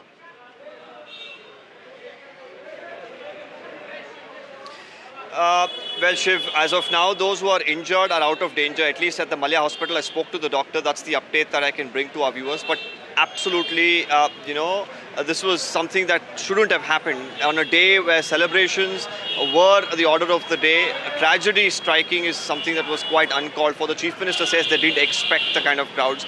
We know even during a cricket match, when there are tickets that are sold for a stadium, which he in fact confirms that there are 35,000 people, there are at least 5,000 to 10,000 people on a match day that turn up and wait outside. On the day when there were talks of a victory parade, initially, of course, the Home Minister says there was no victory parade. Then why was a bus being prepped? Why was that bus, which was supposed to, mirror a victory parade bus, brought into the Vidhana Soudha along with the two buses in which the players came? These are some pertinent questions. And also, was there a need to have these two different locations and felicitations happening there? Because, the movement of the bus from one location to the other also got the crowd really buzzing. And while I was at the Vidhana Soudha, there were bottles being flung at, people. Stones at one point in time started to be pelted. People were getting agitated as they continued to wait. It was an unprecedented crowd, yes, but the situation could have been handled well. They are saying that they didn't have time. If they didn't have time, could they have told the management? Could they have told the organizers, we can't do this right now because the lives of people are more important? These are questions that come up. At the Vaidehi Hospital here, we have the leader of the opposition, R. Ashok, and Chalwadi Narayan Swamy, who have just arrived, met the families. I spoke to some of the family members here. They're not in a condition to really comment, but it is really heartbreaking to listen to their plight. Here you have one of the family members, in fact, speaking. I'm just going to put the mic there so that you could properly listen to what. Yeah, go ahead, Deepak. ನಾಳೆ ಕಳಿಸ್ತೀವಿ ಅಂತಾರೆ. ಅದೇ ಸರ್ಕಾರ ಇವಾಗ chief minister ಬಂದಿದ್ರು, home minister ಬಂದಿದ್ರು, ಅವ್ರು ಹೋದ್ರು ಬಂದ್ರು. ನಾವು ಒಬ್ಬೊಬ್ರು ಸಾಕೊಂಡಿರ್ತೀವಿ. ನನ್ನ ಮಗನ ಕರ್ಕೊಂಡು ಹೋಗ್ತೀನಿ, ನನಗೆ ಕಳಿಸ್ಕೊಡಿ ಸರ್ ಇವತ್ತೇ ಬೇಕು, ಇವತ್ತೇ ಕರ್ಕೊಂಡು ಹೋಗ್ತೀನಿ ನಾನು. ನೀವು ಇಲ್ಲಿ ನಾಳೆ ಅವನಿಗೆ ಪೋಸ್ಟ್ ಮಾರ್ಟಮ್ ಏನು ಬೇಡ ಸರ್, ಆಗೋಗ್ಬಿಟ್ಟಿದೆ. ನನ್ನ ಮಗನ ಕಳಿಸ್ಕೊಡಿ ದಯವಿಟ್ಟು, ಅದೊಂದು ರಿಕ್ವೆಸ್ಟ್ ಮಾಡ್ಕೊತೀನಿ. ನೀವು ಇಲ್ಲಿಟ್ಟು ಅವನ್ನ ಅಲ್ಲಿ ಮಲಗಿಸಿ ನನ್ನನ್ನು ಇಲ್ಲಾಗಿ ನಾವು 1 ಅವರ್ ಬಿಟ್ಟು ಅವನು ಇರ್ತಿರ್ಲಿಲ್ಲ. ಒಬ್ಬ ಮಗನ ಸಾಕೊಂಡಿದ್ದೀನಿ, 22 ವರ್ಷ ಅವನಿಗೆ ತುತ್ತು ಕೊಟ್ಟು ಸಾಕಿ ಇವತ್ತು ನಿಮ್ಮ ಒಂದು ಧೋರಣೆಯಿಂದ ಇಲ್ಲಿ ಬೀದಿನಲ್ಲಿ ಹೆಣ ಆಗೋಕ್ಕೆ ಮಾಡಿಬಿಟ್ಟೆ. ನನಗೆ ಕೇಳ್ದೆ ಬಂದಿದ್ದೆ, ದಯವಿಟ್ಟು ಅವನನ್ನು ಇವಾಗನೇ ನನಗೊಂಚೂರು ಮಾಡಿ ಕಳಿಸ್ಕೊಡಿ. ಆಗೋಗ್ಬಿಟ್ಟಿತ್ತೆ, ಬರೋದು ಹೋಗೋದು. ನಿಮಗೆ ಎಷ್ಟು ಕೋಟಿ ಜನಗಳಿದ್ದಾರೆ, ನನಗೆ ಆಗಲ್ಲ. Well, emotional really, and he's saying that politicians are coming and going. All that he wants now is for, the mortal remains of his son, 22-year-old son, to be just handed over so that he could go back home and lay his son to rest. He's saying that, he does not want to wait for more formalities to occur, and that's the only request he's making as politicians come and go. The Chief Minister was here a while ago. There have been other officials. Now the BJP leaders are here. They're saying we don't need all this. You have the people, but I have only one son. It's very emotional, and it's the same scene with the other families who are inside. They're completely taken aback. They didn't expect this. Some of them didn't know that their children would turn up here. Some of them knew. Some of them were thinking that it is just going to be a moment of celebration. Nobody, remotely thought that this could turn into such a big tragedy that has unfolded now in Bengaluru. Absolutely heartbreaking, absolutely heart-rending scenes outside the Vaidehi Hospital where Deepak has just brought us that report from. You saw that father absolutely inconsolable. I cannot even put into words what families like his are feeling at this point of time. In a matter of 6 minutes, that's how long the stampede apparently lasted. They've lost their sons. Their children have been snatched away from them. All of it thanks to a complete lack of planning. I'm going to play out that for you again in just a moment. There are more families, and we will, once there is permission, identify those who've been lost in this horrible tragedy. On the right-hand side of your screen are those pictures, ghastly pictures of endless pairs of footwear, the grisly remnants after that fatal stampede outside the Chinnaswamy Stadium. With those pictures, many people have been injured. 33 have been injured. Many of them are currently in oxygen, but it's good to tell you that they're all out of danger right now. 11 people is an unacceptable figure of death on a day that was supposed to be about celebration. Haripriya, my colleague, is also outside the Bowring Hospital in Bengaluru, where some of the injured have been admitted. Can you tell us what's happening there, Haripriya? These are two hospitals that are not very far, I assume, from where the tragedy took place. Right, that's right. We have about 14 to 16 people who are injured coming in that have come in here, and the confirmed death toll as of now from this particular hospital is 7. Even all I see is ambulances coming in, and even to get here, the ambulances are facing heavy traffic and just getting stuck and getting here by difficulty. I also saw some of the imagery from inside the Bowring Hospital, although we've not been let in. Some of the imagery that was seen and the video seen suggests that there's a lot of things happening there. People are been rushed with stretchers, and there's a lot of family members waiting around there. And also got to speak to someone whose kin is injured inside. While we question here and ask the government, and while the government also has some announcements to make, all they're doing right now is regret. They just regret that they came out and this has happened to them. They rather stay home is what I heard, and they're not much in a situation to talk much about what they're going through right now. As the political drama here continues as well, all the ministers that have been named so far were also at Bowring to take stock of the situation. Okay. The opposition, the leaders in the oppositions have heavily questioned. All right, Haripriya, thank you very much for that input. It's going to be a long night, a terribly heartbreaking night for 11 families. But here on NDTV, as we report from the ground in Bengaluru, we are going to raise the big questions, because this is the 7th such stampede in the country in the last 12 months. We are zooming into Bengaluru, but we're also zooming out to the rest of the country and asking the big questions right after this break. Stay with us.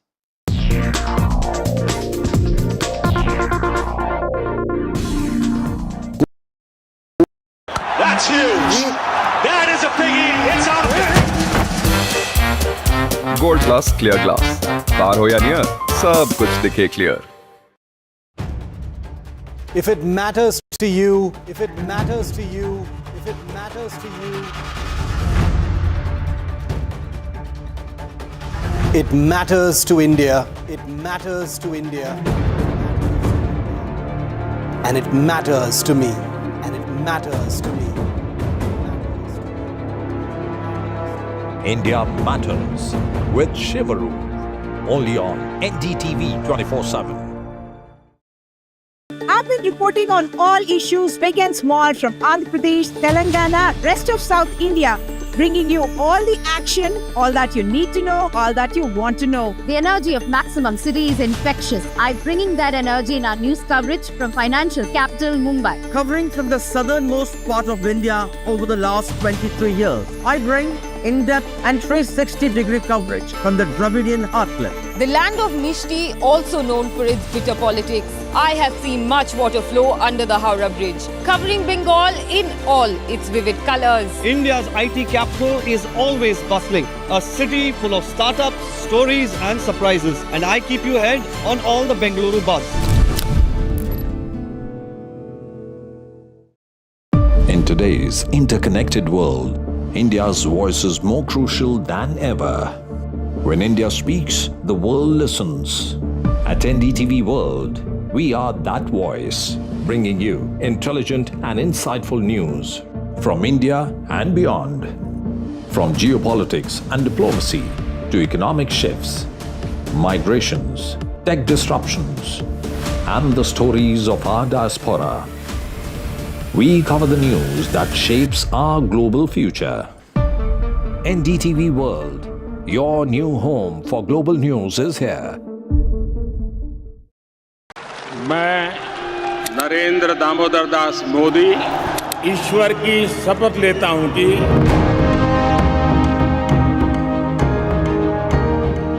NDA सरकार में हम अगले 10 साल में विकसित भारत के सपने को साकार करके रहेंगे।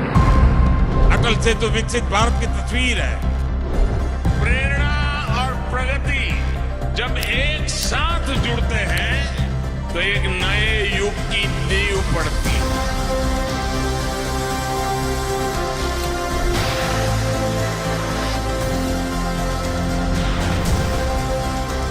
भारत माता की That's huge. That is a biggie. It's out of there. Gold glass clear glass, पार हो या नियर, सब कुछ दिखे clear.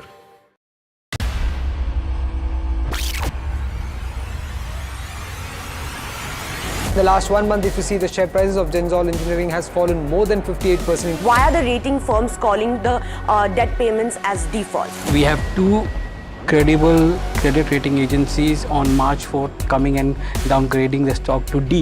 Statements are consistently being proven wrong, and transactions are being taken place which are different from what they were originally pictured to be.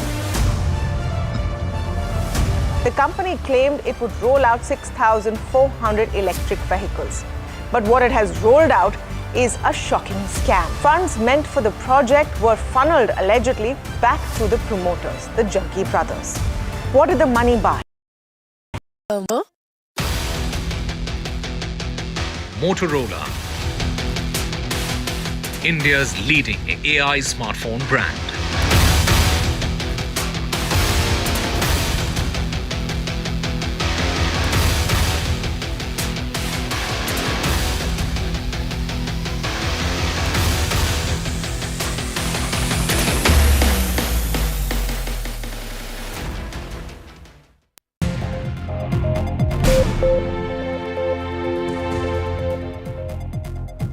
"11 lives lost at the last count. During what should have been a moment of joy, Bengaluru was celebrating an 18-year wait for a long-desired IPL victory by the Royal Challengers Bengaluru. But that joy curdled into horror as a stampede broke out during the victory celebrations. 11 of our citizens are dead, all of them young people. They weren't part of a protest, they weren't part of any agitation. They were simply cricket fans who came to cheer a long-awaited victory. They came to see their team, their boys, and they died. What happened was not just tragic, it was totally avoidable. There are some burning questions the Karnataka government must face, and they've just addressed a press conference. Who planned and organized the various events across the city? Who cleared the permissions for gathering of such magnitude, especially just hours after crowd chaos had previously played out just the previous night? What was the advice given by the Bengaluru police on expected crowd size and how to manage them? Was any of it even followed? Is the government trying to pass the buck on to cricket organizers? What was the rush to celebrate? Why this breathless push to do a grand ceremony within 24 hours of the IPL final? Who in the government pushed this through? Where was the basic first aid infrastructure? Where were the ambulances, the stretchers, the crowd control ropes, the evacuation plans? And above all, how does the Karnataka government justify continuing with its RCB felicitation ceremony even after people had died just minutes earlier in the same context? What signal does it send when state machinery chooses a cricket ceremony over saving lives? Is cricket now officially more important than governance? More urgent than accountability? The fact that the Congress government in Karnataka finds itself cornered is clear in how Chief Minister Siddaramaiah chose to completely dodge NDTV's direct question on this tragedy before his press conference. He had no answers, no explanations, just a silent walk past before the press conference. Sir, 11 people losing their lives, sir. What do you have to say, sir? A moment of happiness turning into tragedy. Siddaramaiah, sir, what would you like to say to the families? 11 people losing. And now we have the inevitable political blame fest. The BJP is pointing furious fingers at the Congress. But let us not forget this. When it comes to stampede deaths in India, no party has clean hands. In Delhi, in Hathras in UP, in Hyderabad, during the Kumbh Mela in Uttar Pradesh, in Tirupati, people have died needlessly in stampedes caused not by criminals or terror attacks, but by pathetic planning and non-existent preparation. The pattern, viewer, is unmistakable and the deaths are identical in their cause. Chaos, absence of safety, zero foresight, governance systems being in a hurry. We need to ask ourselves, is it really fair to put this tonight on cricket fans as some are doing? Can we blame them for turning up to celebrate a once-in-a-generation moment for their team? Sure, crowds must act responsibly. But when lakhs gather and there's no system to handle them, is it the people who should be held to account or the state authorities who permitted all of this to happen? The truth is simple. Just as the buck stopped with the Yogi Adityanath government in UP for the fatal stampede at the Kumbh or in Hathras, and with Chandrababu Naidu for the stampede in Tirupati, today the buck stops with the Siddaramaiah government in Karnataka. That's right. We do not take sides. We hold governments accountable no matter which party they belong to. Not somewhere else. Right here, right now. 11 people are dead. That is the undisputed fact tonight, viewer. And that is the only statistic, as far as I am concerned, that matters. I want a view from those who are not only in the political sphere, but those who've also been in positions of power in the past, in Karnataka and elsewhere. Sanjay Sahai, his former ADGP of Karnataka. Ashok KM Gowda is a spokesperson of the Karnataka BJP. Syed Asad Abbas, the political analyst. He supports the Congress party. Mr. Sahai, I want to come to you first. A magisterial inquiry has been ordered. All the placeholder things have been said. What is your first impression of this? It seems even to the untrained eye that this entire celebration was done in a hurry. There seems to have been some kind of a systemic eagerness to celebrate as quickly as possible, be part of the entire euphoria, and somewhere basic preparations and planning simply fell off the table.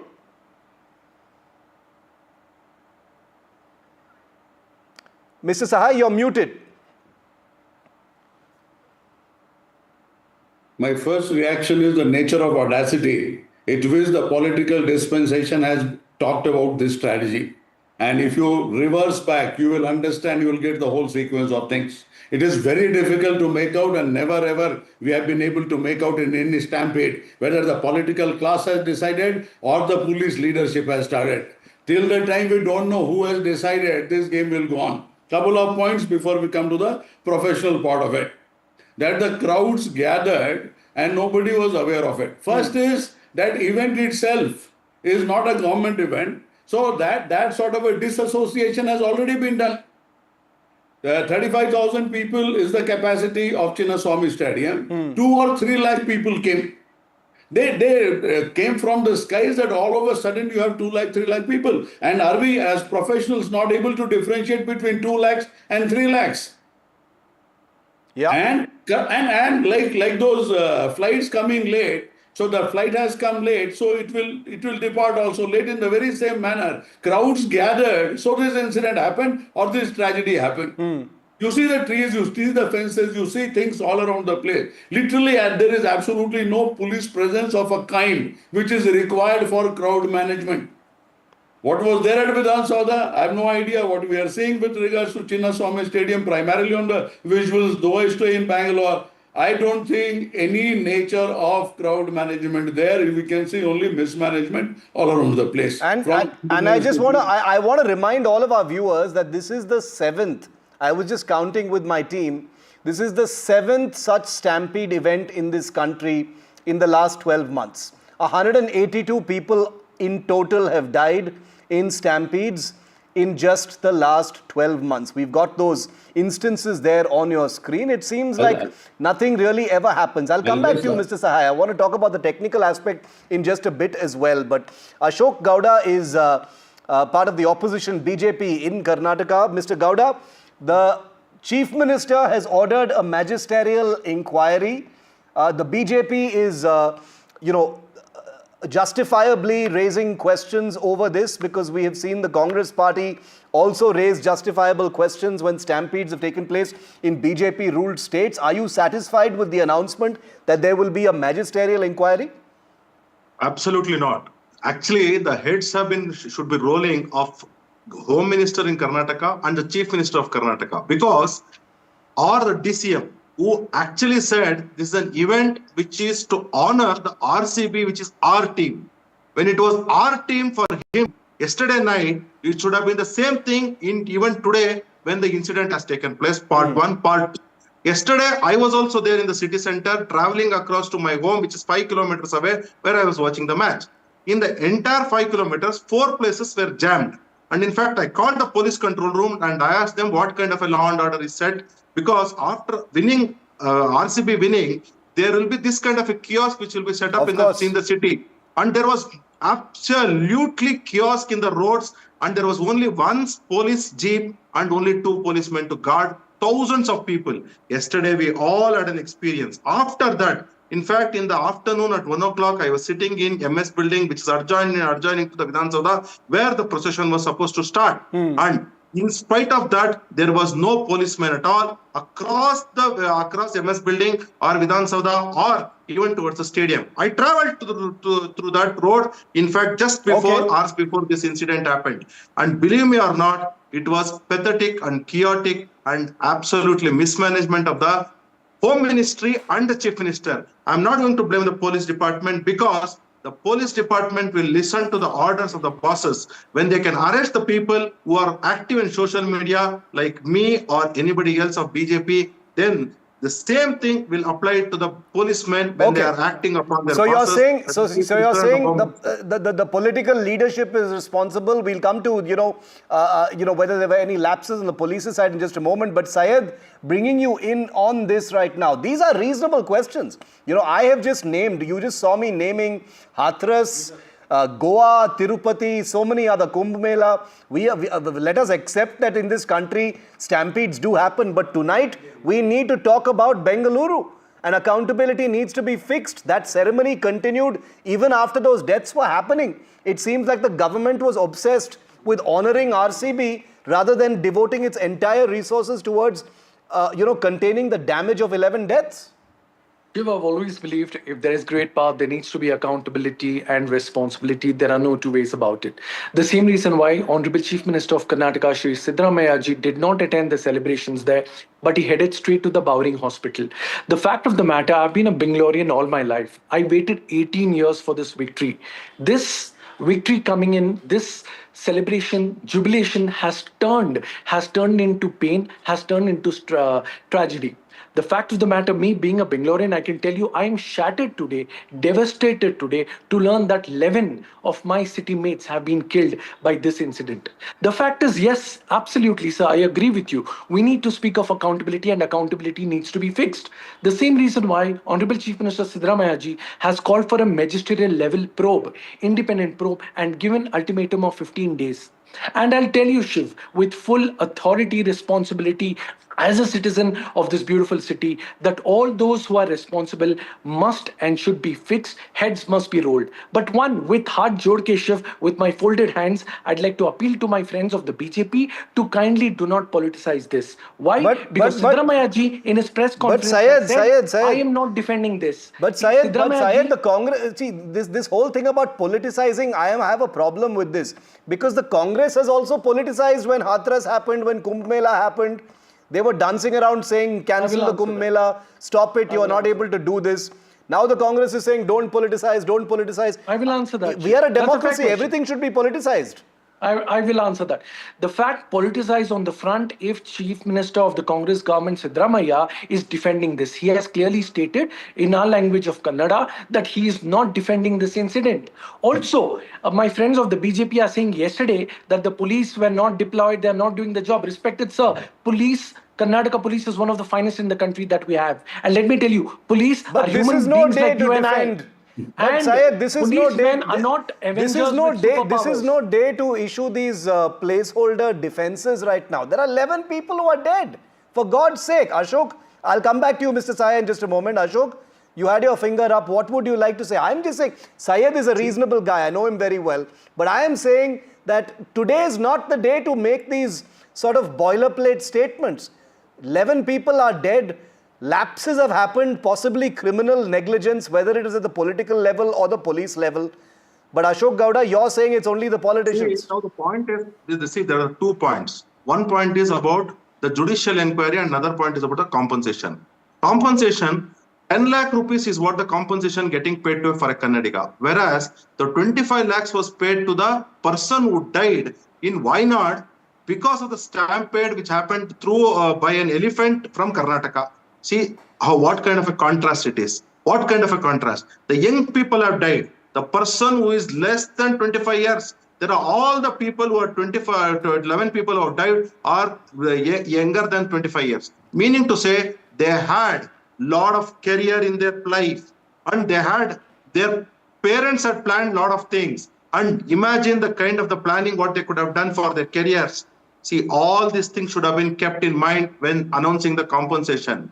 And when you can pay 25 lakh rupees for a person who is getting, who died because of stampede of an elephant from Karnataka, why can't you not pay more than that? When you are ready to pay, give sites to the people who won the match for Bengaluru, why can't you not pay compensation? Okay, so Mr. Gowda, this gets added to the many things that the BJP is currently saying as far as the Siddaramaiah government is concerned. But Mr. Sahai, I want to bring you back in on this because the BJP, which is in the opposition, saying that it's only the politicians who are to blame, not the police. But my question is, at some point while this entire crowd swell was evolving, did the alarm bells not go off anywhere? There is a huge discrepancy between 35,000 and 2 to 3 lakh people.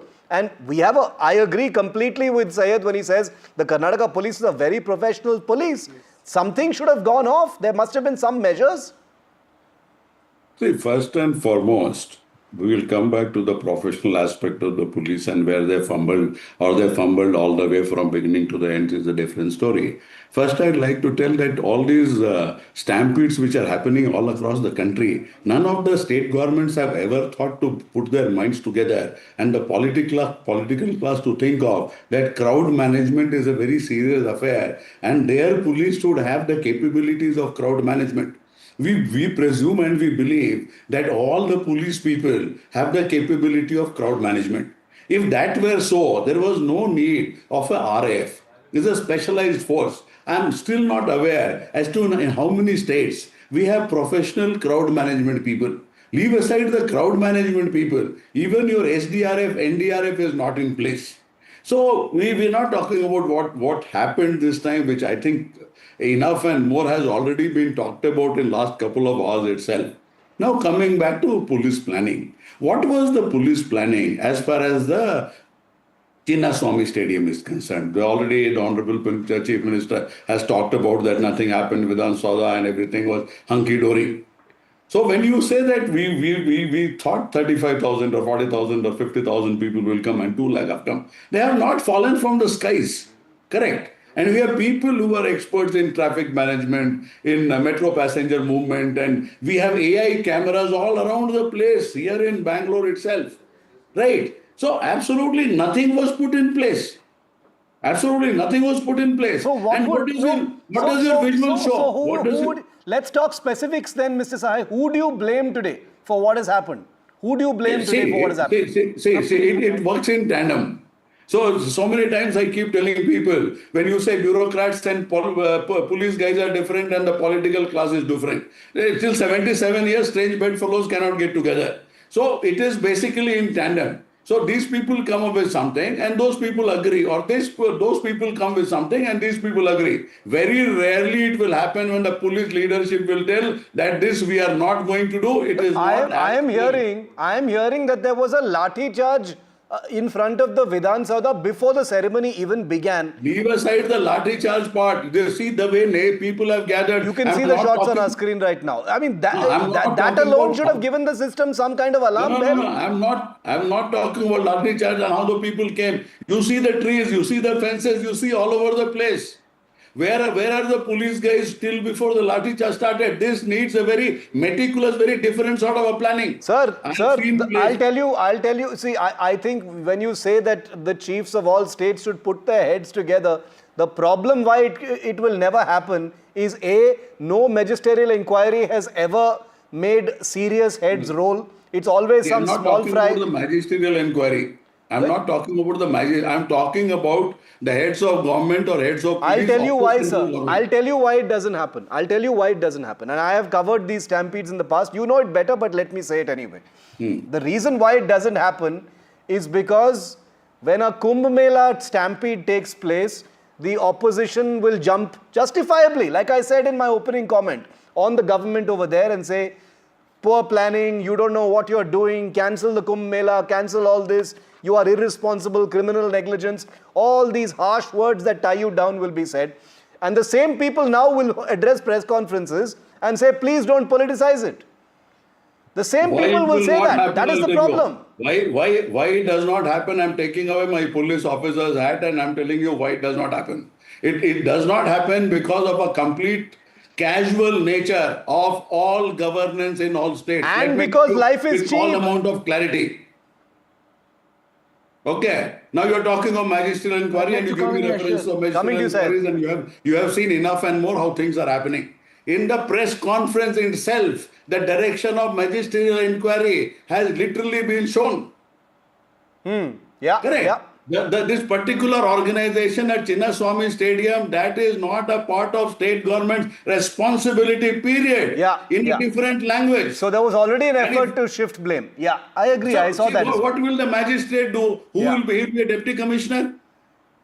He will be a deputy commissioner. He will do the magisterial inquiry. You are saying that this crowd gathered on its own. Syed, okay, so I have 2 minutes left and I'll give 60 seconds to each of our political guests. Syed, the seeds have already been planted for no accountability to be fixed. That is the subtext. And also, life is cheap in this country, which is why ultimately we will all move on. We moved on from 120 people killed in Hathras.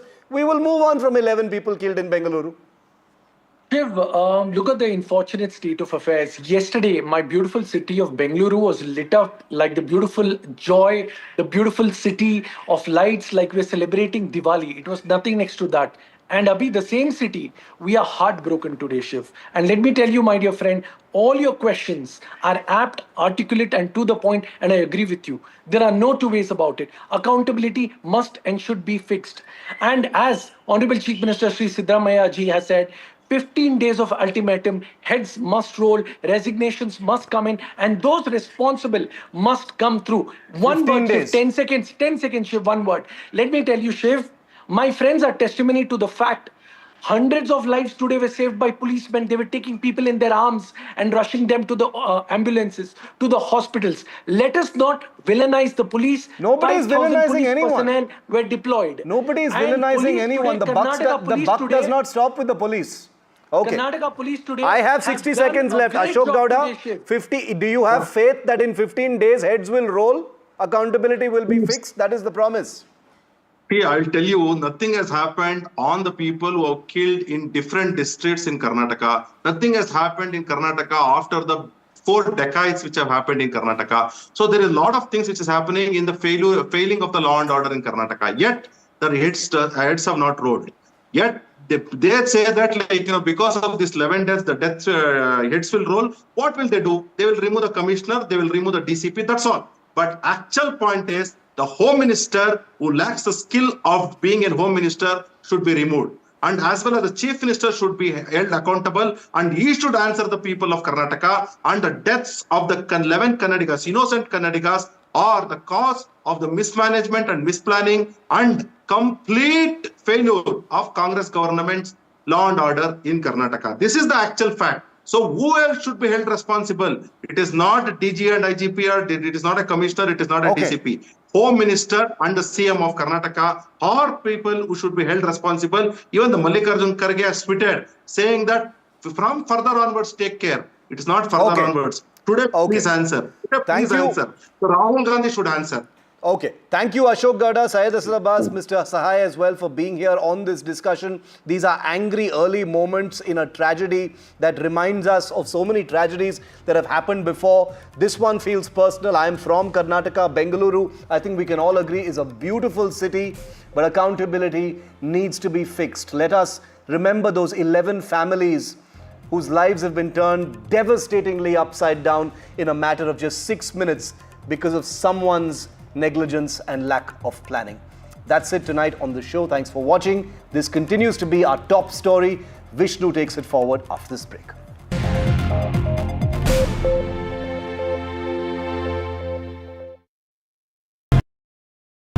तू ही तो है जिसकी सच्चाई वाली clarity की वजह से मैं आज यहाँ हूँ। गोल्ड प्लस सिल्वॉक्सी मिरर्स, ऐसी क्लैरिटी कि आपको सिर्फ सच नजर आए, चाहे कितने भी साल बीत जाएं।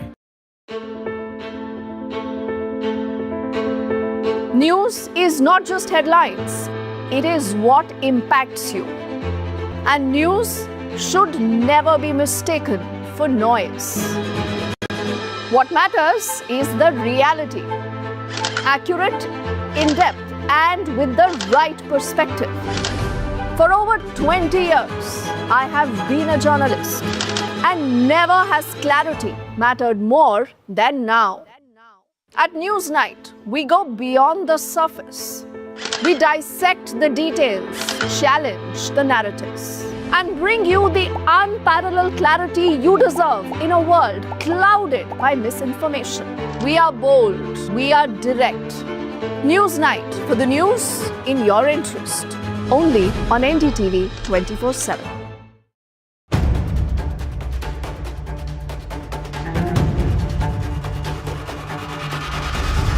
If it matters to you, if it matters to you, if it matters to you,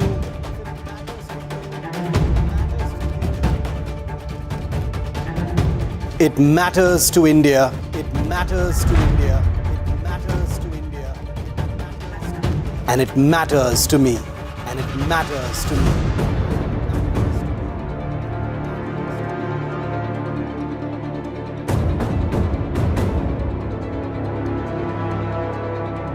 India Matters with Shivakumar, only on NDTV 24/7. 15 months after the Ram Mandir rose, the next big Pran Pratishtha. All eyes on the Ram Darbar, the 3-day Ram Rajya splendor. NDTV in the holy city of Ram to capture each moment live.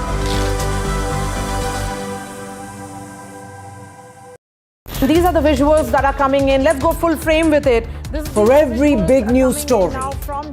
You can't defend the indefensible Ruchira Kamboj, but that's what Pakistan has been doing for a very, very long time. We are sifting through a lot of information Some is right, some is not right. But I think we are India right tunes in in to terms of the NDTV. information we put on air. In fact, on NDTV, like we've been doing for the last few hours, we've been For fast, clear and credible news. We've also been, busting a lot of misinformation that's been coming in. When I was standing on the road, I saw these lights going off in the sky, and I could hear where credibility sounds of like comes what sound first. like blasts happening. When Pakistan started shelling and first shell landed here, you can see this. Well, we have reached at ground zero, and this village is NDTV. First, fast, factual.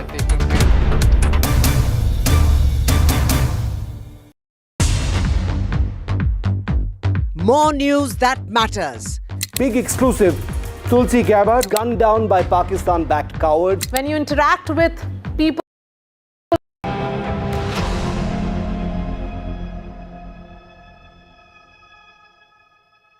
Virat Kohli there, right in the front, holding that trophy. You can see the excitement. You can see the crowds that have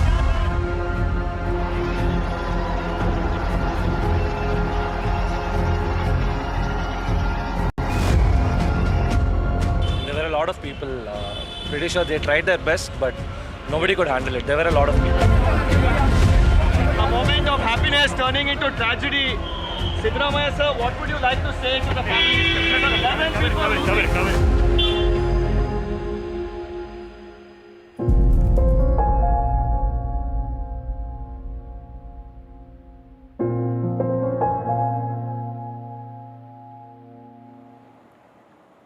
Good evening. The frenzied celebration in Bengaluru over the RCB winning the IPL after 18 long years took a tragic turn, with at least 11 people feared dead in stampedes at 2 locations. The chaos began after a crowd gathered near the Chinnaswamy Stadium for a felicitation of the team held by the Karnataka State Cricket Association.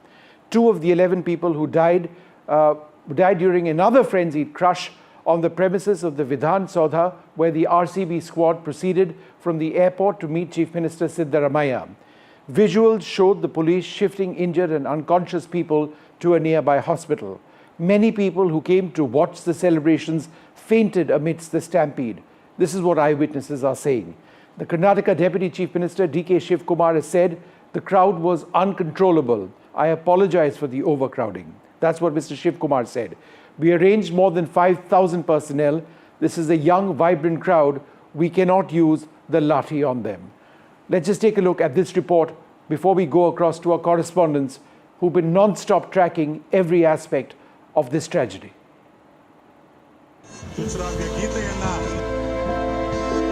Dream run that turned into a nightmare within minutes. Lakhs lined up Bengaluru streets to welcome the heroes, Team RCB. A day that started with euphoria turned into screams of death pain.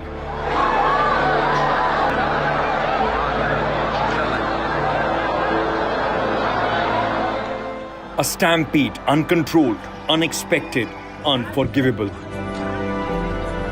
At least 11 lives lost. The official victory parade was called off in view of the crowds, but lakhs of fans still showed up. No crowd control, no barricades, no plan. ज़्यादा भीड़ था, rush था, सब तरफ आदमी चढ़ रहे थे एक दूसरे के ऊपर। तो पुलिस ने फिर भी काफ़ी अच्छा काम किया, पर संभाला, फिर भी भीड़ कंट्रोल नहीं हो पा रहे थे। To be honest, we couldn't even get into the stadium because the crowd was so much. Police were around, but I'm pretty sure even they couldn't handle it. There were a lot of people. Pretty sure they tried their best. We are not sure as of now. Yeah. I mean, anyway, we tried there, but we couldn't go, even though we had passes. I'm sure we couldn't do much. Just minutes later, even as families waited to identify the dead, the felicitation ceremony went on. The stage lit up, players posed, grief and death outside, celebrations inside. The capacity of the stadium is only 35,000, but 2 to 3 lakh people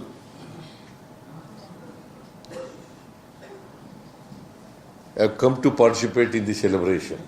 I ordered magisterial inquiry and I given 15 days time. Opposition BJP was quick to question the government's haste in holding the event. I demand Chief Minister to take up the responsibility and he should refer the matter for the judicial inquiry. Bengaluru should have been celebrating. Instead, the city is mourning. RCB homecoming bled red with another stampede shaming the nation. With Deepak Bopanna, TM Veeraraghav and Haripriya, Bureau Report by Malvika Murli. Well, let's go straight across to NDTV's Veeraraghav, who joins us at this stage.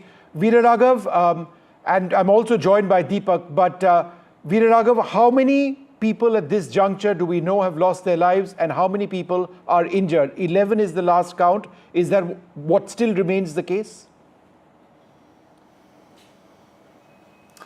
Yes, that's the official number at the moment. Deepak is outside at the hospital in case he has an update. But for the moment, the last official number that we've heard is that 11. Of course, over 40 people were injured, not all very seriously. Most of them out. Some still have injuries, but 11, Vishnu, is the number given by the government at the moment to us. Veera, do we have any idea of the condition of those who are injured? Are there those who are also critical among the 40 who are injured? Well, I think Deepak Bopanna is at the hospital tracking that bit, Vishnu. He would have hold further on, Veera, I'm updates going on to it, put but that across. given a stampede kind of situation, usually... Just hang on, Veera, I'm coming back to you. I'll put that across to Deepak. No, Deepak, 40 injuries. How many among these 40 are in critical condition? That seems to be the only good news that has come in the last couple of hours, that those who are admitted with injuries are out of danger. This is something that I got a confirmation from when I came to the hospital, Vishnu, a little while ago. I spoke to the doctor. The Chief Minister in his press conference reiterated that right now those who are injured are out of danger. Now the count is being said is around 47, but let me tell you that the count is much more because many people didn't report themselves to the hospital. Many of them complained of pain in the chest. Some of them have a sprain, some of them a fracture, and they left to towards their homes, tried to at least, because there was a very bad situation as far as public transport is concerned. From about 4:15, I'm told that the gates of the Vidhana Soudha metro station, Cubbon Park metro station, MG Road metro station all closed. There was a frenzy even inside the metro station, overcrowding that happened. People even for the last 15 minutes were trying to get home because they were not getting cabs, there were no buses. The families who are inside the Vaidehi hospital as we speak, completely distraught, and I was trying to of course speak to several of them, but they do not want to come on record at this point in time, because it has been a very emotional moment. In fact, the Deputy Chief Minister was expected a little while earlier. The DC of Bengaluru, now I'm told, here he has just visited and left from the hospital. We'll try and get in a word. The regional channels right now, of course, trying to speak to him. But overall, it hasn't been great news really for the last 4 to 5 hours. There's politics that has seeped into it as well, with the BJP saying, was there a need to have 2 separate events at 2 different locations? The police, meanwhile, from morning we've been reporting this. There was a lot of confusion about, how there was no clarity whether there will be an open bus parade. But even then, a bus meant for this was brought to the Vidhana Soudha. The police were also dilly-dallying about this decision, whether there's going to be a parade or not. Many people said there wasn't enough security considering the amount of crowd that turned up. The Chief Minister himself admitted to this, saying that we didn't expect the number of people who actually came to turn up. This is being countered by the BJP by saying what happened to the intelligence of the state government. Now, if the Chief Minister, of course, is going to argue that they didn't expect this crowd, one thing that pertinently needs to be asked here, the stadium capacity is about 35,000. On a match day, when there are fixed amount of tickets that are sold, that would mean there are 35,000 odd tickets that are sold. Usually you have 5 to 10,000 people more that turn up. So on a day like this, you would easily assume that number would be massive. And there have been television channels reporting on these numbers, the crowds from as early as 1 p.m., especially around the Chinnaswamy itself. So there should have been more, police. The reserve police should have been there in larger numbers. This could have been done. If they didn't have time to do this, was this celebration at the cost of these lives necessary is the question that comes up. We're also joined by our correspondent Haripriya. Haripriya, where exactly are you? And can you give us a sense, Haripriya, of what you've been seeing and reporting in the last several hours? मेरा दो दोस्त था पूरा cricket देखा मैं want to Haripriya, go ahead.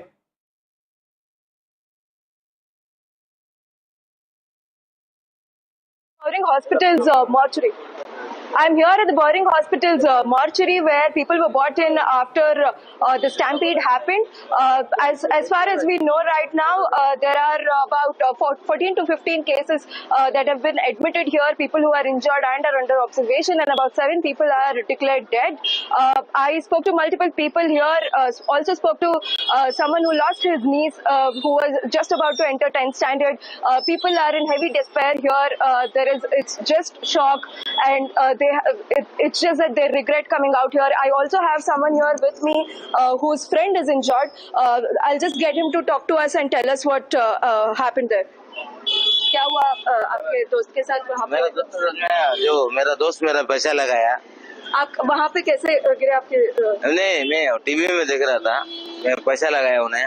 पैसा लगाने के बाद में कितना 1 लाख रुपए लगाया. वो गिरे वहाँ से वो? गिरा बोलो तो ऐसा इंजॉय करके गिर गया. बहुत भीड़ था उधर? हाँ बहुत कोई ये था. What he says is there was a lot of chaos there, and his friend fell and hurt himself. He's currently getting treated inside. And I also spoke with many people who are grieving right now and have their families inside. It's ghastly indeed what is happening here. All right, let's just go quickly back to Deepak at this stage. Deepak, there's a lot of action happening behind you. Can you tell us what you're seeing? Are there more injured people being brought in? What exactly is taking place? At the Vaidehi Hospital, we've seen a beeline of politicians over the last couple of hours. We've seen the Chief Minister himself make his way here. Now we have the leader of the opposition, R. Ashok, another family member here who's absolutely distraught. These are emotional scenes once again. He was here earlier. He was talking about how he just needs the mortal remains of his young 22-year-old son. Now once again weeping before the cameras and saying, we do not want this to continue. They just want the mortal remains to be handed over. He's completely uncontrollable right now, and one can imagine how the situation has been for the family over the last a few hours. Right now, of course, we do not want to really ask any questions to the family members, considering the kind of emotional trauma that they're going through. It has been very difficult for them, as you would expect. They've lost a loved one, that too a young child. Most of the people who've lost their lives in this tragedy are youngsters. Some of them in college, some of them, going to work. They were there to celebrate their favorite team. They were there to celebrate that win that came after 18 years. Little did they know that such a tragedy would unfold. Now, there is more clarity really coming in as to what really happened at that gate. There was initially an announcement that tickets need to be bought, but people were struggling to get these tickets while thousands had already gathered. There was an announcement, I'm told, that was made that people would be allowed to enter for free. The gates began to be opened slowly, but the crowds were so massive that there was a lot of pushing and pulling that was happening at that location. And I have some videos that we'll of course put out for our viewers in a short while from now, where they're trying to open the gate, create a small gap through which people can come in, but right at the hind side of the gate, there were thousands of them trying to make their way into the Chinnaswamy Stadium because there was an event that was being planned there. That was when the stampede happened. Some of the barricades fell down, people below the barricade, people getting stepped on. Immediately, of course, the police tried to defuse that situation, but we've already seen what has happened after that. 11 people tragically losing their lives. The doctors tell me that when they were brought here, there was no sign of life. They did everything to really, in terms of whatever medical options that they had, they explored all of them, but to no avail. All right. Veeraraghavan, let me come back to you. What I found most shocking was the statement that there were 2 to 3 lakh people who showed up when the Chinnaswamy can host only 35,000 odd people. Where was the state police? Where was the state intelligence? How could there have been a failure at this colossal level? Well, you need to go back into how this whole thing unfolded there, Vishnu. I think that's the real key question. Was there a hurry to organize an event of this nature? Because the match ends last night, no one knew about what plans were going to play out today. And then suddenly you were told that there was going to be a victory parade. The police were in a frantic hurry. You had an event at the Vidhana Soudha, and then you had, for which about a lakh of people came, and then you were supposed to go through on a victory parade. So most people were not aware that the victory parade was cancelled and that the event was going to be at Chinnaswamy Stadium.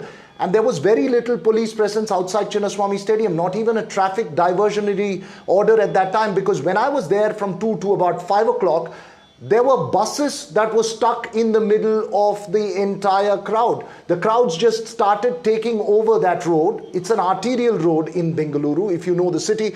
On the one side, Cubbon Park, on the other side, Chinnaswamy Stadium. And what Deepak was pointing out, the gates was what everyone was trying to get at. The ones closest to the gates. And there was a barricading that was there to sort of create a queue and not allow people to come out on the roads. But people were all over the place. And when you open the gates, that's when a stampede happens. This is not new. This is the same in every such incident, whether it is a movie release or whether it is a cricket match. When you open that gate small, then the whole crowd tries to push it. And I assume that's exactly what happened here. The stronger got through, the weaker got mauled in it. And as you were pointing out, you know, when it comes to a stampede of this nature, the crowds that were building out at about 2:30, one got a sense that this was getting a little out of control. Fortunately, they didn't have that victory parade. Had that played out, it could have been much worse. The entire road was obviously completely jammed. So there are 2-3 very important questions, Vishnu. One is, was there a hurry to organize the event? Was there a FOMO, as they call it, of missing out on the euphoria? Were 2 events necessary? Because the police force is highly stretched. At the Vidhana Soudha, you got a lakh people, and then you have to immediately have an event at the Chinnaswamy Stadium.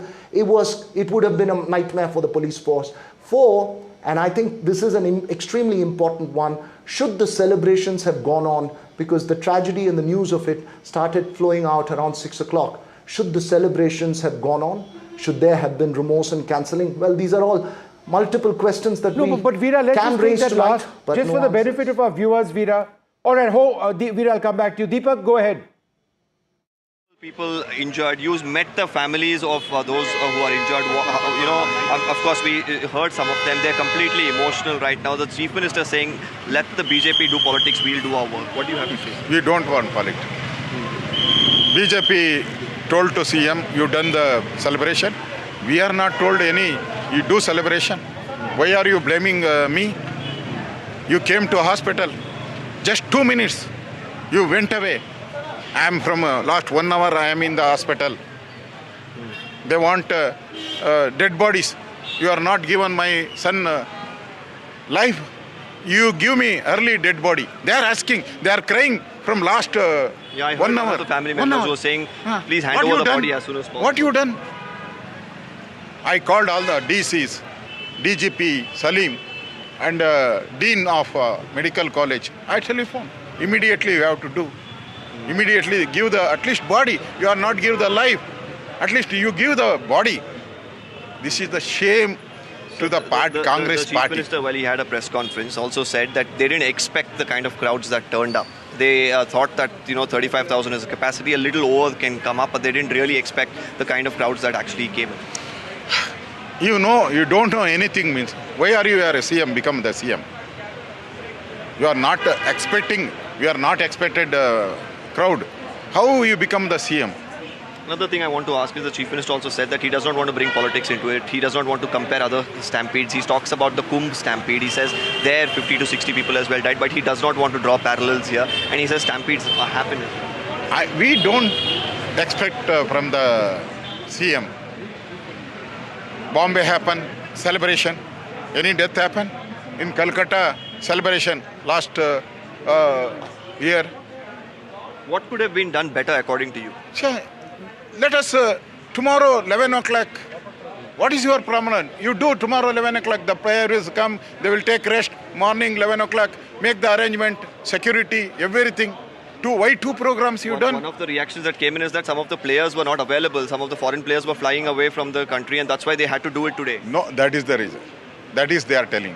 Now they are telling, coming to Bangalore now. They are staying in Bangalore now. What happens to tomorrow? Well, thank you. So, I say the Okay, anything. Players not available, anything. At least arrangement, you do arrangement. What is the problem doing the arrangement? No police. Every police in the Vidhana Soudha. No police in the street. It is not failure of the police. It is not police of the officials. It is a failure of the government. You made the mistake.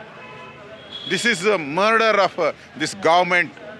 This is the government is the responsible of this death. They are the death. They want a celebration credit? Yes? You want the celebration credit? Take this also. Take the responsibility of this. You take it. I demand you take it. Well, that was the leader of the opposition, Mr. R. Ashok.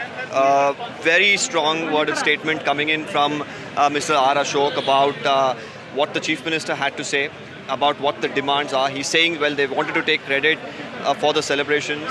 Now let them take credit, or rather let them take the responsibility for the lives that have been lost. And also saying that arrangements were not made, talking about how police were all deployed around the Vidhana Soudha, nobody there around the Chinnaswamy Stadium, various other aspects that he touched on upon. All right, Deepak, just be with us. We've got some new footage which is coming in now of the stampede as it took place. Let's run these images. You have an idea of the crowds over here, people jostling for space over there, the situation getting progressively out of control. The most startling statistic, the most startling number in all of this is that up to between 2 and 3 lakh people had assembled. The police, the authorities seem to have no idea of that. You can see people collapsing over here in the midst of these crowds. 11 people at least have lost their lives. 47 people have been injured. But the number of those with injuries, perhaps even severe, maybe significantly more than that. At this juncture, however, of the 47, what I'm now told, who are injured, we are told that they are all right, by and large. But this is new footage coming in of people who've been crushed in this stampede, and desperate efforts to try and lift them, pat them, try and get them up over here. This was a situation which was meant to be a celebration. It's turned into this horrific tragedy, one of the worst that we've seen in recent times when it comes to stampedes, something which unfortunately in our country keeps happening over and over again. Yes, this is a colossal failure of the administration in being unable to understand the extent of the crowds which would be present. It is certainly a colossal failure of the administration and not having enough security personnel deployed. We will talk about all of that in a little while from now. I'm joined by Prashant JS, the spokesperson of the BJP, Prakash Singh, former Director General of Police, Tehseen Poonawala with us, Professor Sanjal Shastri at Flame University, and the great Farooq Engineer, the former India cricketer. Farooq bhai, let me come to you first. You know, we were meant to have a discussion today where we were celebrating cricket, we were celebrating, the victorious RCB. We were meant to sort of celebrate Virat Kohli as well. Unfortunately, we are talking about a ghastly, ghastly situation. Your thoughts at this tragedy that's taken place? Farooq Saab.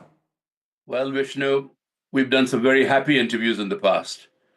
But this is a very, very, very sad and disappointed Farooq Engineer, addressing thousands of miles away I am. We're not here to play a blame game. But first and foremost, my heartfelt condolences to all the bereaved parents.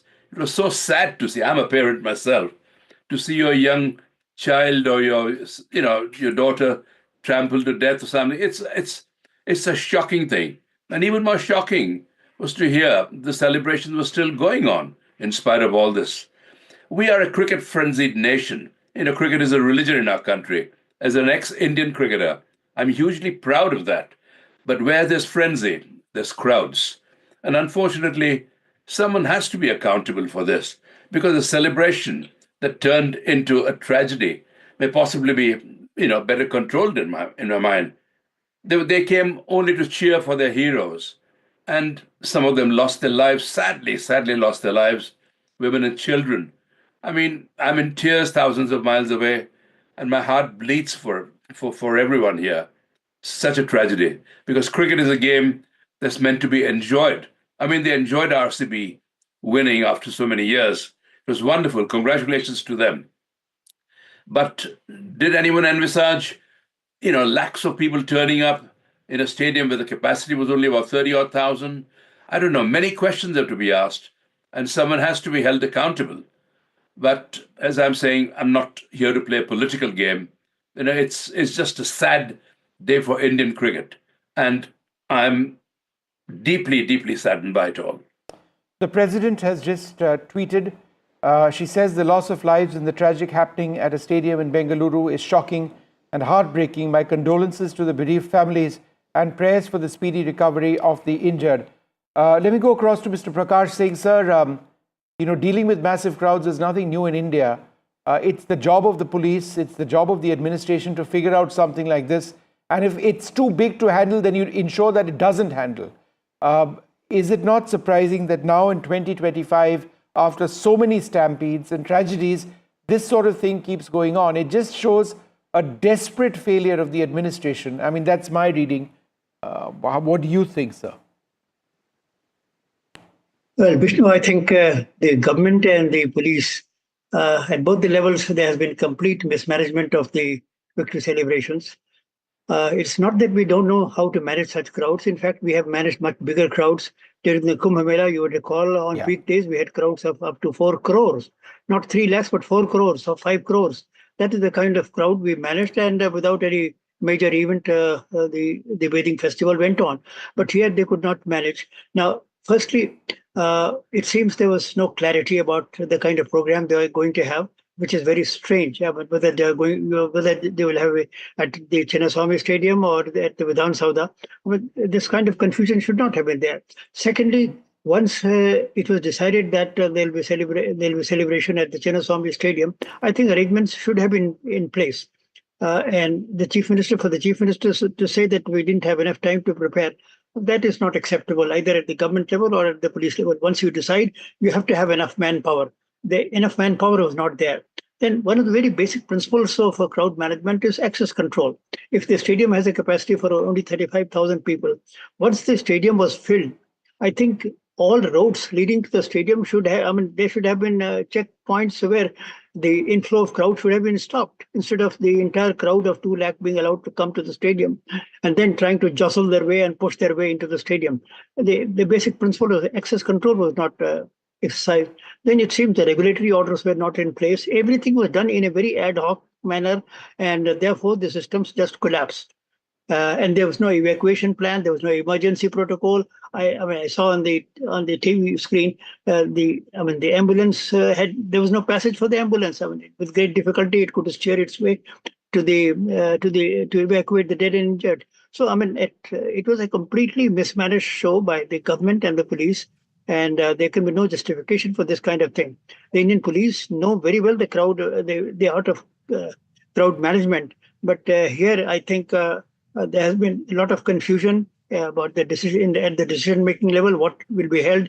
There was no anticipation about the kind of crowd. There was no assessment about the crowd. You have drones these days, and the drones could have warned that people are sort of heading towards the stadium in large numbers through different routes. Those routes could have been blocked. So I take your point, sir. It's just unbelievable how things spiraled out of control. Tehseen Poonawalla, I know you aren't affiliated with the Congress party. The reason I say so is because there is nobody from the Congress over here, because they chose not to be part of this particular program, presumably other television programs. Isn't that a huge disappointment when there is accountability, when there are people who want to ask questions? There's nobody from the Congress to answer them. Vishnu, at the onset, I want to extend my condolences to the family members of those who've lost their lives and to everyone who's injured. I wish them a speedy recovery. I agree that this shouldn't have happened, and what a celebration turned into a tragedy. Today is not a day to do politics. I was on NDTV even when the stampede at the Mahakumbh happened. Mr. Prakash Singh may not remember this, but there was a stampede, and on the same day flowers were showered. And I didn't do politics then, I will not do politics now. Let me just put 3 or 4 things across. In the last 1 year, Vishnu, your opening remarks have been honestly a slap in the face. India's seen multiple tragedies of stampedes, be it in Uttar Pradesh in 2 events, be it in Telangana, here in Bengaluru, and other such places. And I think that there has to be now a national protocol set in place of how crowd management happens. I do agree with Mr. Singh. With the advent of drones, AI technology, we can close off routes. There are better management systems that could be put in.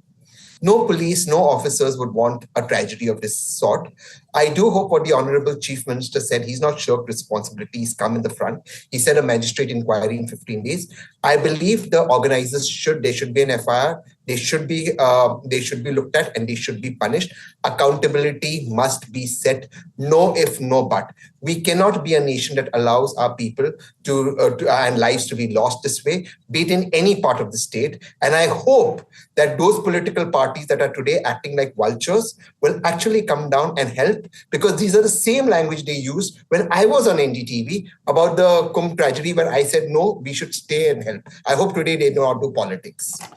Prashant GS, the question that Tehseen asks is it a time to do politics? How would you respond to that? Krishna, firstly, condolences to the family members of the deceased. And this is a very unfortunate event. But now, if anybody, either from Congress or a Congress supporter now tries to link it to what has happened in the past, saying that this happened, therefore this is justified, this is again even inhumane to justify this action because something else has happened in the past elsewhere. So therefore, now this is complete mismanagement on part of the government. Who organized the event in Vidhana Soudha? Did the RCB management request Sidramaya and Shivakumar saying we are coming, please felicitate us in Vidhana Soudha? No, it was a government protocol. Government said you come here, and they were there. And then who allowed more people onto the roads? And I think NDTV was also one of the channels which is reporting continuously from the morning, especially after 1 p.m., 2 p.m., saying that how the crowds have swelled up in and around the stadium, which means even a bystander will realize that there are at least 5 times more number of people on the road than the stadium can accommodate. No measures were taken by the police to barricade. People knew the routes were publicized, so they will come from HAL airport to Vidhana Soudha. There was no barricading. The routes in and around the stadium were not barricaded. People have taken longer hours to reach. That's one thing. But look at the tragedy and the loss of life. Who's responsible now? Is it government? And who, first of all, gave the permission to host this event? Who's taken the permission? Those questions have been answered. And the buck stops with the CM, the DCM, and the Home Minister, because the DCM is the Bangalore in-charge minister. And if they're claiming that they estimated only 5,000 people to come, like the DCM has said on one of the channels, it's again intelligence failure.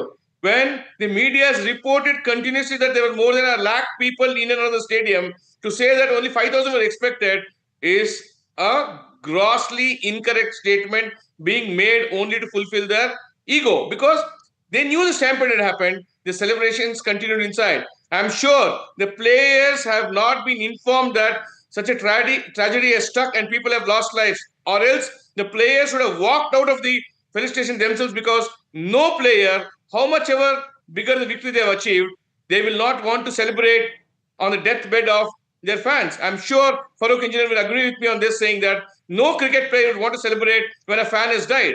And without informing the players, you continue to felicitate them. The photo op was required for the Congress. We will not be out of place to say this is state-sponsored murder of the cricket-loving public in India.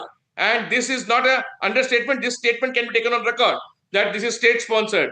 All these inquiries can go on, but the loss of life cannot be compensated.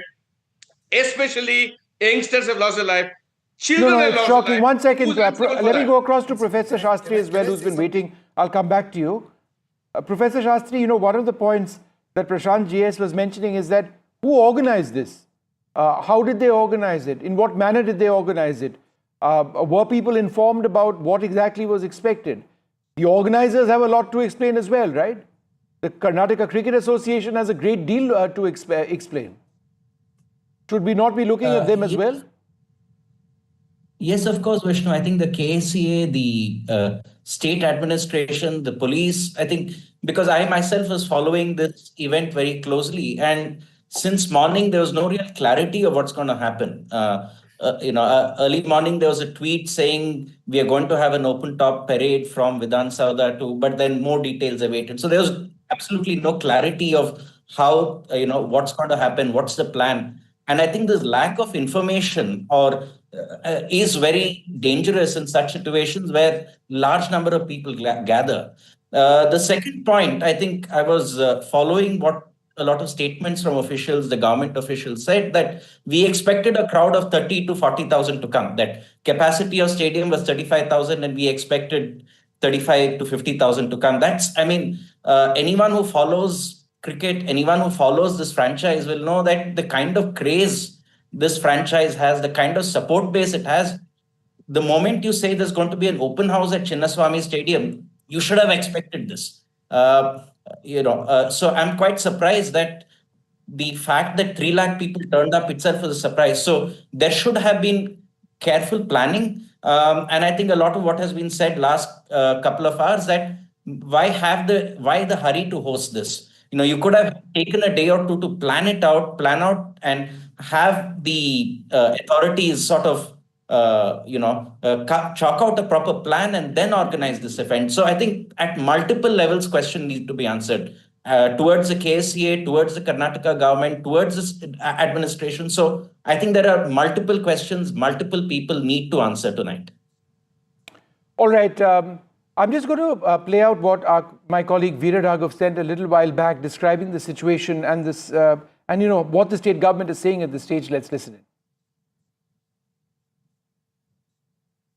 Chief Minister Siddaramaiah there facing some tough questions at the press conference, of course, giving out information that the stadium event was organized by the Cricket Association. There were a huge crowd in Vidhana Soudha. Even they did not anticipate the kind of response that they got. But at the stadium, there was complete chaos. He was saying that the casualties happened when some fans tried to break through the gates of the stadium, and that's when chaos ensued. But then, as a judicial inquiry, as a magistrate inquiry goes on and compensation released, there are serious questions to be raised. The first and the most important, was there a hurry to organize the event, given that it happened only last time, and there is a frenzy that one should anticipate when it comes to cricket, RCB, they know the kind of emotion that plays out. Was there a hurry to organize the event in such haste the next day itself, without giving enough time to the authorities to prepare or plan for such an event? Because remember, until about 4 o'clock, there were not even traffic diversions that was there. Though there were warnings that was there, several buses were stuck in those crowds outside the Chinnaswamy Stadium. The other key question, was there 2 events necessary? One at Vidhana Soudha and one in quick succession at the Chinnaswamy Stadium. Because the police force is also overstretched and they had to shift from here to there. The Vidhana Soudha event was perhaps better organized, but at Chinnaswamy Stadium, there was very, very little presence of police force before all this played out. The crowds had even come out on the roads with traffic stuck all over the place. Was the stadium event planned badly? That's another key question. Was too much force at the Vidhana Soudha and not at the stadium is another question that we should be raising. The Cricket Association in charge of that event, says the Chief Minister, one has to find out who is responsible for it. In all, after all of this, one final question would also be about fans themselves when they saw that kind of huge crowds. Is a frenzy really worth going through that kind of crowds, which did seem dangerous, which did seem hugely packed outside Chinnaswamy Stadium? So multiple questions, perhaps no answers this evening. Just a sad note at the loss of lives. A day that began with dancing and celebrations for us turned very, very swiftly into one of sadness and tragedy. All right, what I'd like to do at this stage is just go back to full-frame imagery and videos, including some of the latest images which have been coming in, where we can actually tell our viewers and showcase what has taken place. It is a horrific tragedy in Bengaluru, where 11 people have lost their lives. The frenzied celebration over the RCB winning the Indian Premier League of Cricket after 18 years took this tragic turn, with at least 11 people feared dead in stampedes at 2 locations. The chaos began after a crowd gathered near M. Chinnaswamy Stadium for a felicitation of the team held by the Karnataka State Cricket Association.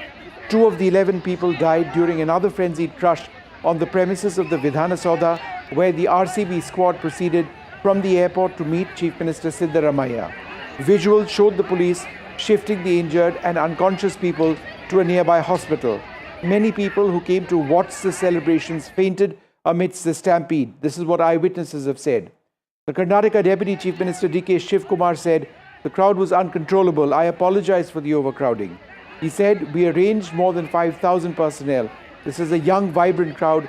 We can't use a lathi on them." In fact, in some places, we did see the police being quite aggressive, but the situation had clearly gone out of hand, out of control.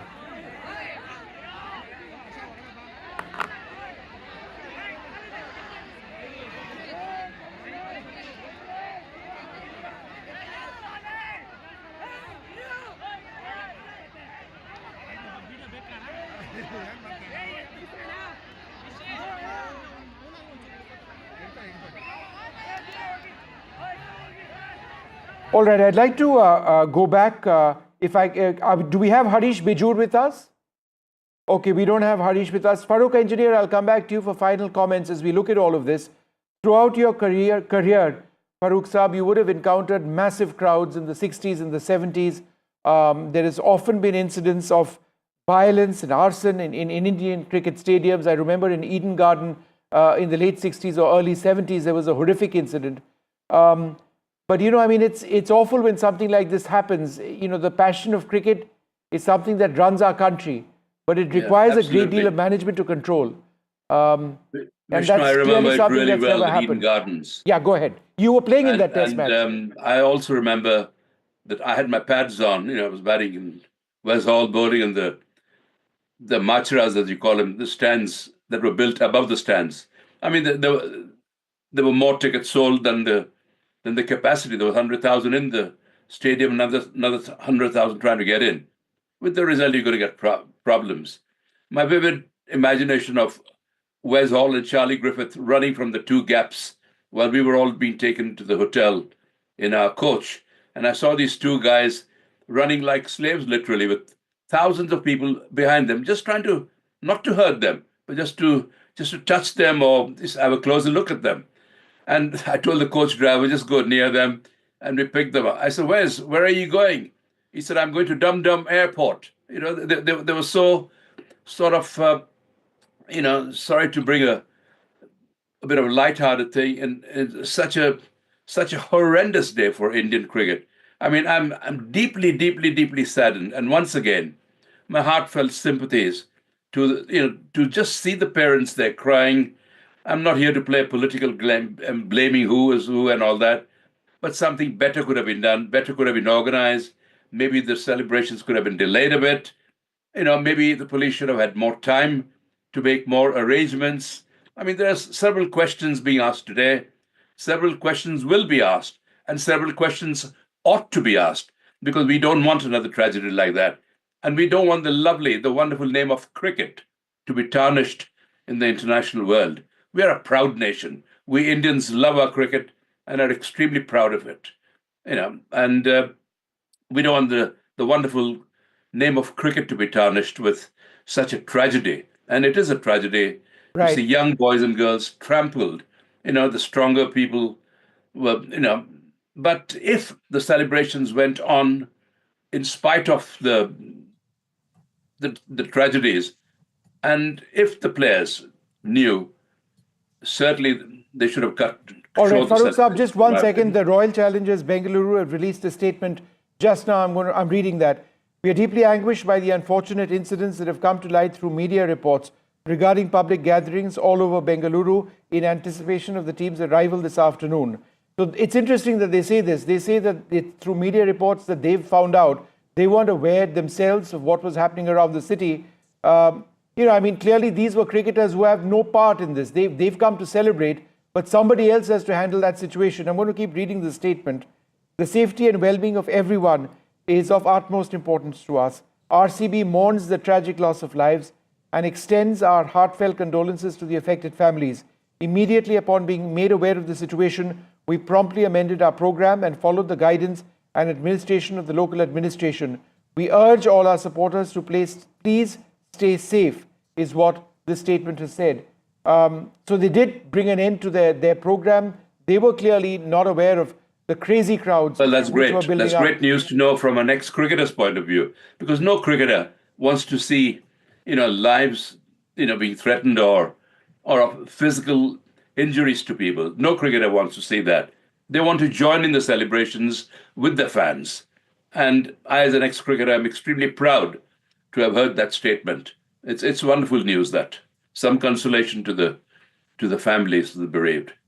Professor Shastri, one of the things that will follow very soon, there will be magisterial inquiries and then judicial, probes, and then there'll be perhaps the CBI which is called in, this, that, and the other. There'll be a few heads that will roll.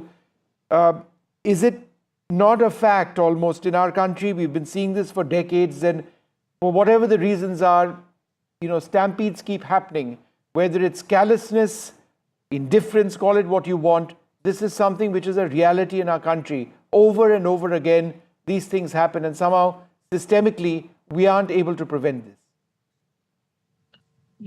I think we need, it calls for greater awareness about crowd management. And I think that's a point that was brought in on the panel by, I think, Tehseen, that we need to have a broader national strategy on how to deal with large crowds. And especially, Vishnu, in the case of Bangalore, the gates opposite Cubbon Park, I think it is a very narrow passage. And every year when you have the IPL or when you have any other cricket match, even handling 30, 40,000 people is a challenge because of the sheer space constraint that the passage. So these are certain questions in the longer term. We need to take a call at one in Bangalore at how can this stadium, given it's located right next to an arterial road, the entrances inside that lead into the stadium can just handle 1 or 2 people at a time. So at the Bangalore level, we also need to take a call on how better to manage crowds. And as was mentioned on the panel, at a larger national level, we need to have a better strategy on how to deal with crowds. I think that's something we really need to get our heads together and really think about. Vishnu? All right. Vishnu, may I? Yes, Tehseen, go ahead briefly. Yes. No, so like I said earlier in the earlier segment, that we do need a national policy on crowd management, which should be SOP set up by the union government or the union home ministry, as may be, without politics, which have to mandated be followed. And then, as the earlier panelist said, at a local level, they can be tweaked based on local geography, local sensitivities, etc., etc., etc. But, there is also one more thing we need to look at. And I'm very glad that RCB put out the statement. In the case of the stampede in Hyderabad, if you remember, where an actor was involved, and I was sort of got in touch with the government. Do you know, Vishnu, that a local DCP had to go and ask the actor to leave the theater, and when the police had actually gone to the actor to ask him to leave the theater when the stampede happened, the actor and his bouncers refused to allow the police inside. So this is something that we have to reflect within ourselves, that people's lives are the most important. So I'm glad that in this particular case, in 10 minutes, it was called off, 15 minutes, RCB is also being responsible. But I think that the buck has to stop somewhere, number one. Number two, we must mandate use of technology. Technology is what will save lives. Ultimately, AI-powered drones, we have information must reach in real time. That must be communicated to people. Roads should work on technology. Unless we don't use technology, how are we going to move forward? If we are in an India that can send the Chandrayaan to the moon, and we're so proud of it, let's integrate technology in our daily lives. That is the only solution. All right, well, we're going to take a short break, coming back with the very latest, many more reactions coming in. I'll read out that RCB reaction as well in the next few minutes. Do stay tuned.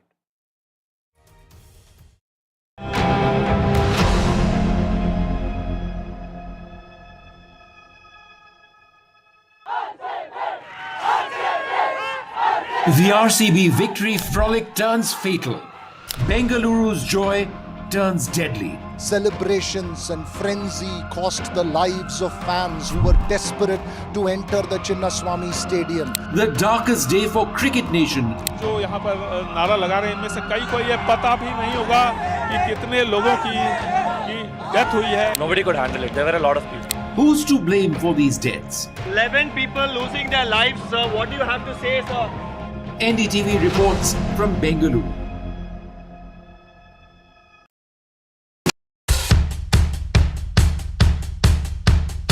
The markets move fast. And so should your portfolio. Expert insights, real-time stock picks. Do I buy Ola? Should I hold CDSL for the long term? Buy, sell or hold. The answers you need, straight from the experts. Callers from India and across the world. Connect live, ask, decide and invest wisely. Your portfolio your future. Ask Profit.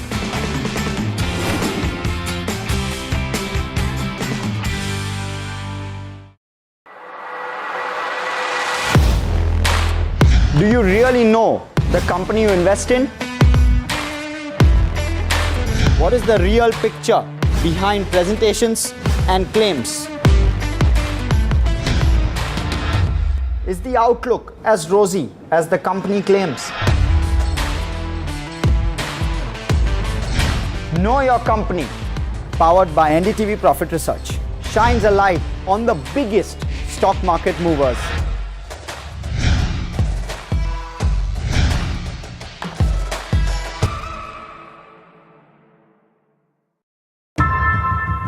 How often have you turned away from debates that descend into endless fights? We bring you a show where every question is answered, where every debate finds its resolution, where every story finds its conclusion, where opinions collide but facts prevail, where stories unfold with insights and trust. When the noise ends, the last word begins. Welcome back. The frenzied celebration in Bengaluru over the RCB's winning the IPL after 18 years took a tragic event. At least 11 people have been killed in stampedes at two locations. The chaos began after a huge crowd gathered near the Chinnaswamy Stadium. Some estimates are that there were more than 2 to 3 lakh people. There were between 2 and 3 lakh people trying to get into a stadium with approximately 35,000 people, 35,000 capacity. Now, in just the last little while, what we do have is a statement from the Royal Challengers Bengaluru, who say, and I quote, "We are deeply anguished by the unfortunate incidents that have come to light through media reports regarding public gatherings all over Bengaluru in anticipation of the team's arrival this afternoon. The safety and well-being of everyone is of utmost importance to us. The RCB mourns the tragic loss of lives and extends our heartfelt condolences to affected families. Immediately upon being made aware of the situation, we promptly amended our program and followed the guidance and advice of the local administration. We urge all our supporters to please stay safe," is what the statement says. Now, we've got reactions from the President as well, who has said the loss of lives and the tragic happening at a stadium in Bengaluru is shocking and is heartbreaking. My condolences to the bereaved families and prayers for the speedy recovery of the injured. In all of this, there are a couple of important questions which need to be asked. The first and perhaps most significant of them is that was there a hurry to organize? Secondly, where was the intelligence? I would in fact say this is the most important point. Where was the intelligence? Where was the police? Why was the administration sleeping? How can you not know as a state government that there is an event which has taken place which is enough to get 3 lakh people to try and get to this main stadium, the Chinnaswamy Stadium in Bengaluru? How has there been a failure of this size? Important questions have been raised by retired police officials on this program, saying, why were access routes not cut off earlier on? Why weren't drones employed in large numbers for the police, the administration, to get an idea of the number of people over there? Why was there not an adequate deployment? Right?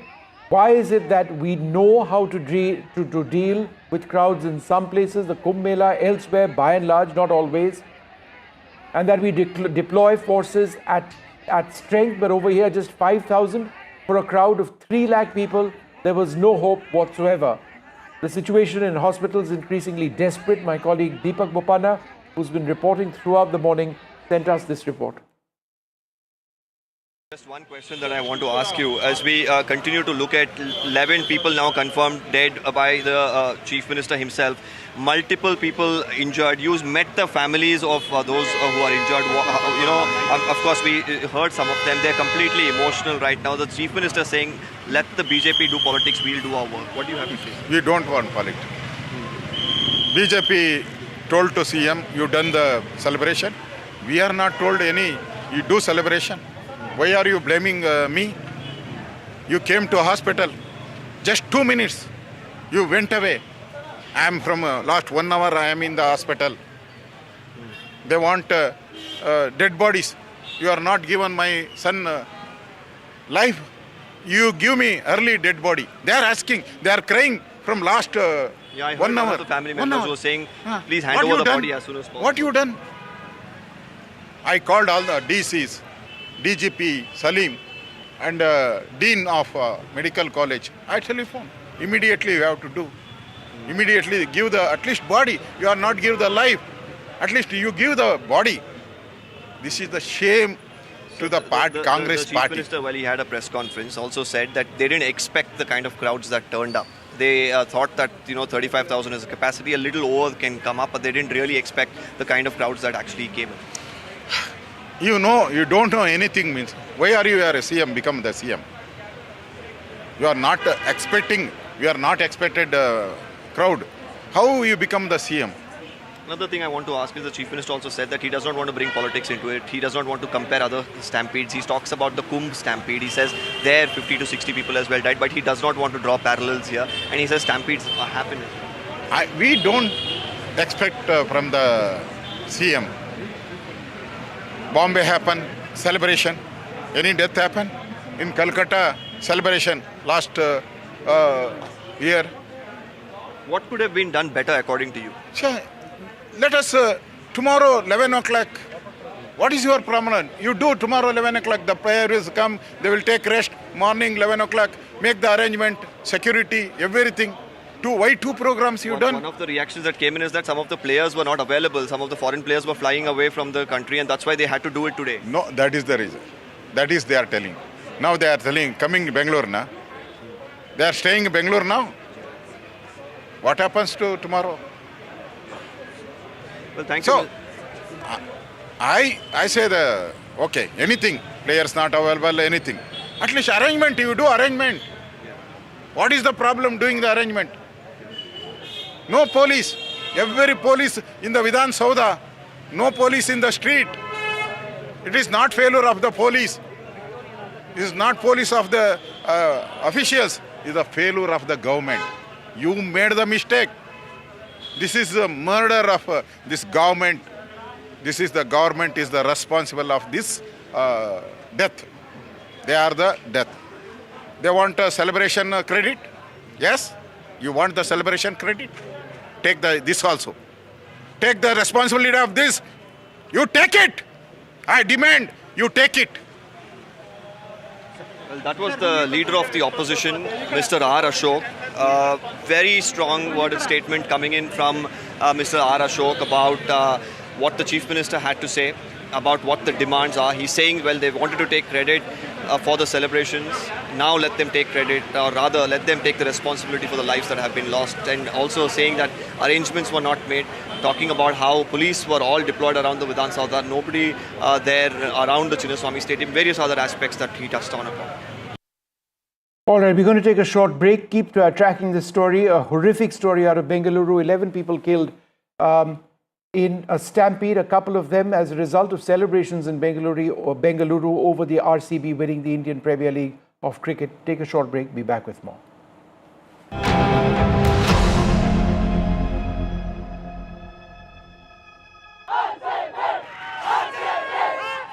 The RCB victory frolic turns fatal. Bengaluru's joy turns deadly. Celebrations and frenzy cost the lives of fans who were desperate to enter the Chinnaswamy Stadium. The darkest day for cricket nation. जो यहाँ पर नारा लगा रहे हैं, इनमें से कई को ये पता भी नहीं होगा कि कितने लोगों की डेथ हुई है. Nobody could handle it. There were a lot of people. Who's to blame for these deaths? 11 people losing their lives, sir. What do you have to say, sir? NDTV reports from Bengaluru.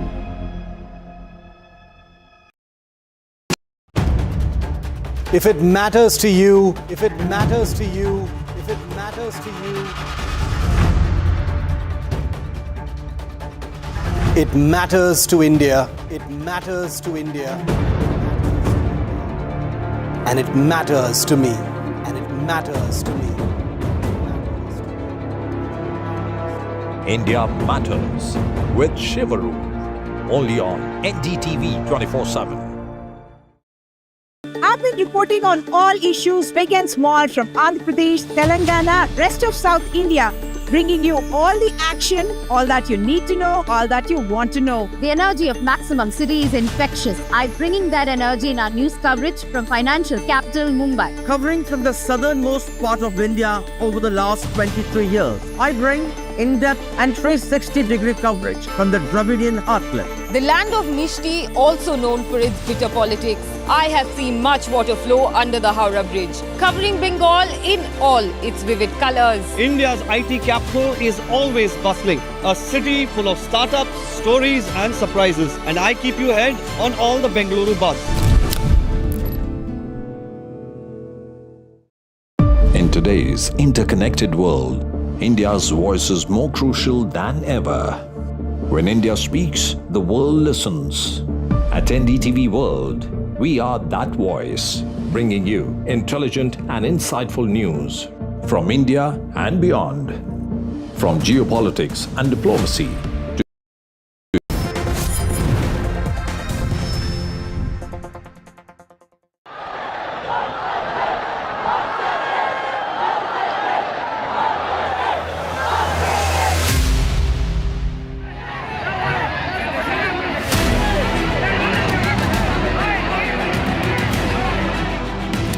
to people losing their lives, sir. What do you have to say, sir?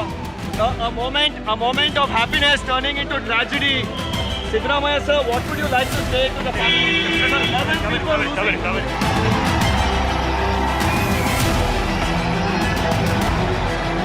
ಕುಂಭಮೇಳದಲ್ಲಿ ನಡೆದಿತ್ತು ಅಂತ ಹೇಳಿ ಇಲ್ಲಿ defend ಮಾಡ್ಕೊಳ್ಳಕ್ಕೆ ಹೊರಟಿದ್ದೆ ನಾನು. ಕುಂಭಮೇಳದಲ್ಲಿ ಎಷ್ಟು ಒಂದು 50-60 ಜನ ಸತ್ತಿದ್ರು.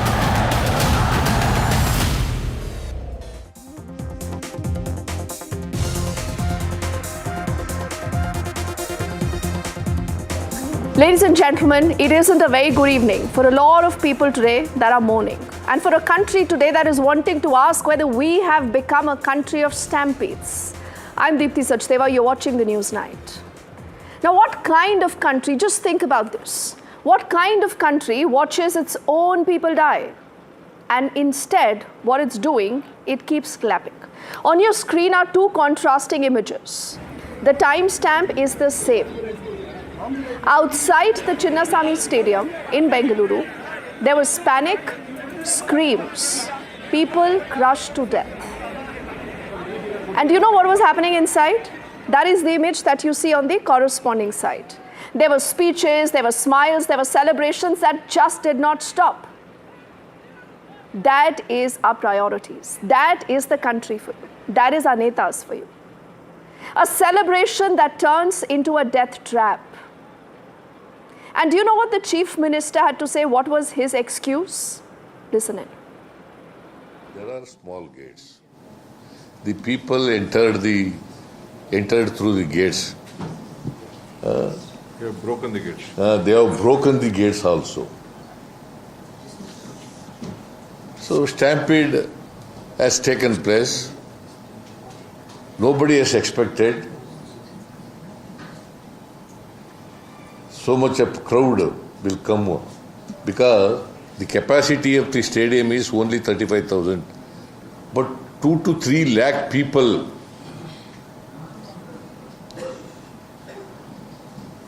have come to participate in the celebration. I ordered magisterial inquiry and I given 15 days time. I do not want to play politics here in this case. BJP people are playing. ಈ ಥರದವು ಅನೇಕ ಸ್ಟ್ಯಾಂಪೀಡ್ಗಳು ನಡೆದಿದ್ದಾವೆ. ನಾನು ನಡೆದಿಲ್ಲ ಅಂತಲ್ಲ, ಇಂಥವು ಬೇಕಾದಷ್ಟು ಕಡೆ ನಡೆದಿದ್ದಾವೆ. ಆದರೆ ನಾನು ಎಲ್ಲನೂ ಈಗ ಡಿಫೆಂಡ್ ಮಾಡ್ಕೊಳಕ್ಕೆ ಹೋಗಲ್ಲ. ಅಲ್ಲಿ ನಡೆದಿದ್ದಾವೆ, ಹಿಂದೆ ನಡೆದಿತ್ತು, ಇದರಲ್ಲಿ ಕುಂಭಮೇಳದಲ್ಲಿ ನಡೆದಿತ್ತು ಅಂತ ಹೇಳಿ ಇಲ್ಲಿ ಡಿಫೆಂಡ್ ಮಾಡ್ಕೊಳಕ್ಕೆ ನಾನು ಹೋಗಿದ್ದೀನ? ಕುಂಭಮೇಳದಲ್ಲಿ ಎಷ್ಟು ಒಂದು 50-60 ಜನ ಸತ್ತಿದ್ರು stampede. So you heard some amount of what Siddaramaiah, the Chief Minister, remember, had to say. He puts out a lot of excuses, but that is not my problem. What is the bigger problem, and what you must be aware and very, very clear about, is that this gentleman, the Chief Minister, who NDTV also during the day wanted to speak to, he ducks a mic, he walks away, he shrugs off. But later, because of the immense pressure, obviously he had to speak. But when he speaks, towards the last bit, he says people died even at the Kumbh. people died even at the Kumbh. As if the idea is to normalize it. Everything is fine. As if tragedy, ladies and gentlemen, is routine. As if life has no weight, because that life is yours and mine. And obviously not netas, not the powerful, not the rich, not the mighty. So have we become a nation where hope ends in a stampede and leaders just walk away from the wreckage which shrugs because they do not care? They know that, ultimately they'll be voted back to power. This isn't just failure. This is plain, simple indifference. And the message, ladies and gentlemen, is chilling. That in today's India, the common man, like they say, the Aam Aadmi, does not just suffer, but they die waiting. They can die waiting. On your screens right now are images of the exact moment when this stampede began. I want you to take the next few seconds, about a 40-second, where you will just watch, hear, and see what happened in Bengaluru, the IT city.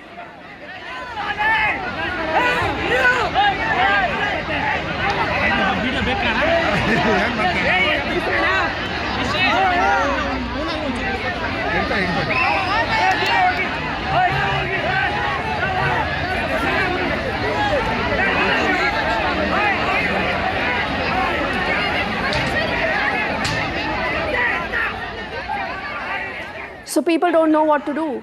They have absolutely no idea what has struck them. This is a huge melee of people. The Chief Minister has an excuse saying that, listen, the stadium had only this capacity. We had so many people there. But why were so many people there? Who's responsible? Why did you let so many people gather there? What was your police doing? What was your administration doing? And how can the Chief Minister make a bizarre excuse of the people dying even in the Kumbh?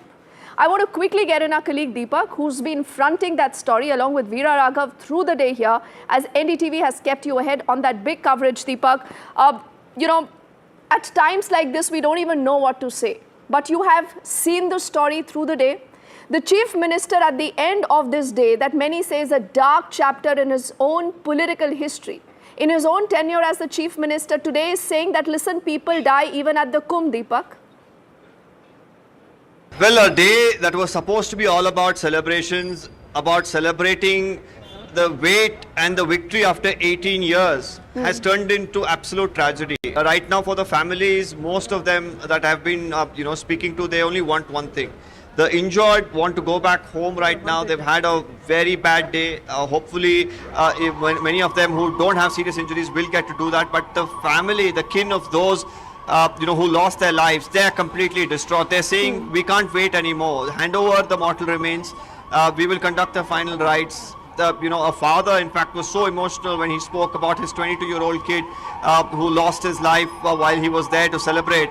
As we speak, of course, a lot of ambulances come in here.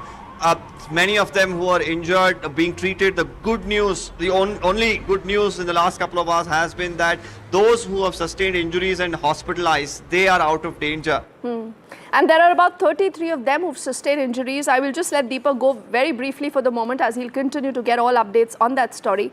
And I also want to take this moment to introduce a panel of guests, because it's important to ask questions. We cannot not ask questions. You cannot let this be the new normal. Dr. Soudha Halkai is the spokesperson of the BJP joining us. We also have Nikhil Jain, who does lean towards the Congress, and he's a political analyst. And also Professor Anil Gupta from the ICRS, the National Disaster Management expert and the former HOD of the Policy Planning at the NIDM. That, remember, is related to the Ministry of Home Affairs, sir. Thank you also for your time. Before I begin to ask those questions, let's put out those questions. Because through the day here on NDTV, remember, we've received tremendous viewer feedback. So what we decided to do is to get that together and put out these questions. Very, very basic questions, but I want our netas to answer them. Why did the government rush into the event? Why did they do this? Second straight question that's going to go up on your screens as we will continue to ask this. Did the government not expect that there will be lakhs of people turning up? If they were not aware, it's bad. And if they were aware, they didn't do anything, extremely bad still.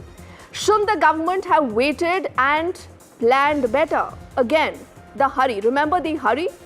And the BJP says this hurry is also to claim credit. And that's going to be a part of the next question also that you will see in a moment. What about the cops? What about the police here? Did they have enough time to prepare? Where were they? Why did we not see them out there? No proper bandobast. And was there a rush, as the BJP claims, to just get some political mileage? Because we did see netas with the stars inside, and I will want our team to put out those images also straight up, Nikhil, as I want you to take that first question. There are people dying outside. There is a stampede. And inside, these celebrations continue unabated. As if, Nikhil, nothing has happened in the world. Life goes on.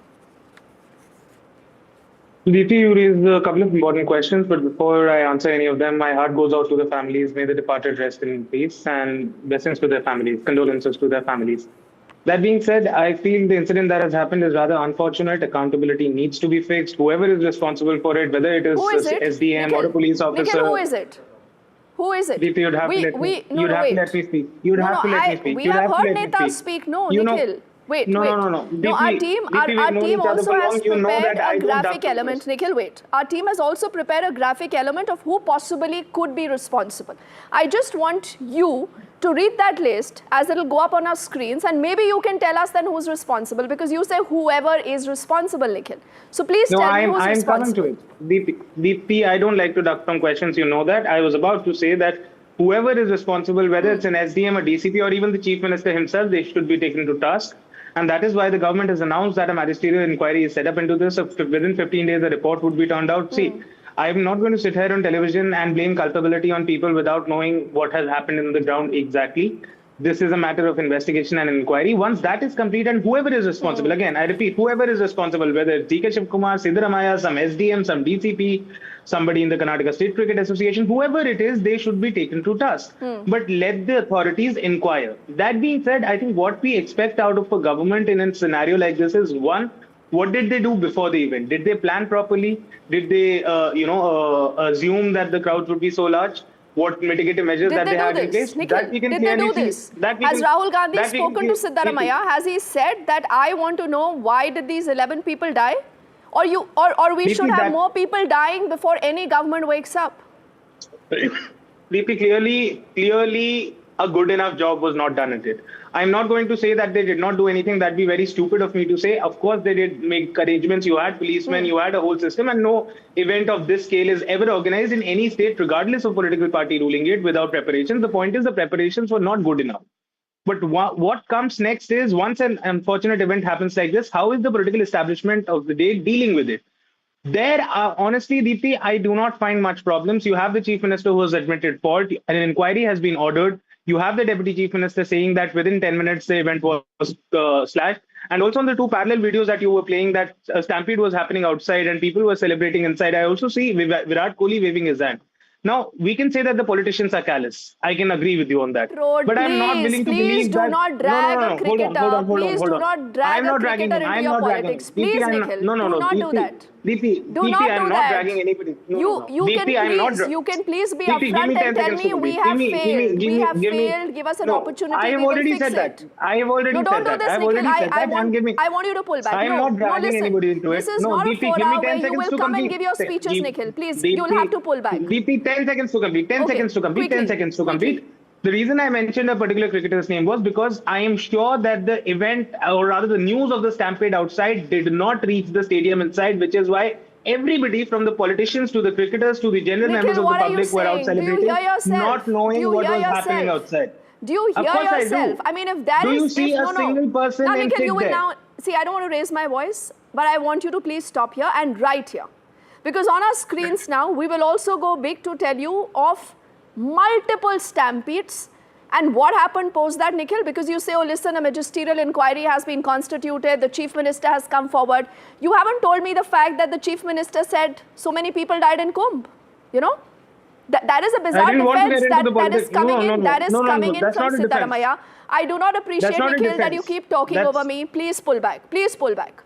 The least that you can do is extend some bit of courtesy today to these questions that will be raised. And please answer them. If you cannot answer them, you want to duck them, completely your call. No, I'll answer that. But do not drag cricketers into your politics. You have netas who want to share a stage with those cricketers. Why? Because they want to also be a part of this entire game of claiming credit, no?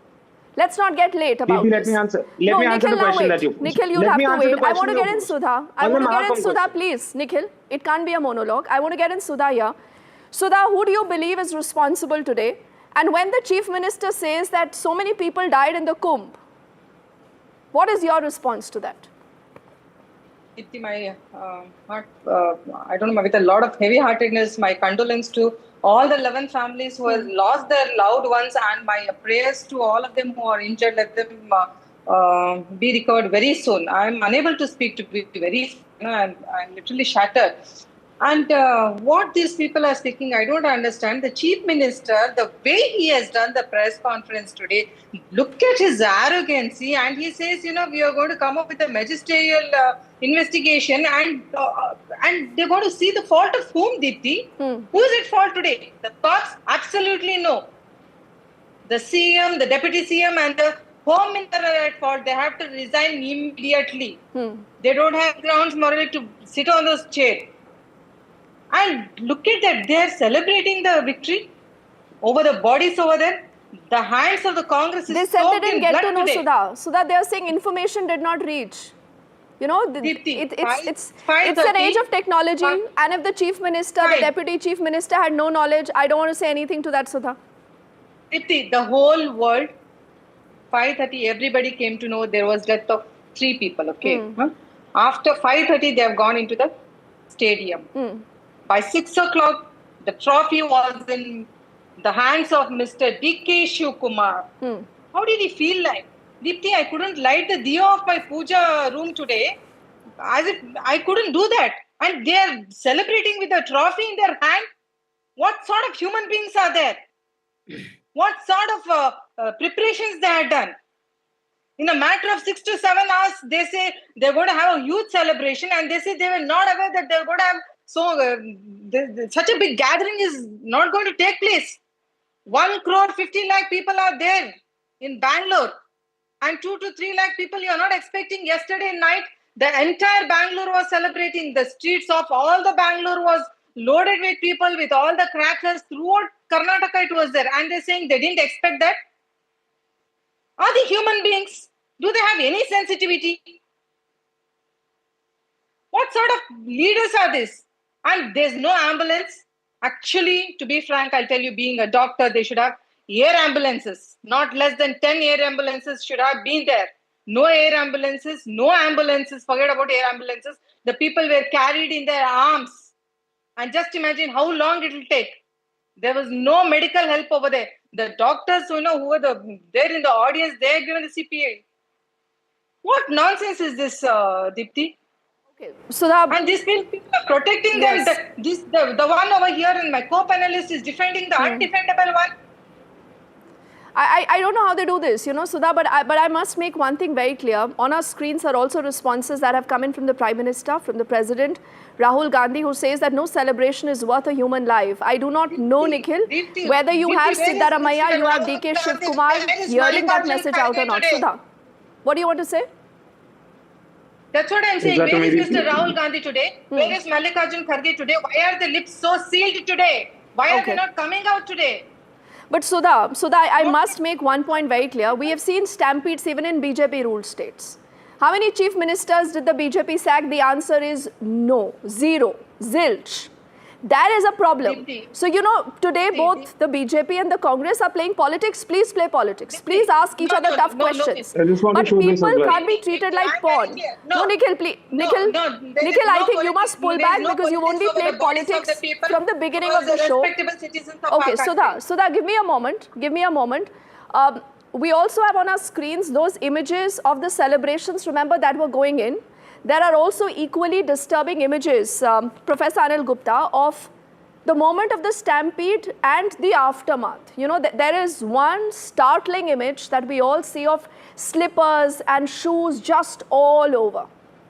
If that is an image, Anil Gupta ji, that does not wake us up, if that is an image that continuously is pushing our netas to play politics, can we ever have a solution to this? Why is this such a common practice in India? I think this is a very, very pertinent question that you have asked. I was listening to the previous discussants also. So stampede is not a new thing in India. And almost 3-4 major or medium-sized stampedes takes place every year in different parts of the country. And most likely we find that these kind of incidences taking place when it is a happy moment. Either there are some kind of a religious congregation, some kind of mela, some kind of the sports and this kind of celebrations. And many times, or most of the times, there are the inquiries set up. But where are the lessons from those inquiries? How efficiently those lessons from those inquiries are taken into the improving the plans? Second thing, very important, that crowd management is not a new thing. There are established modules for crowd management, and those are successfully implemented in some cases, but very poorly implemented in many other cases also. And that is the reason we find this kind of scenarios.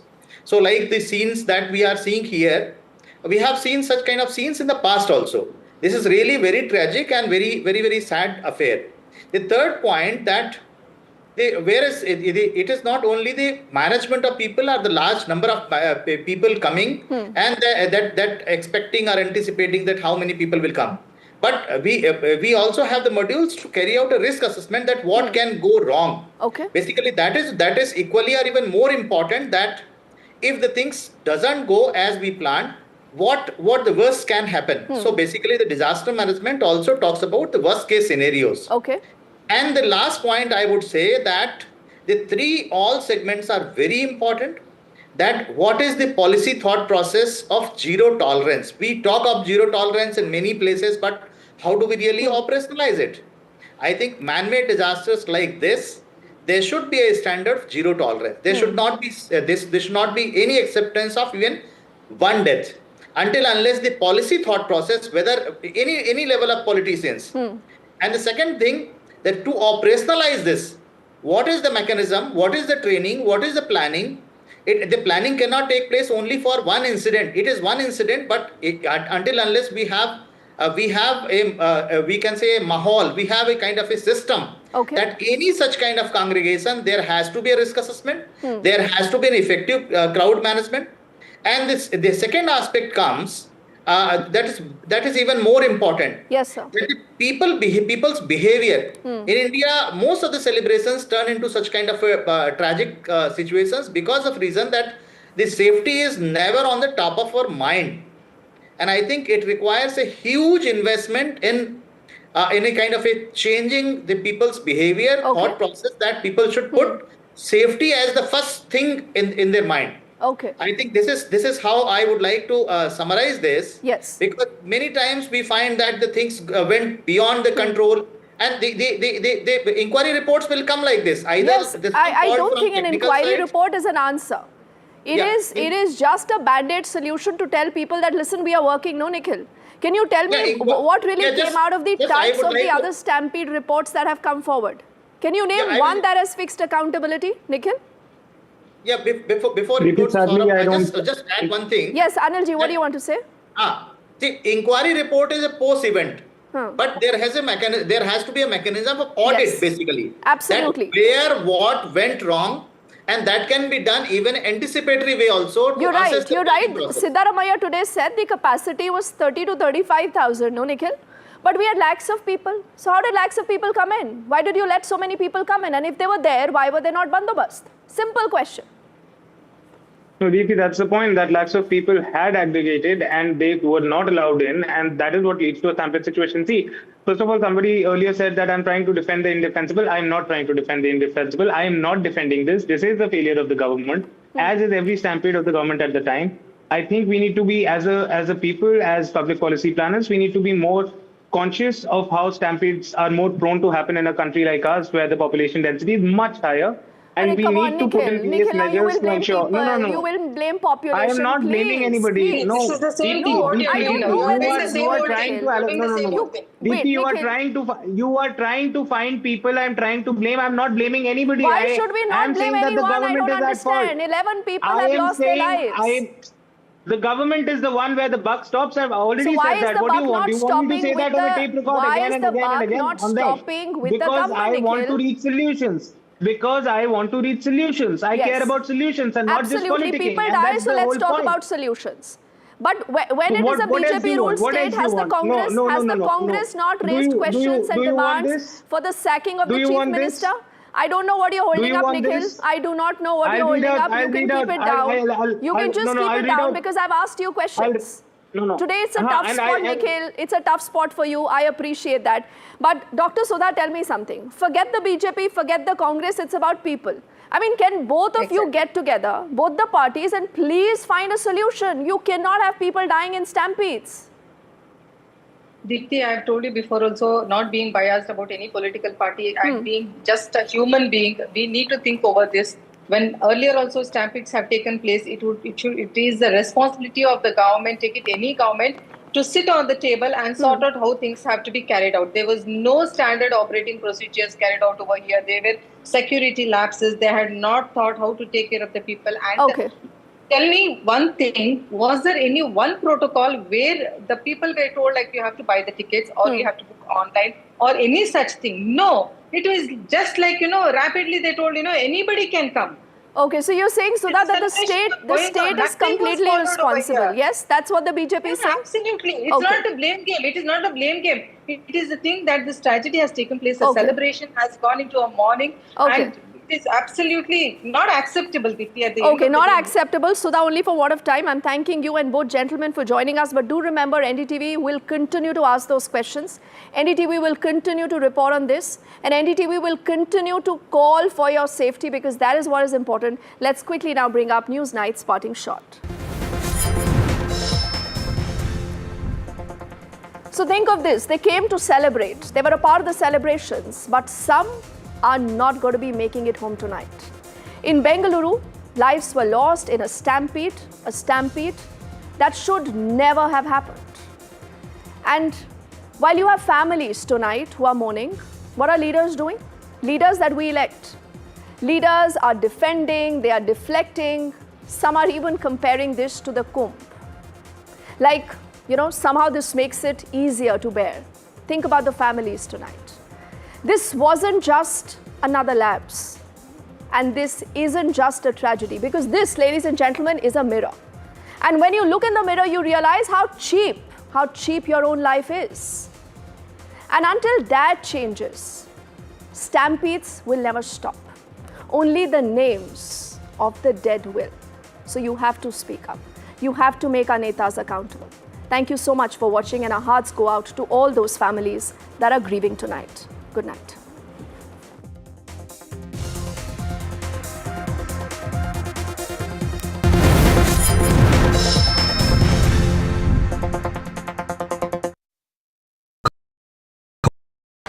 मैं नरेंद्र दामोदर दास मोदी ईश्वर की शपथ लेता हूं कि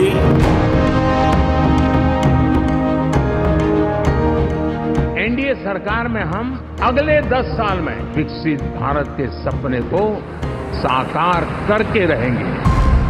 अटल से तो विकसित भारत की तस्वीर है। प्रेरणा और प्रगति जब एक साथ जुड़ते हैं तो एक नए युग की नींव पड़ती है।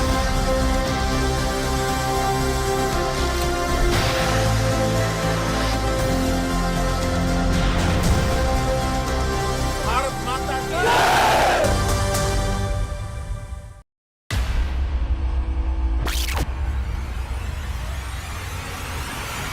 The last 1 month, if you see, the share prices of Genzol Engineering has fallen more than 58%. Why are the rating firms calling the debt payments as default? We have two credible credit rating agencies on March 4th coming and downgrading the stock to D. Statements are consistently being proven wrong, and transactions are being taken place which are different from what they were originally pictured to be. The company claimed it would roll out 6,400 electric vehicles. But what it has rolled out is a shocking scam. Funds meant for the project were funneled allegedly back to the promoters, the Junkie brothers. What did the money buy? Not EVs, of course, but a lavish flat in Gurgaon's luxurious DLF Carmelias.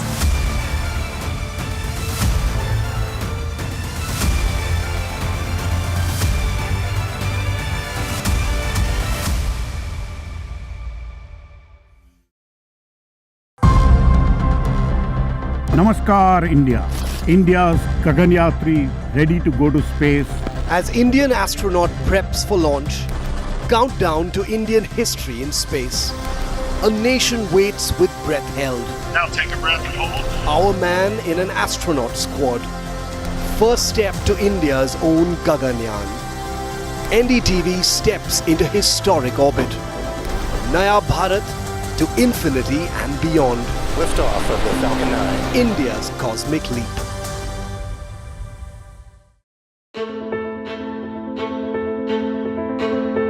News is not just headlines, it is what impacts you. And news should never be mistaken for noise. What matters is the reality. Accurate, in-depth, and with the right perspective. For over 20 years, I have been a journalist, and never has clarity mattered more than now. At Newsnight, we go beyond the surface. We dissect the details, challenge the narratives, and bring you the unparalleled clarity you deserve in a world clouded by misinformation. We are bold, we are direct. Newsnight, for the news in your interest. Only on NDTV 24/7.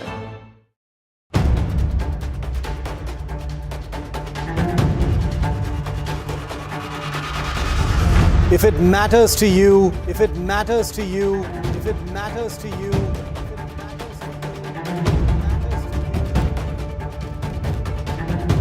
it matters to India. It matters to India. It matters to India. And it matters to me. And it matters to me.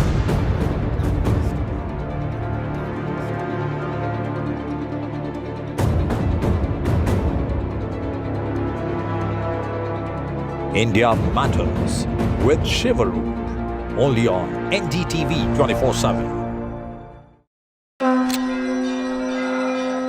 15 months after the Ram Mandir rose, the next big Pran Pratishtha. All eyes on the Ram Darbar, the 3-day Ram Rajya splendor.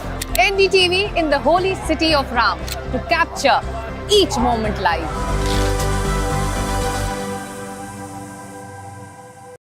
These are the visuals that are coming in. Let's go full frame with it. For every big news story. From Jammu. You can't defend the indefensible Ruchira Kamboj, but that's what Pakistan has been doing for a very, very long time. We are sifting through a lot of information. Some is right, some is not right. But I think we are India right tunes in to NDTV. We put on air. In fact, on NDTV, like we've been doing for the last few hours, we've been for fast, clear, and credible news. We've also been, busting a lot of misinformation that's been coming in. When I was standing on the road, I saw these lights going off NDTV, in the sky, and I could hear where credibility sounds of like comes what sound first. like blasts happening.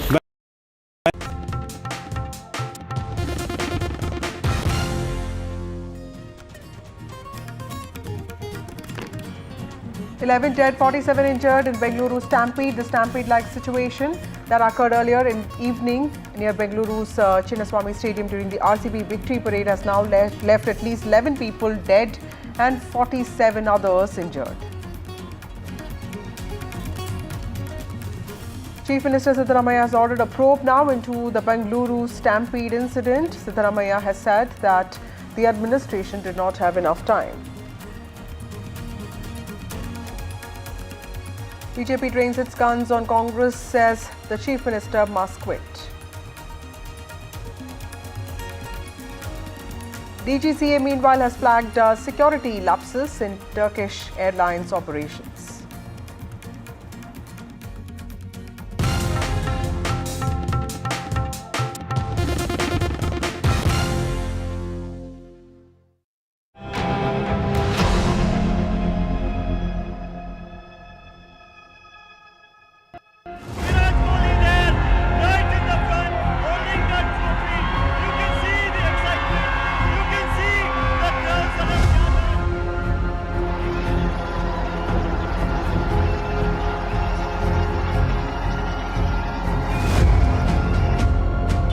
lot of people. Pretty sure they tried their best, but nobody could handle it. There were a lot of people. A moment of happiness turning into tragedy. Sidramaya sir, what would you like to say to the families? 11 people.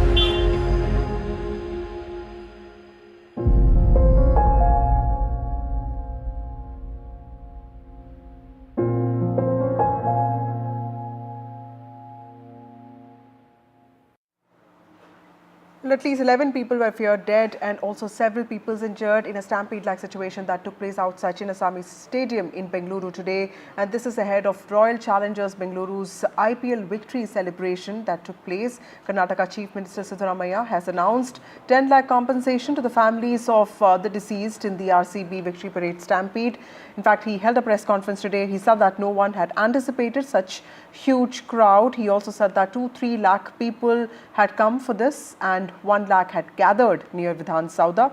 We at all the KSCA did not expect such a huge crowd, and the stadium capacity is about 35,000. We anticipated there could be a footfall of 35,000, a few more. That's what he said. Most of the people who died are young people and women. The frenzied celebration in Bengaluru over RCB winning the IPL after 18 long years took a tragic turn today with at least 11 people dead in this stampede that took place, in fact, in 2 locations.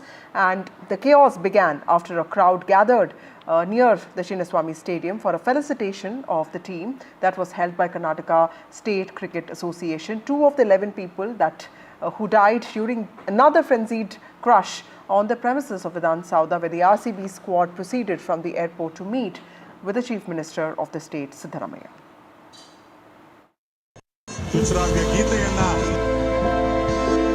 Dream run that turned into a nightmare within minutes. Lakhs lined up Bengaluru streets to welcome the heroes, Team RCB. A day that started with euphoria turned into screams of death pain.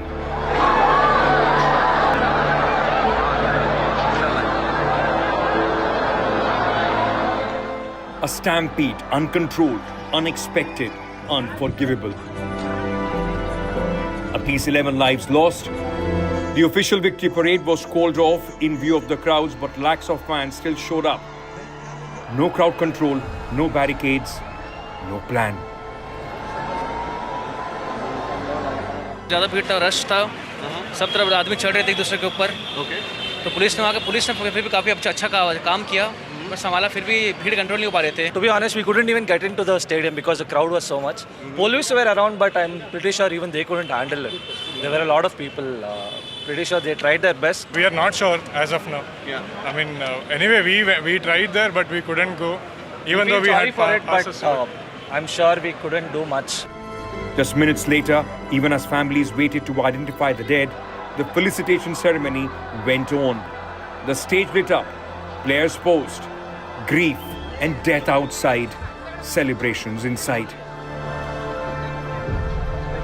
The capacity of the stadium is only 35,000, but 2 to 3 lakh people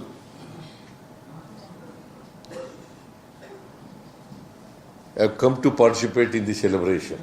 I ordered magisterial inquiry and I given 15 days time. Opposition BJP was quick to question the government's haste in holding the event.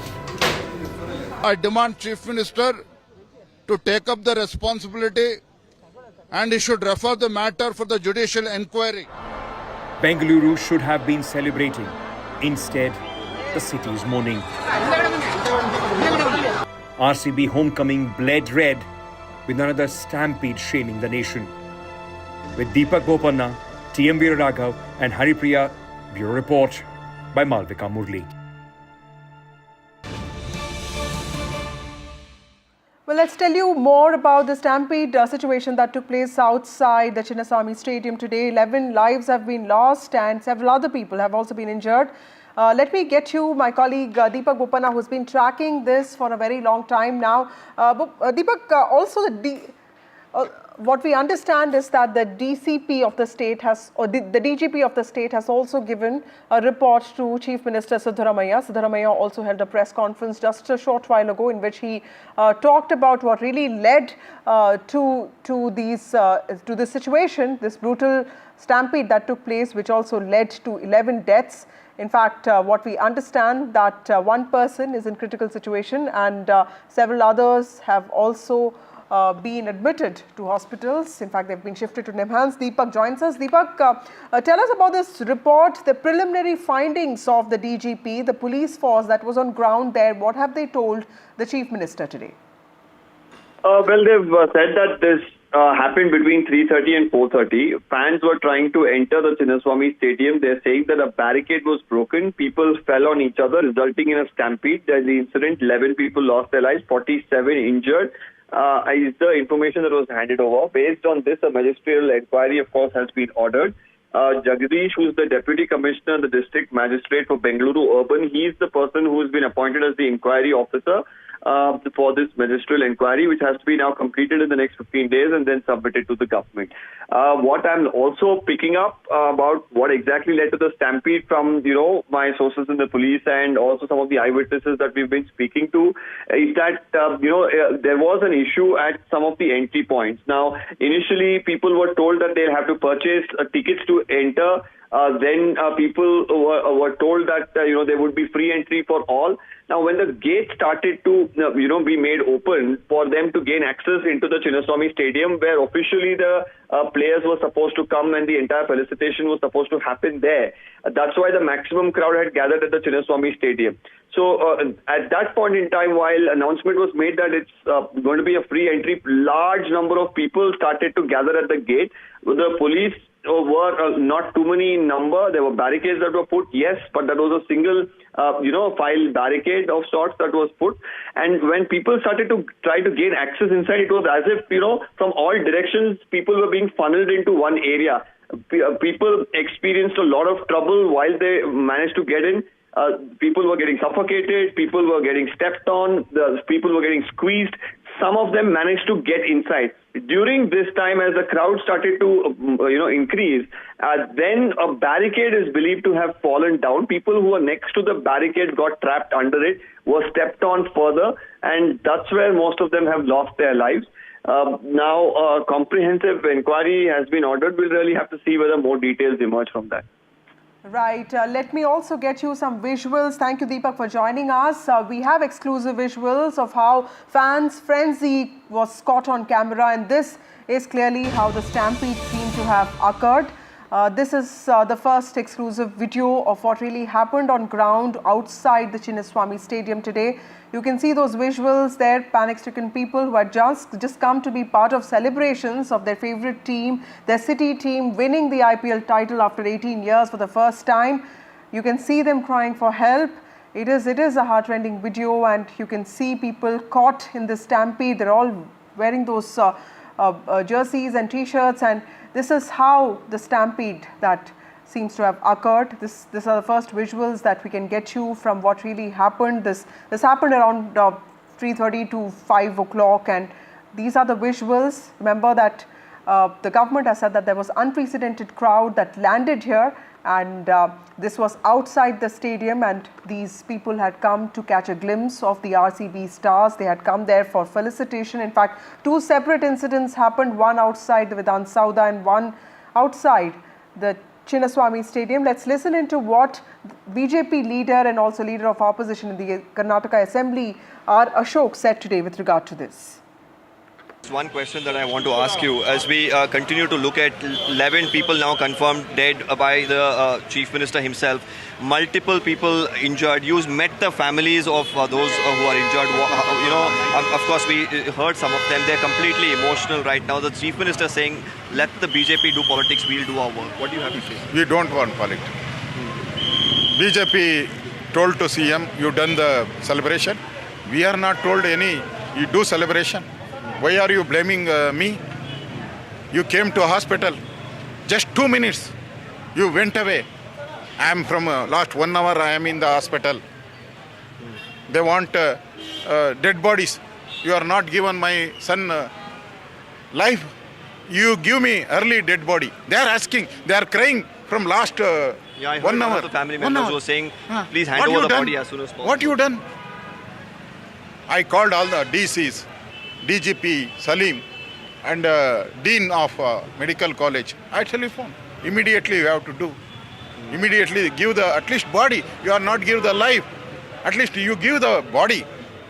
This is the shame to the Congress the Chief party. Minister, while he had a press conference, also said that they didn't expect the kind of crowds that turned up. They thought that 35,000 is a capacity, a little over can come up, but they didn't really expect the kind of crowds that actually came in. You know, you don't know anything means. Why are you a CM, become the CM?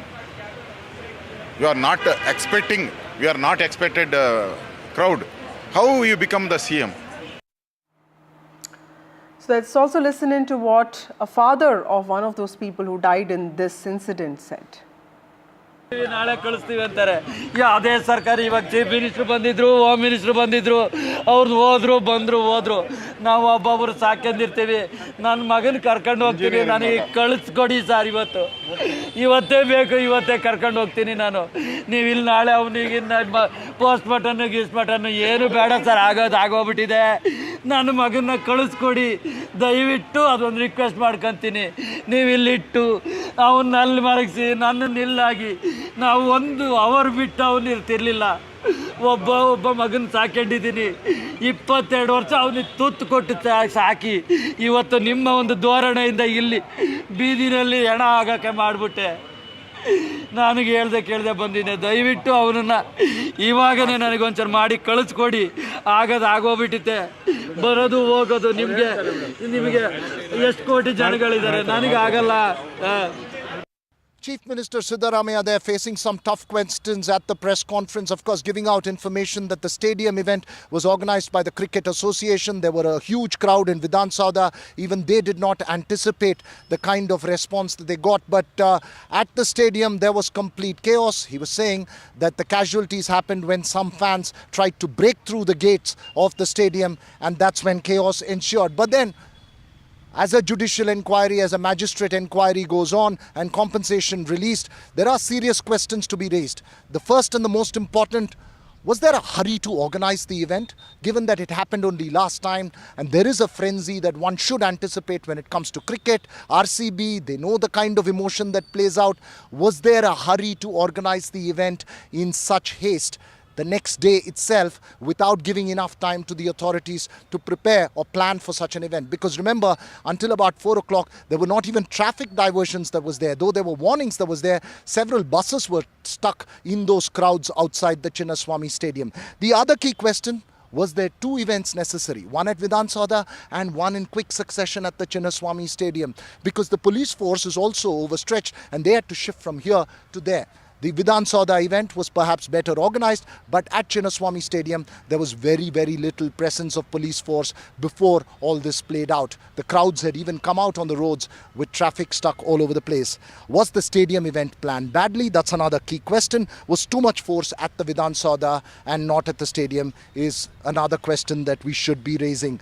The Cricket Association in charge of that event, says the Chief Minister, one has to find out who is responsible for it. In all, after all of this, one final question would also be about fans themselves when they saw that kind of huge crowds. Is a frenzy really worth going through that kind of crowds, which did seem dangerous, which did seem hugely packed outside Chinnaswamy Stadium? So multiple questions, perhaps no answers this evening. Just a sad note at the loss of lives. A day that began with dancing and celebrations for us turned very, very swiftly into one of sadness and tragedy. Chief Minister Siddaramaiah. Well, bureaucrat Jagadish Ji has been asked to conduct this magisterial inquiry that has been ordered into the stampede that took place in Bengaluru today. In fact, Siddaramaiah himself has announced this probe that will take place, this investigation that's likely to take place. In fact, the appointment has also been made. IS Jagadish Ji has been appointed as the inquiry officer who will probe this incident that took place, the reasons that contributed to this frenzy, and also, most importantly, the lapses that occurred, which also led to 11 deaths and several people getting injured today in Bengaluru outside the Chinnaswamy Stadium.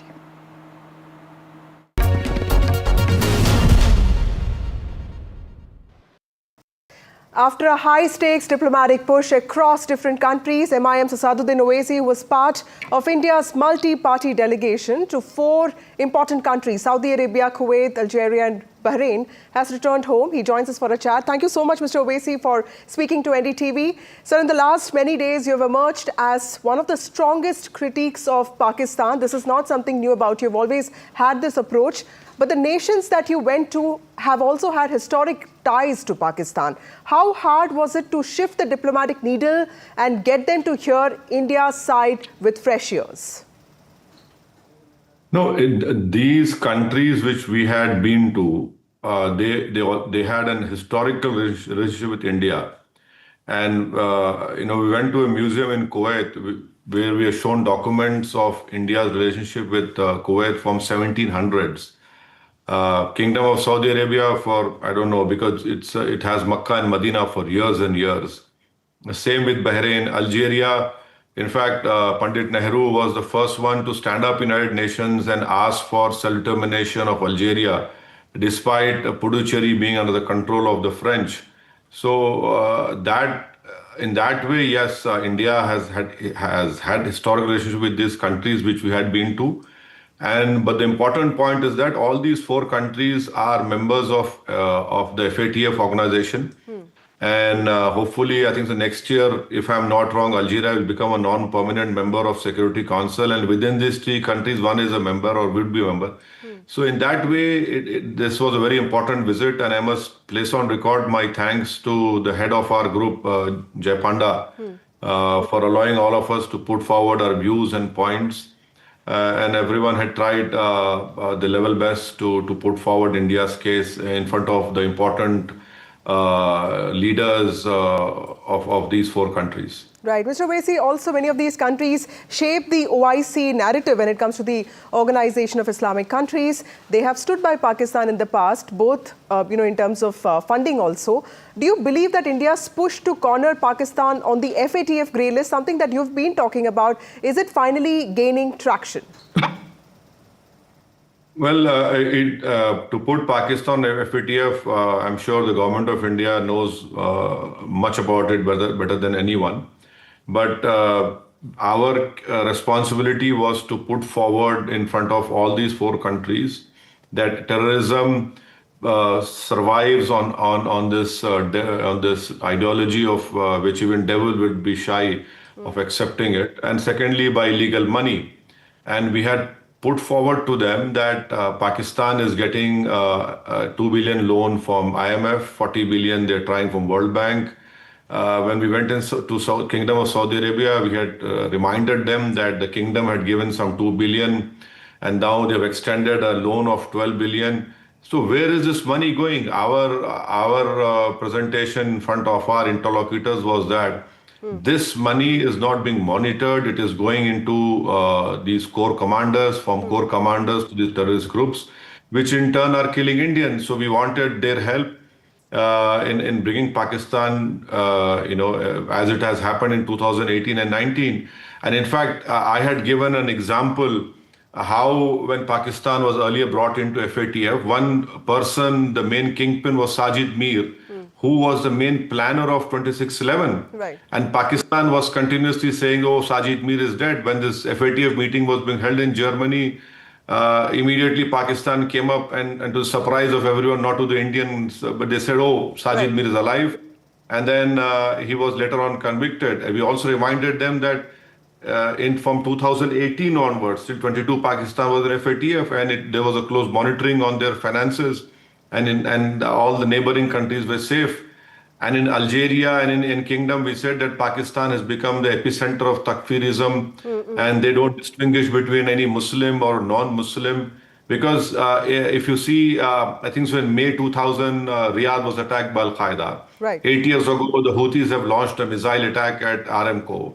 And what in Algeria they call a black decade from 1990s to mid-2000, 50,000 people were killed by Al-Qaeda, and now in South Algeria they have a problem with Daesh also. Right. So we have told them, look, all of us are victims of this terrorism, and the best you can do is to please, ensure Pakistan is brought in FATF. We have nothing against the Pakistani people, but it is the deep state, it is the military, and these terror groups who are thriving and being aided and promoted by the Pakistani army over there. They should be controlled. Absolutely. Mr. Owaisi, also back home, when you were engaged in that diplomatic exercise, the opposition has raised very sharp allegations. One, of course, they want clarity on the Indian jets that have been downed. They're also accusing the BJP of politicizing a military operation. How do you see that kind of response? Well, I could not have really commented sitting in Bahrain and Kuwait and Saudi Arabia, Algiers about this question. Many people were asking me. I said, look, I am representing the country. How can I talk about it over here?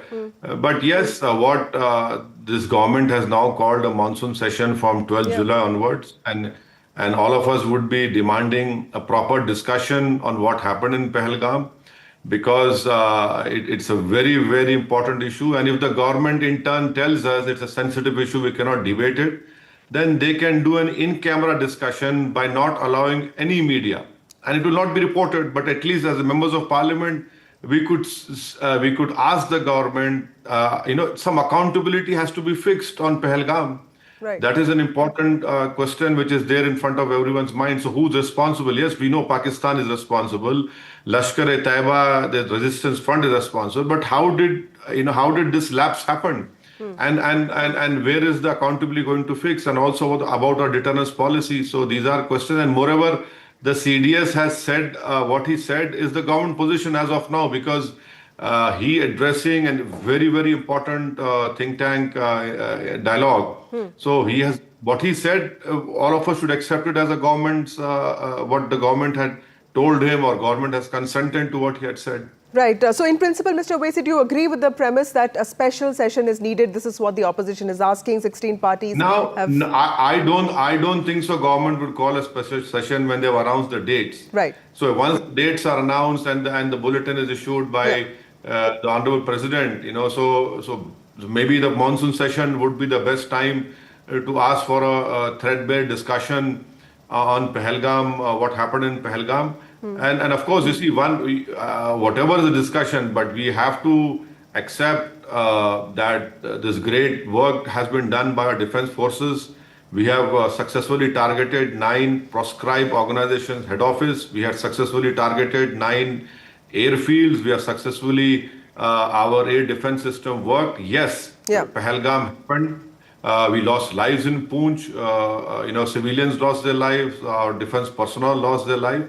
But what is important is about Pahalgam, and I hope that the government would be magnanimous enough and come forward and have a debate. There's nothing to hide. The whole world knows about it. Absolutely. So might as well honorable MPs be allowed to ask some important, specific, pointed questions to our government. Right. Mr. Owaisi, also one of my last questions, how do you see the Congress party, especially Rahul Gandhi's comments, about surrendering, and, these allegations centered around Donald Trump's comments? Do you think that this is just a play of words, or this is just optics, or this is also valid criticism? I don't want to name anyone, but I don't want to comment on a country's leader, whether the U.S. president.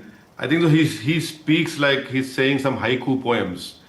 So the lesser said better. But yes, I have raised this point when the cessation of firing was announced. I had hoped that our country's prime minister would have announced it. I had hoped that the government would have announced it, instead of a foreign country's head. That was quite unacceptable to me. It is still unacceptable to me, because it is my country's decision to take on these terror groups, and then the subsequent retaliation was because they attacked civilian areas. And we've always said it's a bilateral issue. Third country has no role to play. So that decision should have been announced by this government. Right.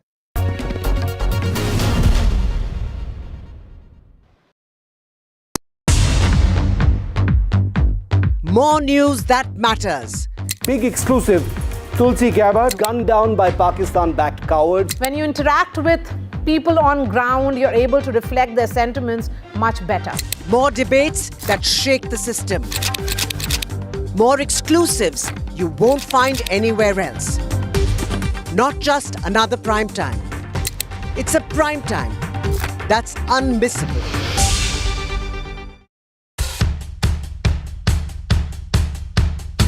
The markets move fast. And so should your portfolio. Expert insights, real-time stock picks. Do I buy Ola? Should I hold CDSL for the long term? Buy, sell or hold.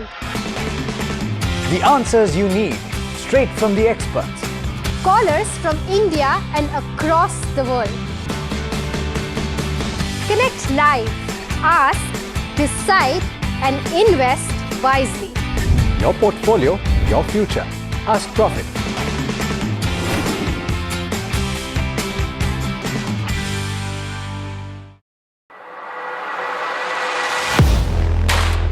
Do you really know the company you invest in? What is the real picture behind presentations and claims? Is the outlook as rosy as the company claims? Know Your Company, powered by NDTV Profit Research, shines a light on the biggest stock market movers.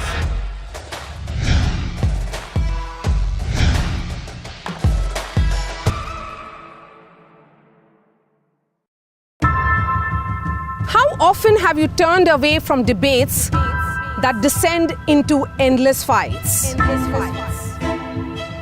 We bring you a show where every question is answered,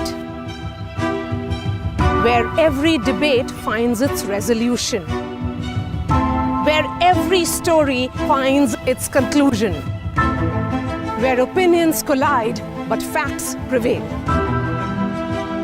where stories unfold with insights and trust. When the noise ends, the last word begins.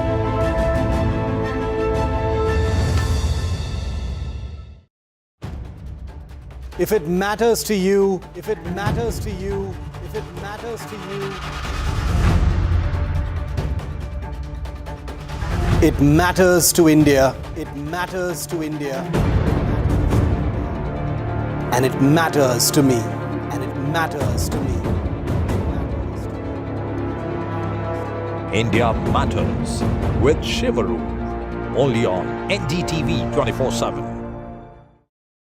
I've been reporting on all issues big and small from Andhra Pradesh, Telangana, rest of South India, bringing you all the action, all that you need to know, all that you want to know. The energy of maximum city is infectious. I'm bringing that energy in our news coverage from financial capital Mumbai. Covering from the southernmost part of India over the last 23 years, I bring in-depth and 360-degree coverage from the Dravidian heartland. The land of Mishti, also known for its bitter politics. I have seen much water flow under the Howrah Bridge, covering Bengal in all its vivid colors. India's IT capital is always bustling, a city full of startups, stories and surprises. And I keep you ahead on all the Bengaluru buzz. In today's interconnected world, India's voice is more crucial than ever. When India speaks, the world listens. At NDTV World, we are that voice, bringing you intelligent and insightful news from India and beyond. From geopolitics and diplomacy to economic shifts, migrations, tech disruptions, and the stories of our diaspora. We cover the news that shapes our global future. NDTV World, your new home.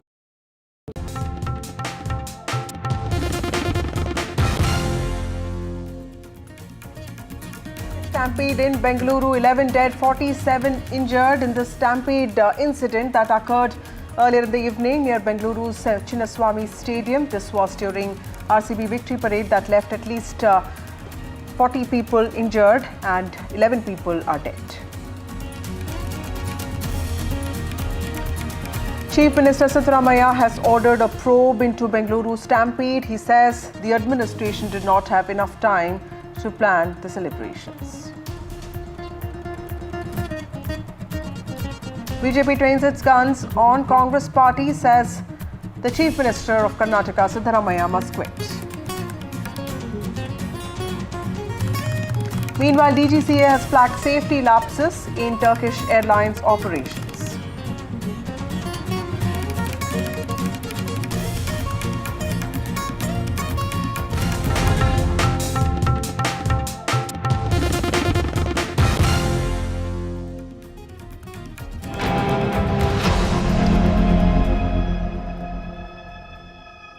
Cricketer Virat Kohli, part of RCB Bengaluru, has reacted on the horrific stampede that took place today evening. He said that he is at a loss of words. He said that he's absolutely gutted by the tragedy that took place. Remember, the tragedy has led to loss of at least 11 lives and several people have been injured. At least 11 people have been dead and several people are injured in this stampede-like situation that took place outside Chinnaswamy Stadium today, and this was ahead of Royal Challengers Bengaluru's victory celebrations. Virat Kohli now has reacted to this tragedy and he has said that he's absolutely gutted by what really happened and he is at a loss of words. Remember that the RCB celebrations, a felicitation of the players, took place today. This is RCB's victory after 18 years. In fact, the first victory of the RCB in IPL.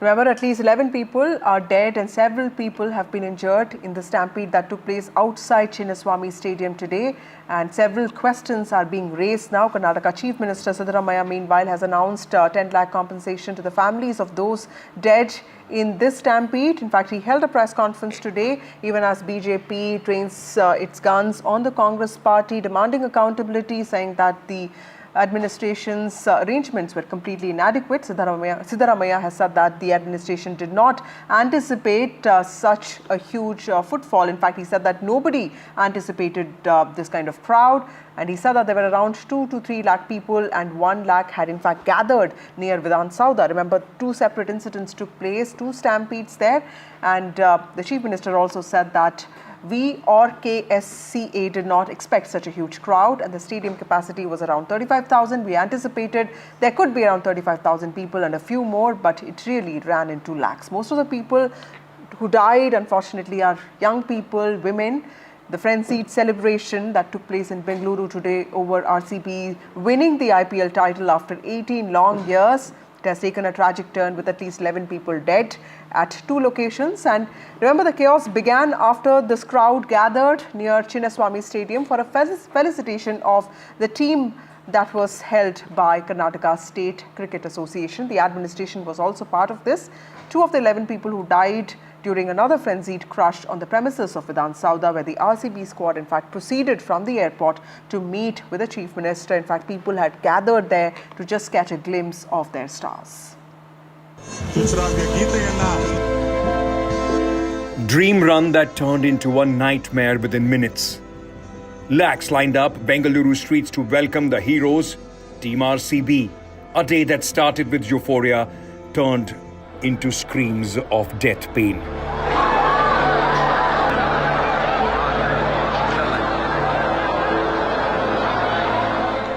A stampede, uncontrolled, unexpected, unforgivable. At least 11 lives lost. The official victory parade was called off in view of the crowds, but lakhs of fans still showed up. No crowd control, no barricades, no plan. ज़्यादा भीड़ था, rush था, सब तरफ आदमी चढ़ रहे थे एक दूसरे के ऊपर। तो पुलिस ने फिर भी काफ़ी अच्छा काम किया, पर संभाला, फिर भी भीड़ कंट्रोल नहीं हो पा रहे थे। To be honest, we couldn't even get into the stadium because the crowd was so much. Police were around, but I'm pretty sure even they couldn't handle it. There were a lot of people. Pretty sure they tried their best. We are not sure as of now. Yeah. I mean, anyway, we tried there, but we couldn't go, even though we had passes. I'm sure we couldn't do much.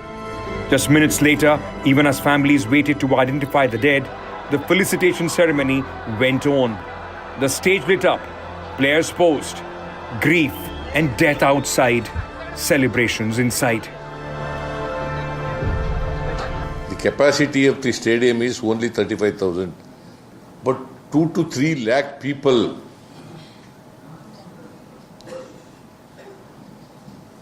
have come to participate in the celebration. I ordered magisterial inquiry and I given 15 days time. Opposition BJP was quick to question the government's haste in holding the event. I demand Chief Minister to take up the responsibility and he should refer the matter for the judicial inquiry. Bengaluru should have been celebrating. Instead, the city is mourning. RCB homecoming bled red with another stampede shaming the nation. With Deepak Bopanna, TM Veeraraghav and Haripriya, Bureau Report by Malvika Murli. Now, while speaking about what happened in Bengaluru today, Chief Minister of Karnataka, Siddaramaiah, has also said that although he does not want to politicize the matter, he said that 50 to 60 people died in the Kumbh, the Mahakumbh stampede that took place in January. Let's listen into what he said. ಈ ಥರದವು ಅನೇಕ ಸ್ಟ್ಯಾಂಪೀಡ್ಗಳು ನಡೆದಿದ್ದಾವೆ. ನಾನು ನಡೆದಿಲ್ಲ ಅಂತಲ್ಲ, ಇಂಥವು ಬೇಕಾದಷ್ಟು ಕಡೆ ನಡೆದಿದ್ದಾವೆ. ಆದರೆ ನಾನು ಎಲ್ಲನೂ ಈಗ ಡಿಫೆಂಡ್ ಮಾಡ್ಕೊಳಕ್ಕೆ ಹೋಗಲ್ಲ. ಅಲ್ಲಿ ನಡೆದಿದ್ದಾವೆ, ಹಿಂದೆ ನಡೆದಿತ್ತು, ಇದರಲ್ಲಿ ಕುಂಭಮೇಳದಲ್ಲಿ ನಡೆದಿತ್ತು ಅಂತ ಹೇಳಿ ಇಲ್ಲಿ ಡಿಫೆಂಡ್ ಮಾಡ್ಕೊಳಕ್ಕೆ ಹೋಗ್ತಾ ನಾನು ಹೋಗಿದ್ದೀನ. ಕುಂಭಮೇಳದಲ್ಲಿ ಎಷ್ಟು ಒಂದು 50-60 ಜನ ಸತ್ತಿದ್ರು stampede. BJP leader R. Ashok has reacted to what happened in Bengaluru today, attacking the Congress party on inadequate administrative arrangements. Let's listen into what he said. Just one question that I want to ask you. As we continue to look at 11 people now confirmed dead by the Chief Minister himself, multiple people injured. You met the families of those who are injured. You know, of course, we heard some of them. They're completely emotional right now. The Chief Minister saying, let the BJP do politics, we'll do our work. What do you have to say? We don't want politics. BJP told to CM, you done the celebration. We are not told any, you do celebration. Why are you blaming me? You came to a hospital. Just 2 minutes. You went away. I am from last 1 hour I am in the hospital. They want dead bodies. You are not given my son life. You give me early dead body. They are asking. They are crying from last 1 hour. One of the family members were saying, please hand over the body as soon as possible. What you done? I called all the DCs. DGP Salim and Dean of Medical College. I telephone. Immediately you have to do. Immediately give the at least body. You are not give the life. At least you give the body. This is the shame to the Congress the Chief party. Minister, while he had a press conference, also said that they didn't expect the kind of crowds that turned up. They thought that 35,000 is a capacity, a little over can come up, but they didn't really expect the kind of crowds that actually came in. You know, you don't know anything means. Why are you a CM, become the CM? You are not expecting, you are not expected crowd. How you become the CM? Well, let's also get you some exclusive visuals. Fans' frenzy that has been caught on camera. Remember that these are heart-rending visuals of how the stampede occurred. 11 people have died in this, and this occurred around 4 o'clock in the evening. People have been caught on camera. These are panic-stricken people who had just come there to be part of celebrations, but it turned into a tragic incident, a stampede that also led to 11 people dead and of course many others injured. You can see them crying for help. You can see them in panic, and this is absolutely a chaotic situation, something that demands accountability from the administration. ನಾಳೆ ಕಳಿಸ್ತೀವಿ ಅಂತಾರೆ. ಯಾವುದೇ ಸರ್ಕಾರ ಇವಾಗ chief minister ಬಂದಿದ್ರು, home minister ಬಂದಿದ್ರು, ಅವ್ರು ಹೋದ್ರು. ನಾವು ಒಬ್ಬೊಬ್ರು ಸಾಕೊಂಡಿರ್ತೀವಿ. ನನ್ನ ಮಗನ ಕರ್ಕೊಂಡು ಹೋಗ್ತೀನಿ, ನನಗೆ ಕಳಿಸ್ಕೊಡಿ ಸರ್. ಇವತ್ತೇ ಬೇಕು, ಇವತ್ತೇ ಕರ್ಕೊಂಡು ಹೋಗ್ತೀನಿ ನಾನು. ನೀವು ಇಲ್ಲಿ ನಾಳೆ ಅವನಿಗೆ ಪೋಸ್ಟ್ ಮಾರ್ಟಮ್ ಏನು ಬೇಡ ಸರ್, ಆಗೋಗ್ಬಿಟ್ಟಿದೆ. ನನ್ನ ಮಗನ ಕಳಿಸ್ಕೊಡಿ ದಯವಿಟ್ಟು, ಅದೊಂದು ರಿಕ್ವೆಸ್ಟ್ ಮಾಡ್ಕೊತೀನಿ. ನೀವು ಇಲ್ಲಿಟ್ಟು ಅವನ್ನ ಅಲ್ಲಿ ಮರಗಿಸಿ ನನ್ನ ನಿಲ್ಲಾಗಿ ನಾವು 1 ಅವರ್ ಬಿಟ್ಟು ಅವನು ಇರ್ತಿರ್ಲಿಲ್ಲ. ಒಬ್ಬ ಮಗನ ಸಾಕೊಂಡಿದ್ದೀನಿ 22 ವರ್ಷ ಅವನಿಗೆ ತುತ್ತು ಕೊಟ್ಟು ಸಾಕಿ ಇವತ್ತು ನಿಮ್ಮ ಒಂದು ಧೋರಣೆಯಿಂದ ಇಲ್ಲಿ ಬೀದಿನಲ್ಲಿ ಹೆಣ ಆಗೋಕ್ಕೆ ಮಾಡಿಬಿಟ್ಟೆ. ನನಗೆ ಕೇಳ್ದೆ ಬಂದಿದ್ದೆ, ದಯವಿಟ್ಟು ಅವನನ್ನು ಇವಾಗನೇ ನನಗೊಂಚೂರು ಮಾಡಿ ಕಳಿಸ್ಕೊಡಿ. ಆಗೋಗ್ಬಿಟ್ಟಿತ್ತೆ, ಬರೋದು ಹೋಗೋದು. ನಿಮಗೆ ಎಷ್ಟು ಕೋಟಿ ಜನಗಳಿದ್ದಾರೆ, ನನಗೆ ಆಗಲ್ಲ.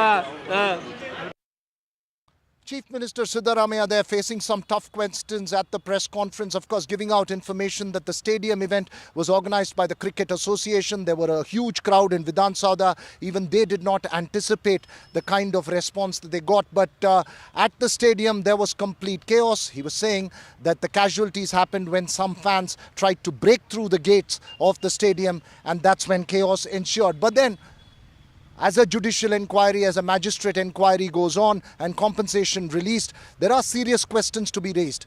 The first and the most important, was there a hurry to organize the event, given that it happened only last time and there is a frenzy that one should anticipate when it comes to cricket? RCB, they know the kind of emotion that plays out. Was there a hurry to organize the event in such haste the next day itself, without giving enough time to the authorities to prepare or plan for such an event? Because remember, until about 4 o'clock, there were not even traffic diversions that was there. Though there were warnings that was there, several buses were stuck in those crowds outside the Chinnaswamy Stadium. The other key question: was there two events necessary? One at Vidhana Soudha and one in quick succession at the Chinnaswamy Stadium? Because the police force is also overstretched and they had to shift from here to there. The Vidhana Soudha event was perhaps better organized, but at Chinnaswamy Stadium, there was very, very little presence of police force before all this played out. The crowds had even come out on the roads with traffic stuck all over the place. Was the stadium event planned badly? That's another key question. Was too much force at the Vidhana Soudha and not at the stadium is another question that we should be raising. The Cricket Association in charge of that event, says the Chief Minister, one has to find out who is responsible for it. In all, after all of this, one final question would also be about fans themselves when they saw that kind of huge crowds. Is a frenzy really worth going through that kind of crowds, which did seem dangerous, which did seem hugely packed outside Chinnaswamy Stadium? So multiple questions, perhaps no answers this evening. Just a sad note at the loss of lives. A day that began with dancing and celebrations for us turned very, very swiftly into one of sadness and tragedy. These sleepers show the magnitude of the tragedy. So many people have lost their lives. Many of them are critical, and some of them are still battling for life. This is gate number 19 of Chinnaswamy Stadium, and this is one of the 4 spots where the stampede had happened. The question is that why did it happen? Camera person Nagaraju, once he pans the camera towards his left, you see a stand P3 annexed. It is written here, and this is the ticket counter. Fans had assembled here. They were in queue since 10 a.m. in the morning, and it was a huge long queue of about 2 to 2.5 kilometers. All the fans were here. Suddenly it was announced that now tickets will be given, and at that stage those people who were standing here outside the barricade, they jumped upon them. Not only this, from there the Karnataka State Reserve Police Force van, you can see on your screen, from there also thousands of people attempted to reach this place, and this is how the stampede happened. Now the Chief Minister has said that he had not expected so many fans would assemble here, but the question is that when the final had happened the previous night, then throughout the night celebrations were happening across Bengaluru and the state as well, and it was a difficult time for the police to control them. Police took 4 to 6 hours to control them. So it was expected, and that is why when it was decided that a mega show will be happened and there will be a victory march, Police insisted that this should not happen. It will lead to a big tragedy. Somehow police personnel and officials managed to convince the Home Minister and the Chief Minister and other higher officials that the victory march should not be allowed. So around afternoon it was decided that there won't be any victory march. So police had expressed inability that at a short notice they cannot manage the crowd, and police was very categorical about it. Finally, the Home Minister had announced that there won't be any victory march. This stampede has happened, and Chief Minister has ordered for the magisterial inquiry. After the magisterial inquiry, we have to see who is going to be blamed. But in such cases, we have seen in the past that government, top officials, and those who had insisted on such programs, they have never been held responsible. It is something that the government should learn from this incident so that this could be stopped in future. With camera person Nagraju, Nihal Khidwai for NDTV. So what really happened in Bengaluru today outside the Chinnaswamy Stadium? What really led to the stampede? Karnataka top cop has submitted a report to Chief Minister Vidhana Soudha. The DGP's report on the stampede has been accessed by NDTV exclusively. It talks about how fans suddenly gathered around the stadium and also how they gathered around Vidhana Soudha front gate also, and how this incident happened between 3:30 p.m. to 4:30 p.m. In fact, there were barricades that broke and people that fell down, but also what really led to the stampede and also people falling unconscious. My colleague Deepak Bopanna spoke to us just a short while ago, and this is what he said. Happened between 3:30 and 4:30. Fans were trying to enter the Chinnaswamy Stadium. They're saying that a barricade was broken. People fell on each other, resulting in a stampede. At the incident, 11 people lost their lives, 47 injured. Is the information that was handed over. Based on this, a magisterial inquiry, of course, has been ordered. Jagdish, who's the Deputy Commissioner, the District Magistrate for Bengaluru Urban, he's the person who's been appointed as the inquiry officer for this magisterial inquiry, which has to be now completed in the next 15 days and then submitted to the government. What I'm also picking up about what exactly led to the stampede from, my sources in the police and also some of the eyewitnesses that we've been speaking to is that, there was an issue at some of the entry points. Now, initially, people were told that they'll have to purchase tickets to enter. Then people were told that, there would be free entry for all. Now, when the gate started to, be made open for them to gain access into the Chinnaswamy Stadium, where officially the players were supposed to come and the entire felicitation was supposed to happen there. That's why the maximum crowd had gathered at the Chinnaswamy Stadium. So at that point in time, while announcement was made that it's going to be a free entry, large number of people started to gather at the gate. The police were not too many in number. There were barricades that were put, yes, but that was a single, file barricade of sorts that was put. And when people started to try to gain access inside, it was as if, from all directions, people were being funneled into one area. People experienced a lot of trouble while they managed to get in. People were getting suffocated, people were getting stepped on, people were getting squeezed. Some of them managed to get inside. During this time, as the crowd started to, increase, then a barricade is believed to have fallen down. People who were next to the barricade got trapped under it, were stepped on further, and that's where most of them have lost their lives. Now, a comprehensive inquiry has been ordered. We'll really have to see whether more details emerge from that. Well, now Siddaramaiah has already announced a probe into the stampede incident. Chief Minister Siddaramaiah has announced this independent probe. In fact, the government has also appointed IAS officer, bureaucrat Jagdish G, as the inquiry officer into this incident. He'll be probing what really led to the stampede, and he will be conducting this magisterial inquiry. And this report will be submitted in 15 days, is what we understand.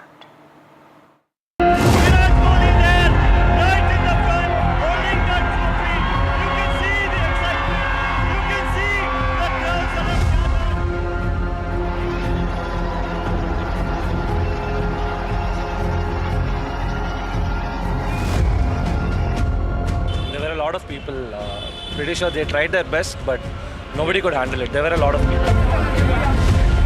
moment of happiness turning into tragedy. Siddaramaiah sir, what would you like to say to the family?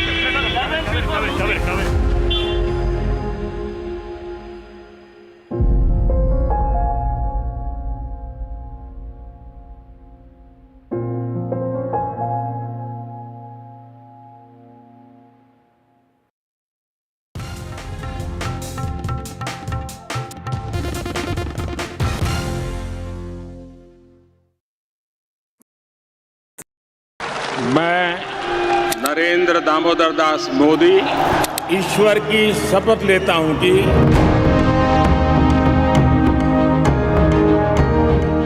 NDA सरकार में हम अगले 10 साल में विकसित भारत के सपने को साकार करके रहेंगे। अटल से तो विकसित भारत की तस्वीर है। प्रेरणा और प्रगति जब एक साथ जुड़ते हैं तो एक नए युग की नींव पड़ती है।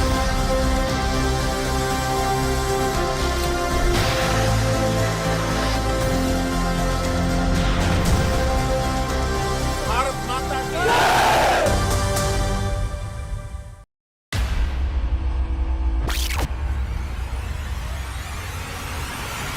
The last 1 month, if you see, the share prices of Genzol Engineering has fallen more than 58%. Why are the rating firms calling the debt payments as default? We have 2 credible credit rating agencies on March 4th coming and downgrading the stock to D. Statements are consistently being proven wrong, and transactions are being taken place which are different from what they were originally pictured to be.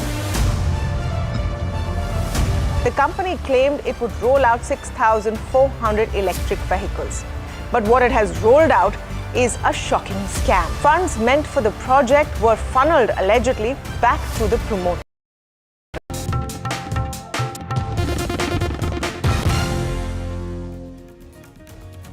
Aviation regulator DGCA found safety violations in Turkish Airlines during surprise inspections at least 4 Indian airports. Issues include untrained personnel, unauthorized maintenance, and also improper cargo handling. Now, the DGCS mandated immediate corrective actions, and this is after surprise checks at 4 Indian airports.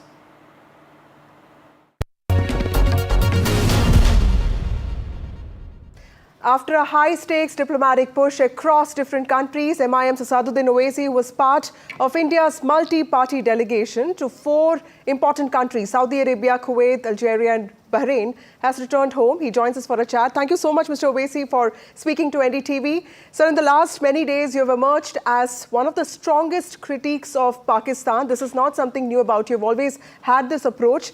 But the nations that you went to have also had historic ties to Pakistan. How hard was it to shift the diplomatic needle and get them to hear India's side with fresh ears? No, these countries which we had been to, they had an historical relationship with India. And, we went to a museum in Kuwait where we are shown documents of India's relationship with Kuwait from 1700s. Kingdom of Saudi Arabia for, I don't know, because it has Makkah and Medina for years and years. Same with Bahrain, Algeria. In fact, Pandit Nehru was the first one to stand up in United Nations and ask for self-determination of Algeria, despite Puducherry being under the control of the French. So in that way, yes, India has had historical relationship with these countries which we had been to. But the important point is that all these 4 countries are members of the FATF organization. And hopefully, I think the next year, if I'm not wrong, Algeria will become a non-permanent member of Security Council. And within these 3 countries, one is a member or will be a member. So in that way, this was a very important visit. And I must place on record my thanks to the head of our group, Jay Panda, for allowing all of us to put forward our views and points.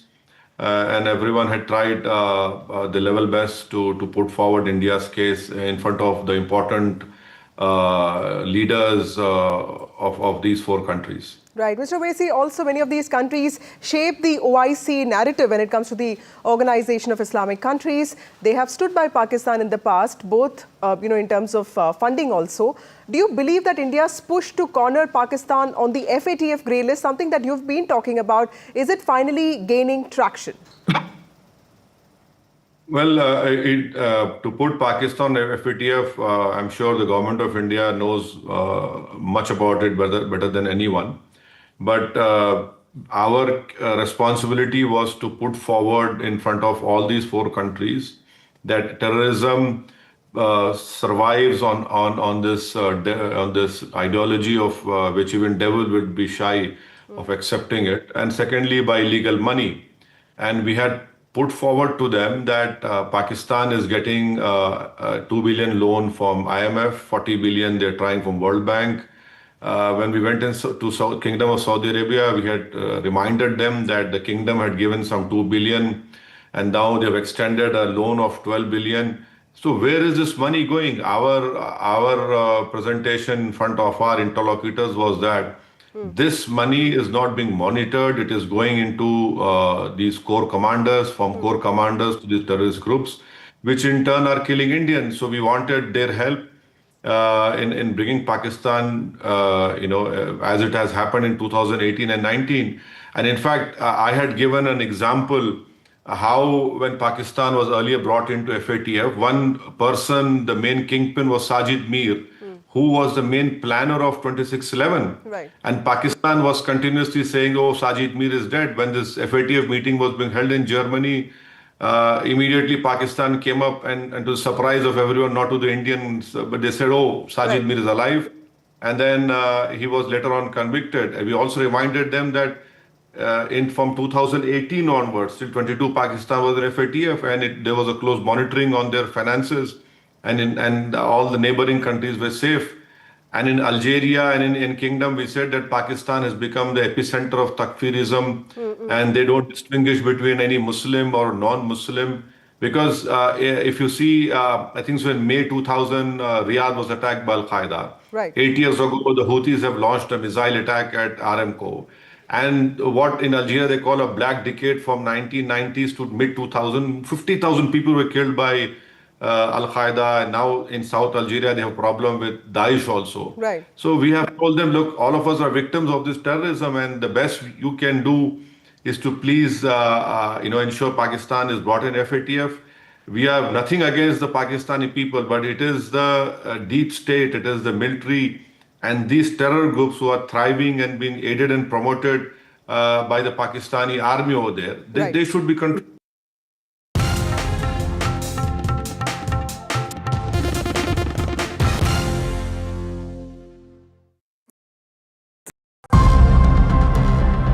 Namaskar, India.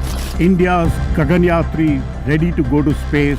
As Indian astronaut preps for launch, countdown to Indian history in space. A nation waits with breath held. Now take a breath and hold. Our man in an astronaut squad. First step to India's own Gaganyaan. NDTV steps into historic orbit. Naya Bharat to infinity and beyond. Liftoff of the Falcon 9. India's cosmic leap.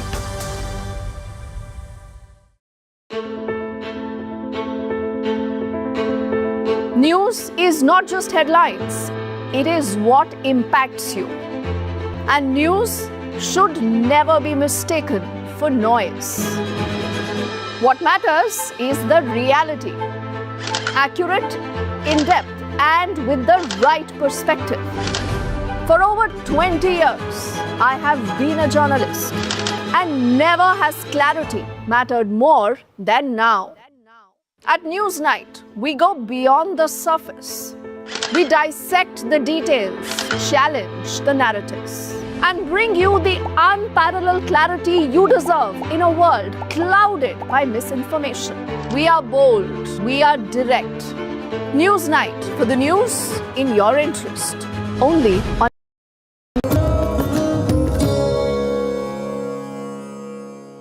Hello and welcome, I'm Sikta Deo. We join you again from Ayodhya today. We are just few hours away from the grand consecration ceremony of the Ram Darbar. The temple is all geared up, priests and trusts are all set. The devotees and pilgrims who are reaching here want their wait to be over so that they can seek blessings from Lord Ram in his majestic Darbar.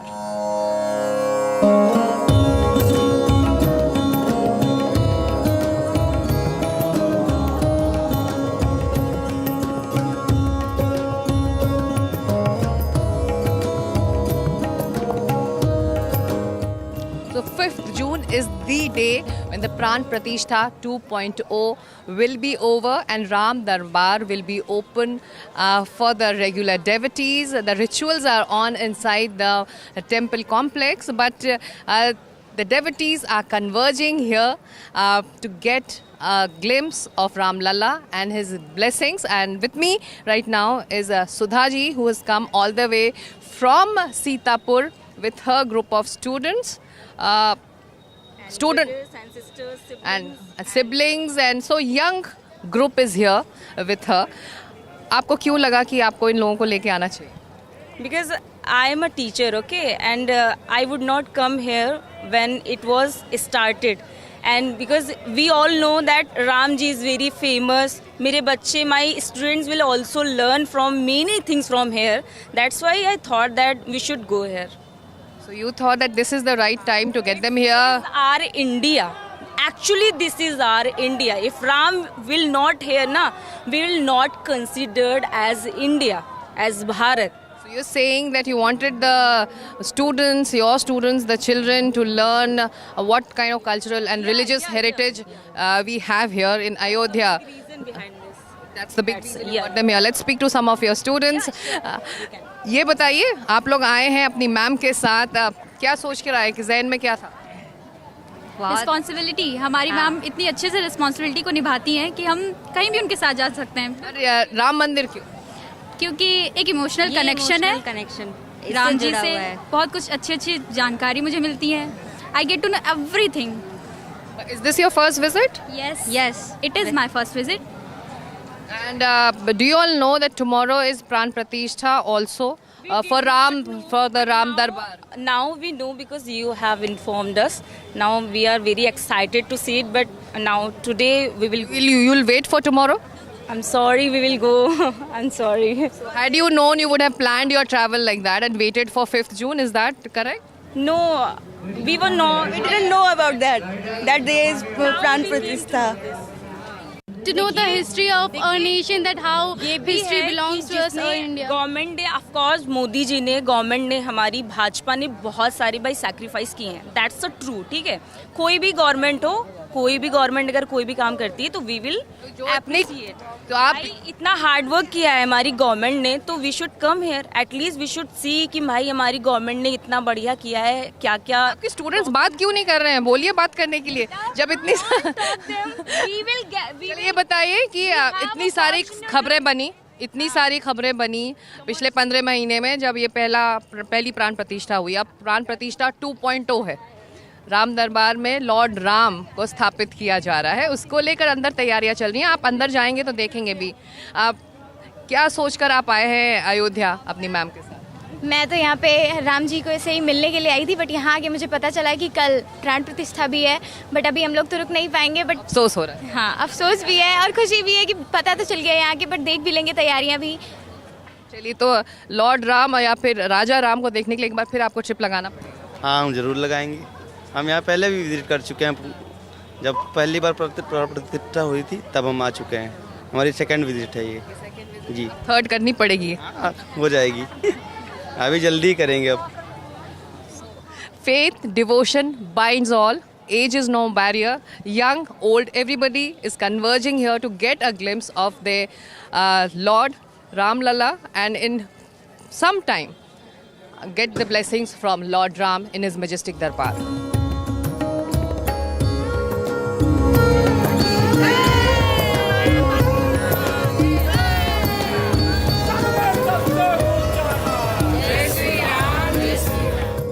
We also managed to speak with the head priest, Acharya Pandit Jai Prakash Tripathi. who's heading the group of priests who are performing the Vedic rituals inside the temple complex for the last 2 days. In this exclusive conversation, we were given the details of the rituals that are being performed for the Pran Pratishtha. 5 जून को क्या होने वाला है? 11:30 बजे से पहले तक का क्या अनुष्ठान की चर्या रहेगी? 5 तारीख को सवेरे प्रातःकाल यज्ञशाला में जो पूजन की विधि है उसको संपादित करके 10:30 बजे के आसपास हम लोग उस प्रांगण में पहुंचेंगे प्रासाद में। तो जो प्राण प्रतिष्ठा की विधि है शास्त्रों में, पद्धतियों में, उसका संपादन हम लोग करेंगे। तो देवो भूतवा देवम यजेत, पहले स्वयं अपने को देवता के समान होना चाहिए, तब ना हम देवता को बुलाएंगे, हैं? तो उसमें न्यास है। न्यास का अर्थ होता है रखना। जिस देवताओं के मंत्रों के द्वारा हम उनका संस्कार करेंगे, उन मंत्रों के पहले हम अपने हृदय में, हाथों में, बाहों में, मस्तक पर, ये सब जगह पर उसका आधान करेंगे। तब हम भी देववत होते जाएंगे। तब उस देवता के जो मंत्र विहित हैं, बीजाक्षर हैं बहुत सारे, और वो सब प्रकृति में जो तत्व हैं उनके भी बीज अक्षर हैं। तो इस प्रकार करके ये प्रकृति में जो तत्व हैं उनके जो बीजाक्षर हैं वेदों में ऋषियों महर्षियों के द्वारा, उनका कर करके इस तरह से प्राण प्रतिष्ठा करके जब वह सर्व इंद्रियों का निर्माण हो जाएगा तब उनका नामकरण होगा। जैसे गर्भ से बच्चा बाहर आता है तो नामकरण संस्कार होता है ना, तो उसी प्रकार देखेंगे कि ये भगवान श्री राम की प्रतिमा है, उसी प्रकार वही क्रिया सभी तत्त मूर्तियों का होगा। उसके बाद फिर आरती होगी, फिर होगा, प्रथम पूजा होगा, उसी को महापूजा कहा जाता है। तो उनका षोडशोपचार विधि से उनका पूजन हो जाएगा और प्रथम आरती होगी, भगवान का स्वागत हम लोग करेंगे उनका। भगवान का श्रृंगार होगा, भोग लगेगा और विशिष्ट आरती होगी और एक दिव्य वातावरण निर्मित होगा। तो हम सब लोग धन्य हैं, सब भारतवासी धन्य हैं। विश्व में रहने वाले जितने भी राम के भक्त हैं वो धन्यता महसूस करेंगे क्योंकि राजा आ रहे हैं। सबसे विशेषता ये है कि विद्वान लोग चलते हैं तो अपना समूह लेके चलते हैं। यहाँ पर हम लोग आए हैं, हम कहीं के, आचार्य जी कहीं के, ब्रह्मा जी कहीं के, हमारे सहयोगी कहीं के, सबके सहयोग, सबके ज्ञान विज्ञान जो गुरुजनों से प्राप्त है, सबके ज्ञान से यह कार्य संपादित हो रहा है। इसी को तो कहते हैं अनेकता में एकता, अनेकता में एकता। एक आखिरी अनुरोध आप सभी से, जो मंत्र उच्चारण आप लोग वहाँ करते हैं, कुछ ऐसा जो हमारे दर्शकों को आप सुना पाए जाते जाते।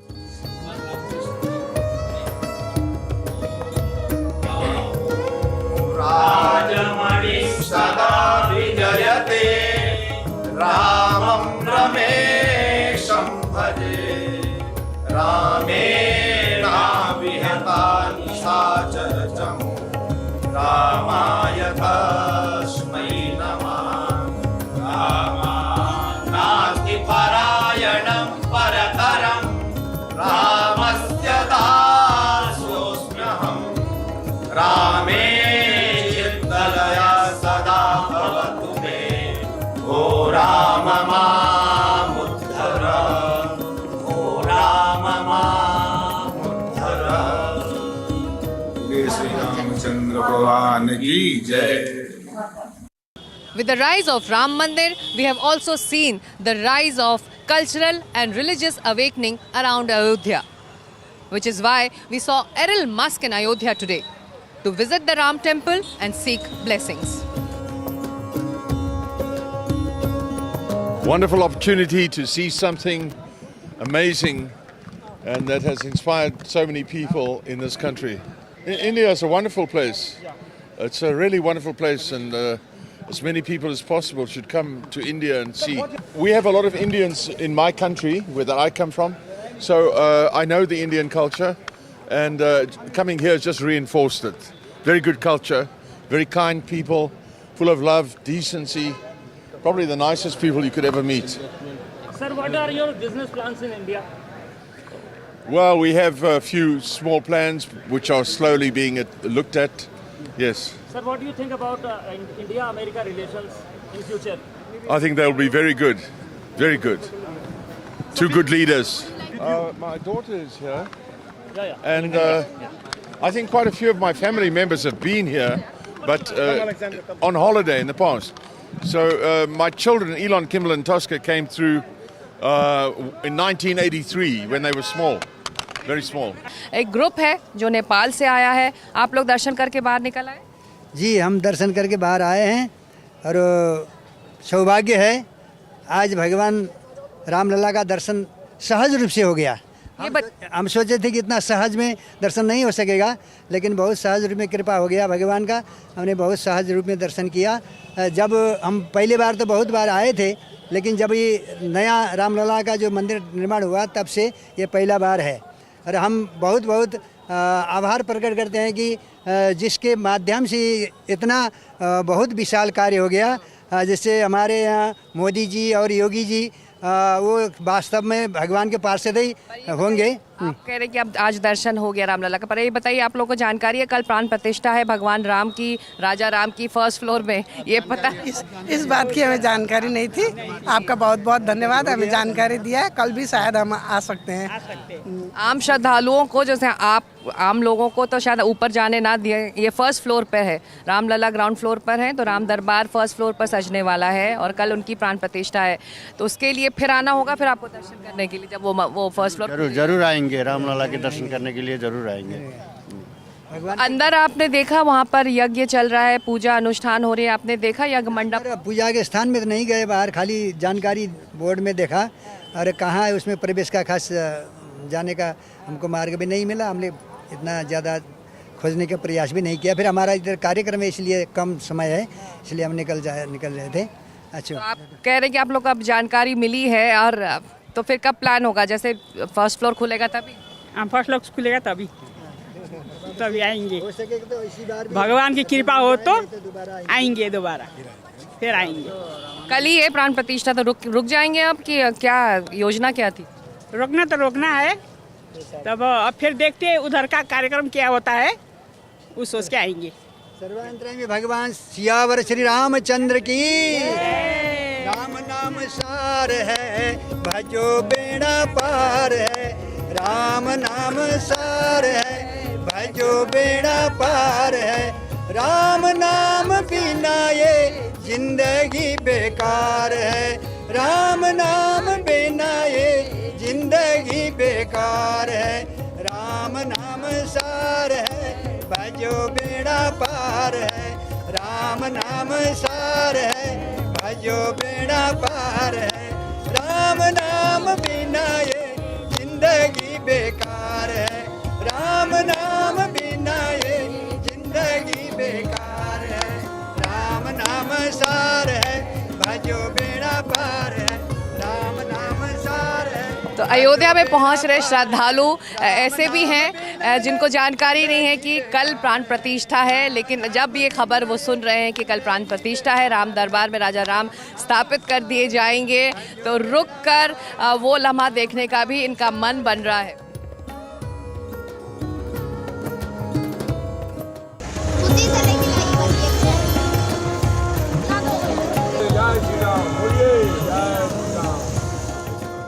Ayodhya has become the largest tourist hub in the recent times.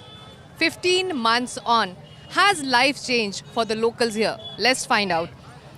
भैया, आपकी ये दुकान है, 15 महीने पहले रामलला की प्राण प्रतिष्ठा हुई और लोगों की जो तादाद है, श्रद्धालुओं की तादाद है, वो बहुत ज़्यादा बढ़ी। आपके लिए क्या बदला इन 15 महीनों में? मैडम, पहले आज के 15 महीनों के पहले जब यहाँ मंदिर नहीं बना था तो यहाँ क्या कुछ था? यहाँ कुछ नहीं था। जैसा गांव होता है वैसा पब्लिक 1-2 आता था और दर्शन के लिए भी 1 घंटे खुलता रहता था, वो भी बैरिकेडिंग के अंदर था, पुलिस वगैरह का प्रशासन के अंदर में, रामलला टेंट के अंदर में थे। अभी मोदी जी ने ये मंदिर बनवाया, भव्य उद्घाटन किया इसका। आपका बिजनेस चल पड़ा है? अभी तो यहाँ 100-200 कमाता था, अभी 10,000 12,000 में एक दिन में कमा रहा हूँ डेली का। अरे वाह, तो ये फर्क आया आपकी जिंदगी में? पहले 200-300 कमाता था, अभी 10,000 डेली का कमा रहा हूँ मैं। तो 15 महीनों में जिंदगी बदली है? जिंदगी तो वैसे ही बदली है। बेहतर हुई है जिंदगी? हाँ, बेहतर है। पैसा कमा पाते हैं? हाँ, वो कमाते हैं। पैसा कमा पा रहे हैं। तो आपके मुताबिक ये जो अब दूसरी प्राण प्रतिष्ठा हो रही है, तो आपको लगता है इससे और ज़्यादा बिजनेस बेटर होगा?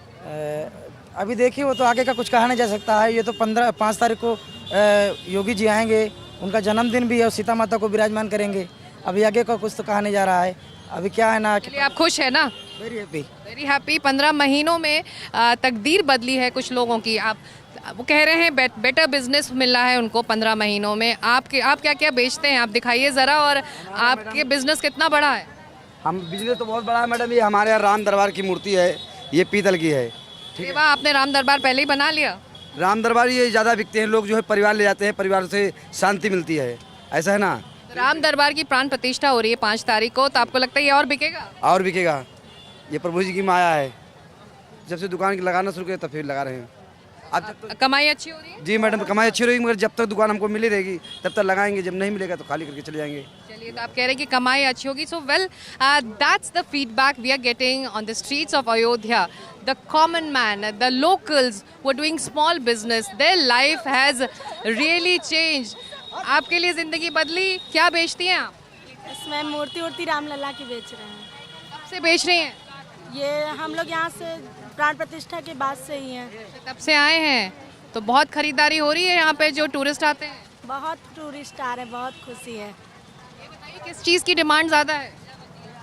रामलला की मूर्ति, राम दरबार। अब तो 5 तारीख के बाद से राम दरबार की डिमांड बहुत ज़्यादा ही बढ़ जाएगी। राम दरबार की डिमांड बढ़ेगी। So people are happy, the small business traders are happy that last 15 months have been really a boon for them. आप लोग कहाँ से आए हैं? प्रयागराज से। प्रयागराज से आए हैं, और पहले भी आ चुके हैं? नहीं, पहली बार आए हैं। पहली बार आ रहे हैं? हाँ, पहली बार। तो क्या अच्छा लगा यहाँ पे? सब अच्छा ही लगा, ठीक है। आप पहले कभी अयोध्या नहीं आए थे? नहीं आए थे। कहा जा रहा है कि अयोध्या की जो तस्वीर है, तकदीर है, वो बदल गई है 15 महीनों में। आपको लगता है बहुत विकास बदला हुआ है? क्या फ़र्क देख रहे हैं आप? हम जिस समय आए थे पिछले साल फरवरी में एक बार आए थे उद्घाटन के समय में, और अब में अभी थोड़ा चेंजिंग हुआ है, बहुत सारा डेवलपमेंट हुई है। आपके लिए क्या बदला? बहुत खुश है। आप लोकल हैं या बाहर से आए? बिहार से। बिहार से आए हैं? हाँ। पहले आए हैं अयोध्या? नहीं। क्या अच्छा लग रहा है अयोध्या के बारे में? सोच रहे थे जब राम मंदिर का स्थापना होना था तो ट्रेन ही बंद हो गया तो नहीं आ पाए, तो उसी तो आए तो देखे तो बहुत अच्छा लगा।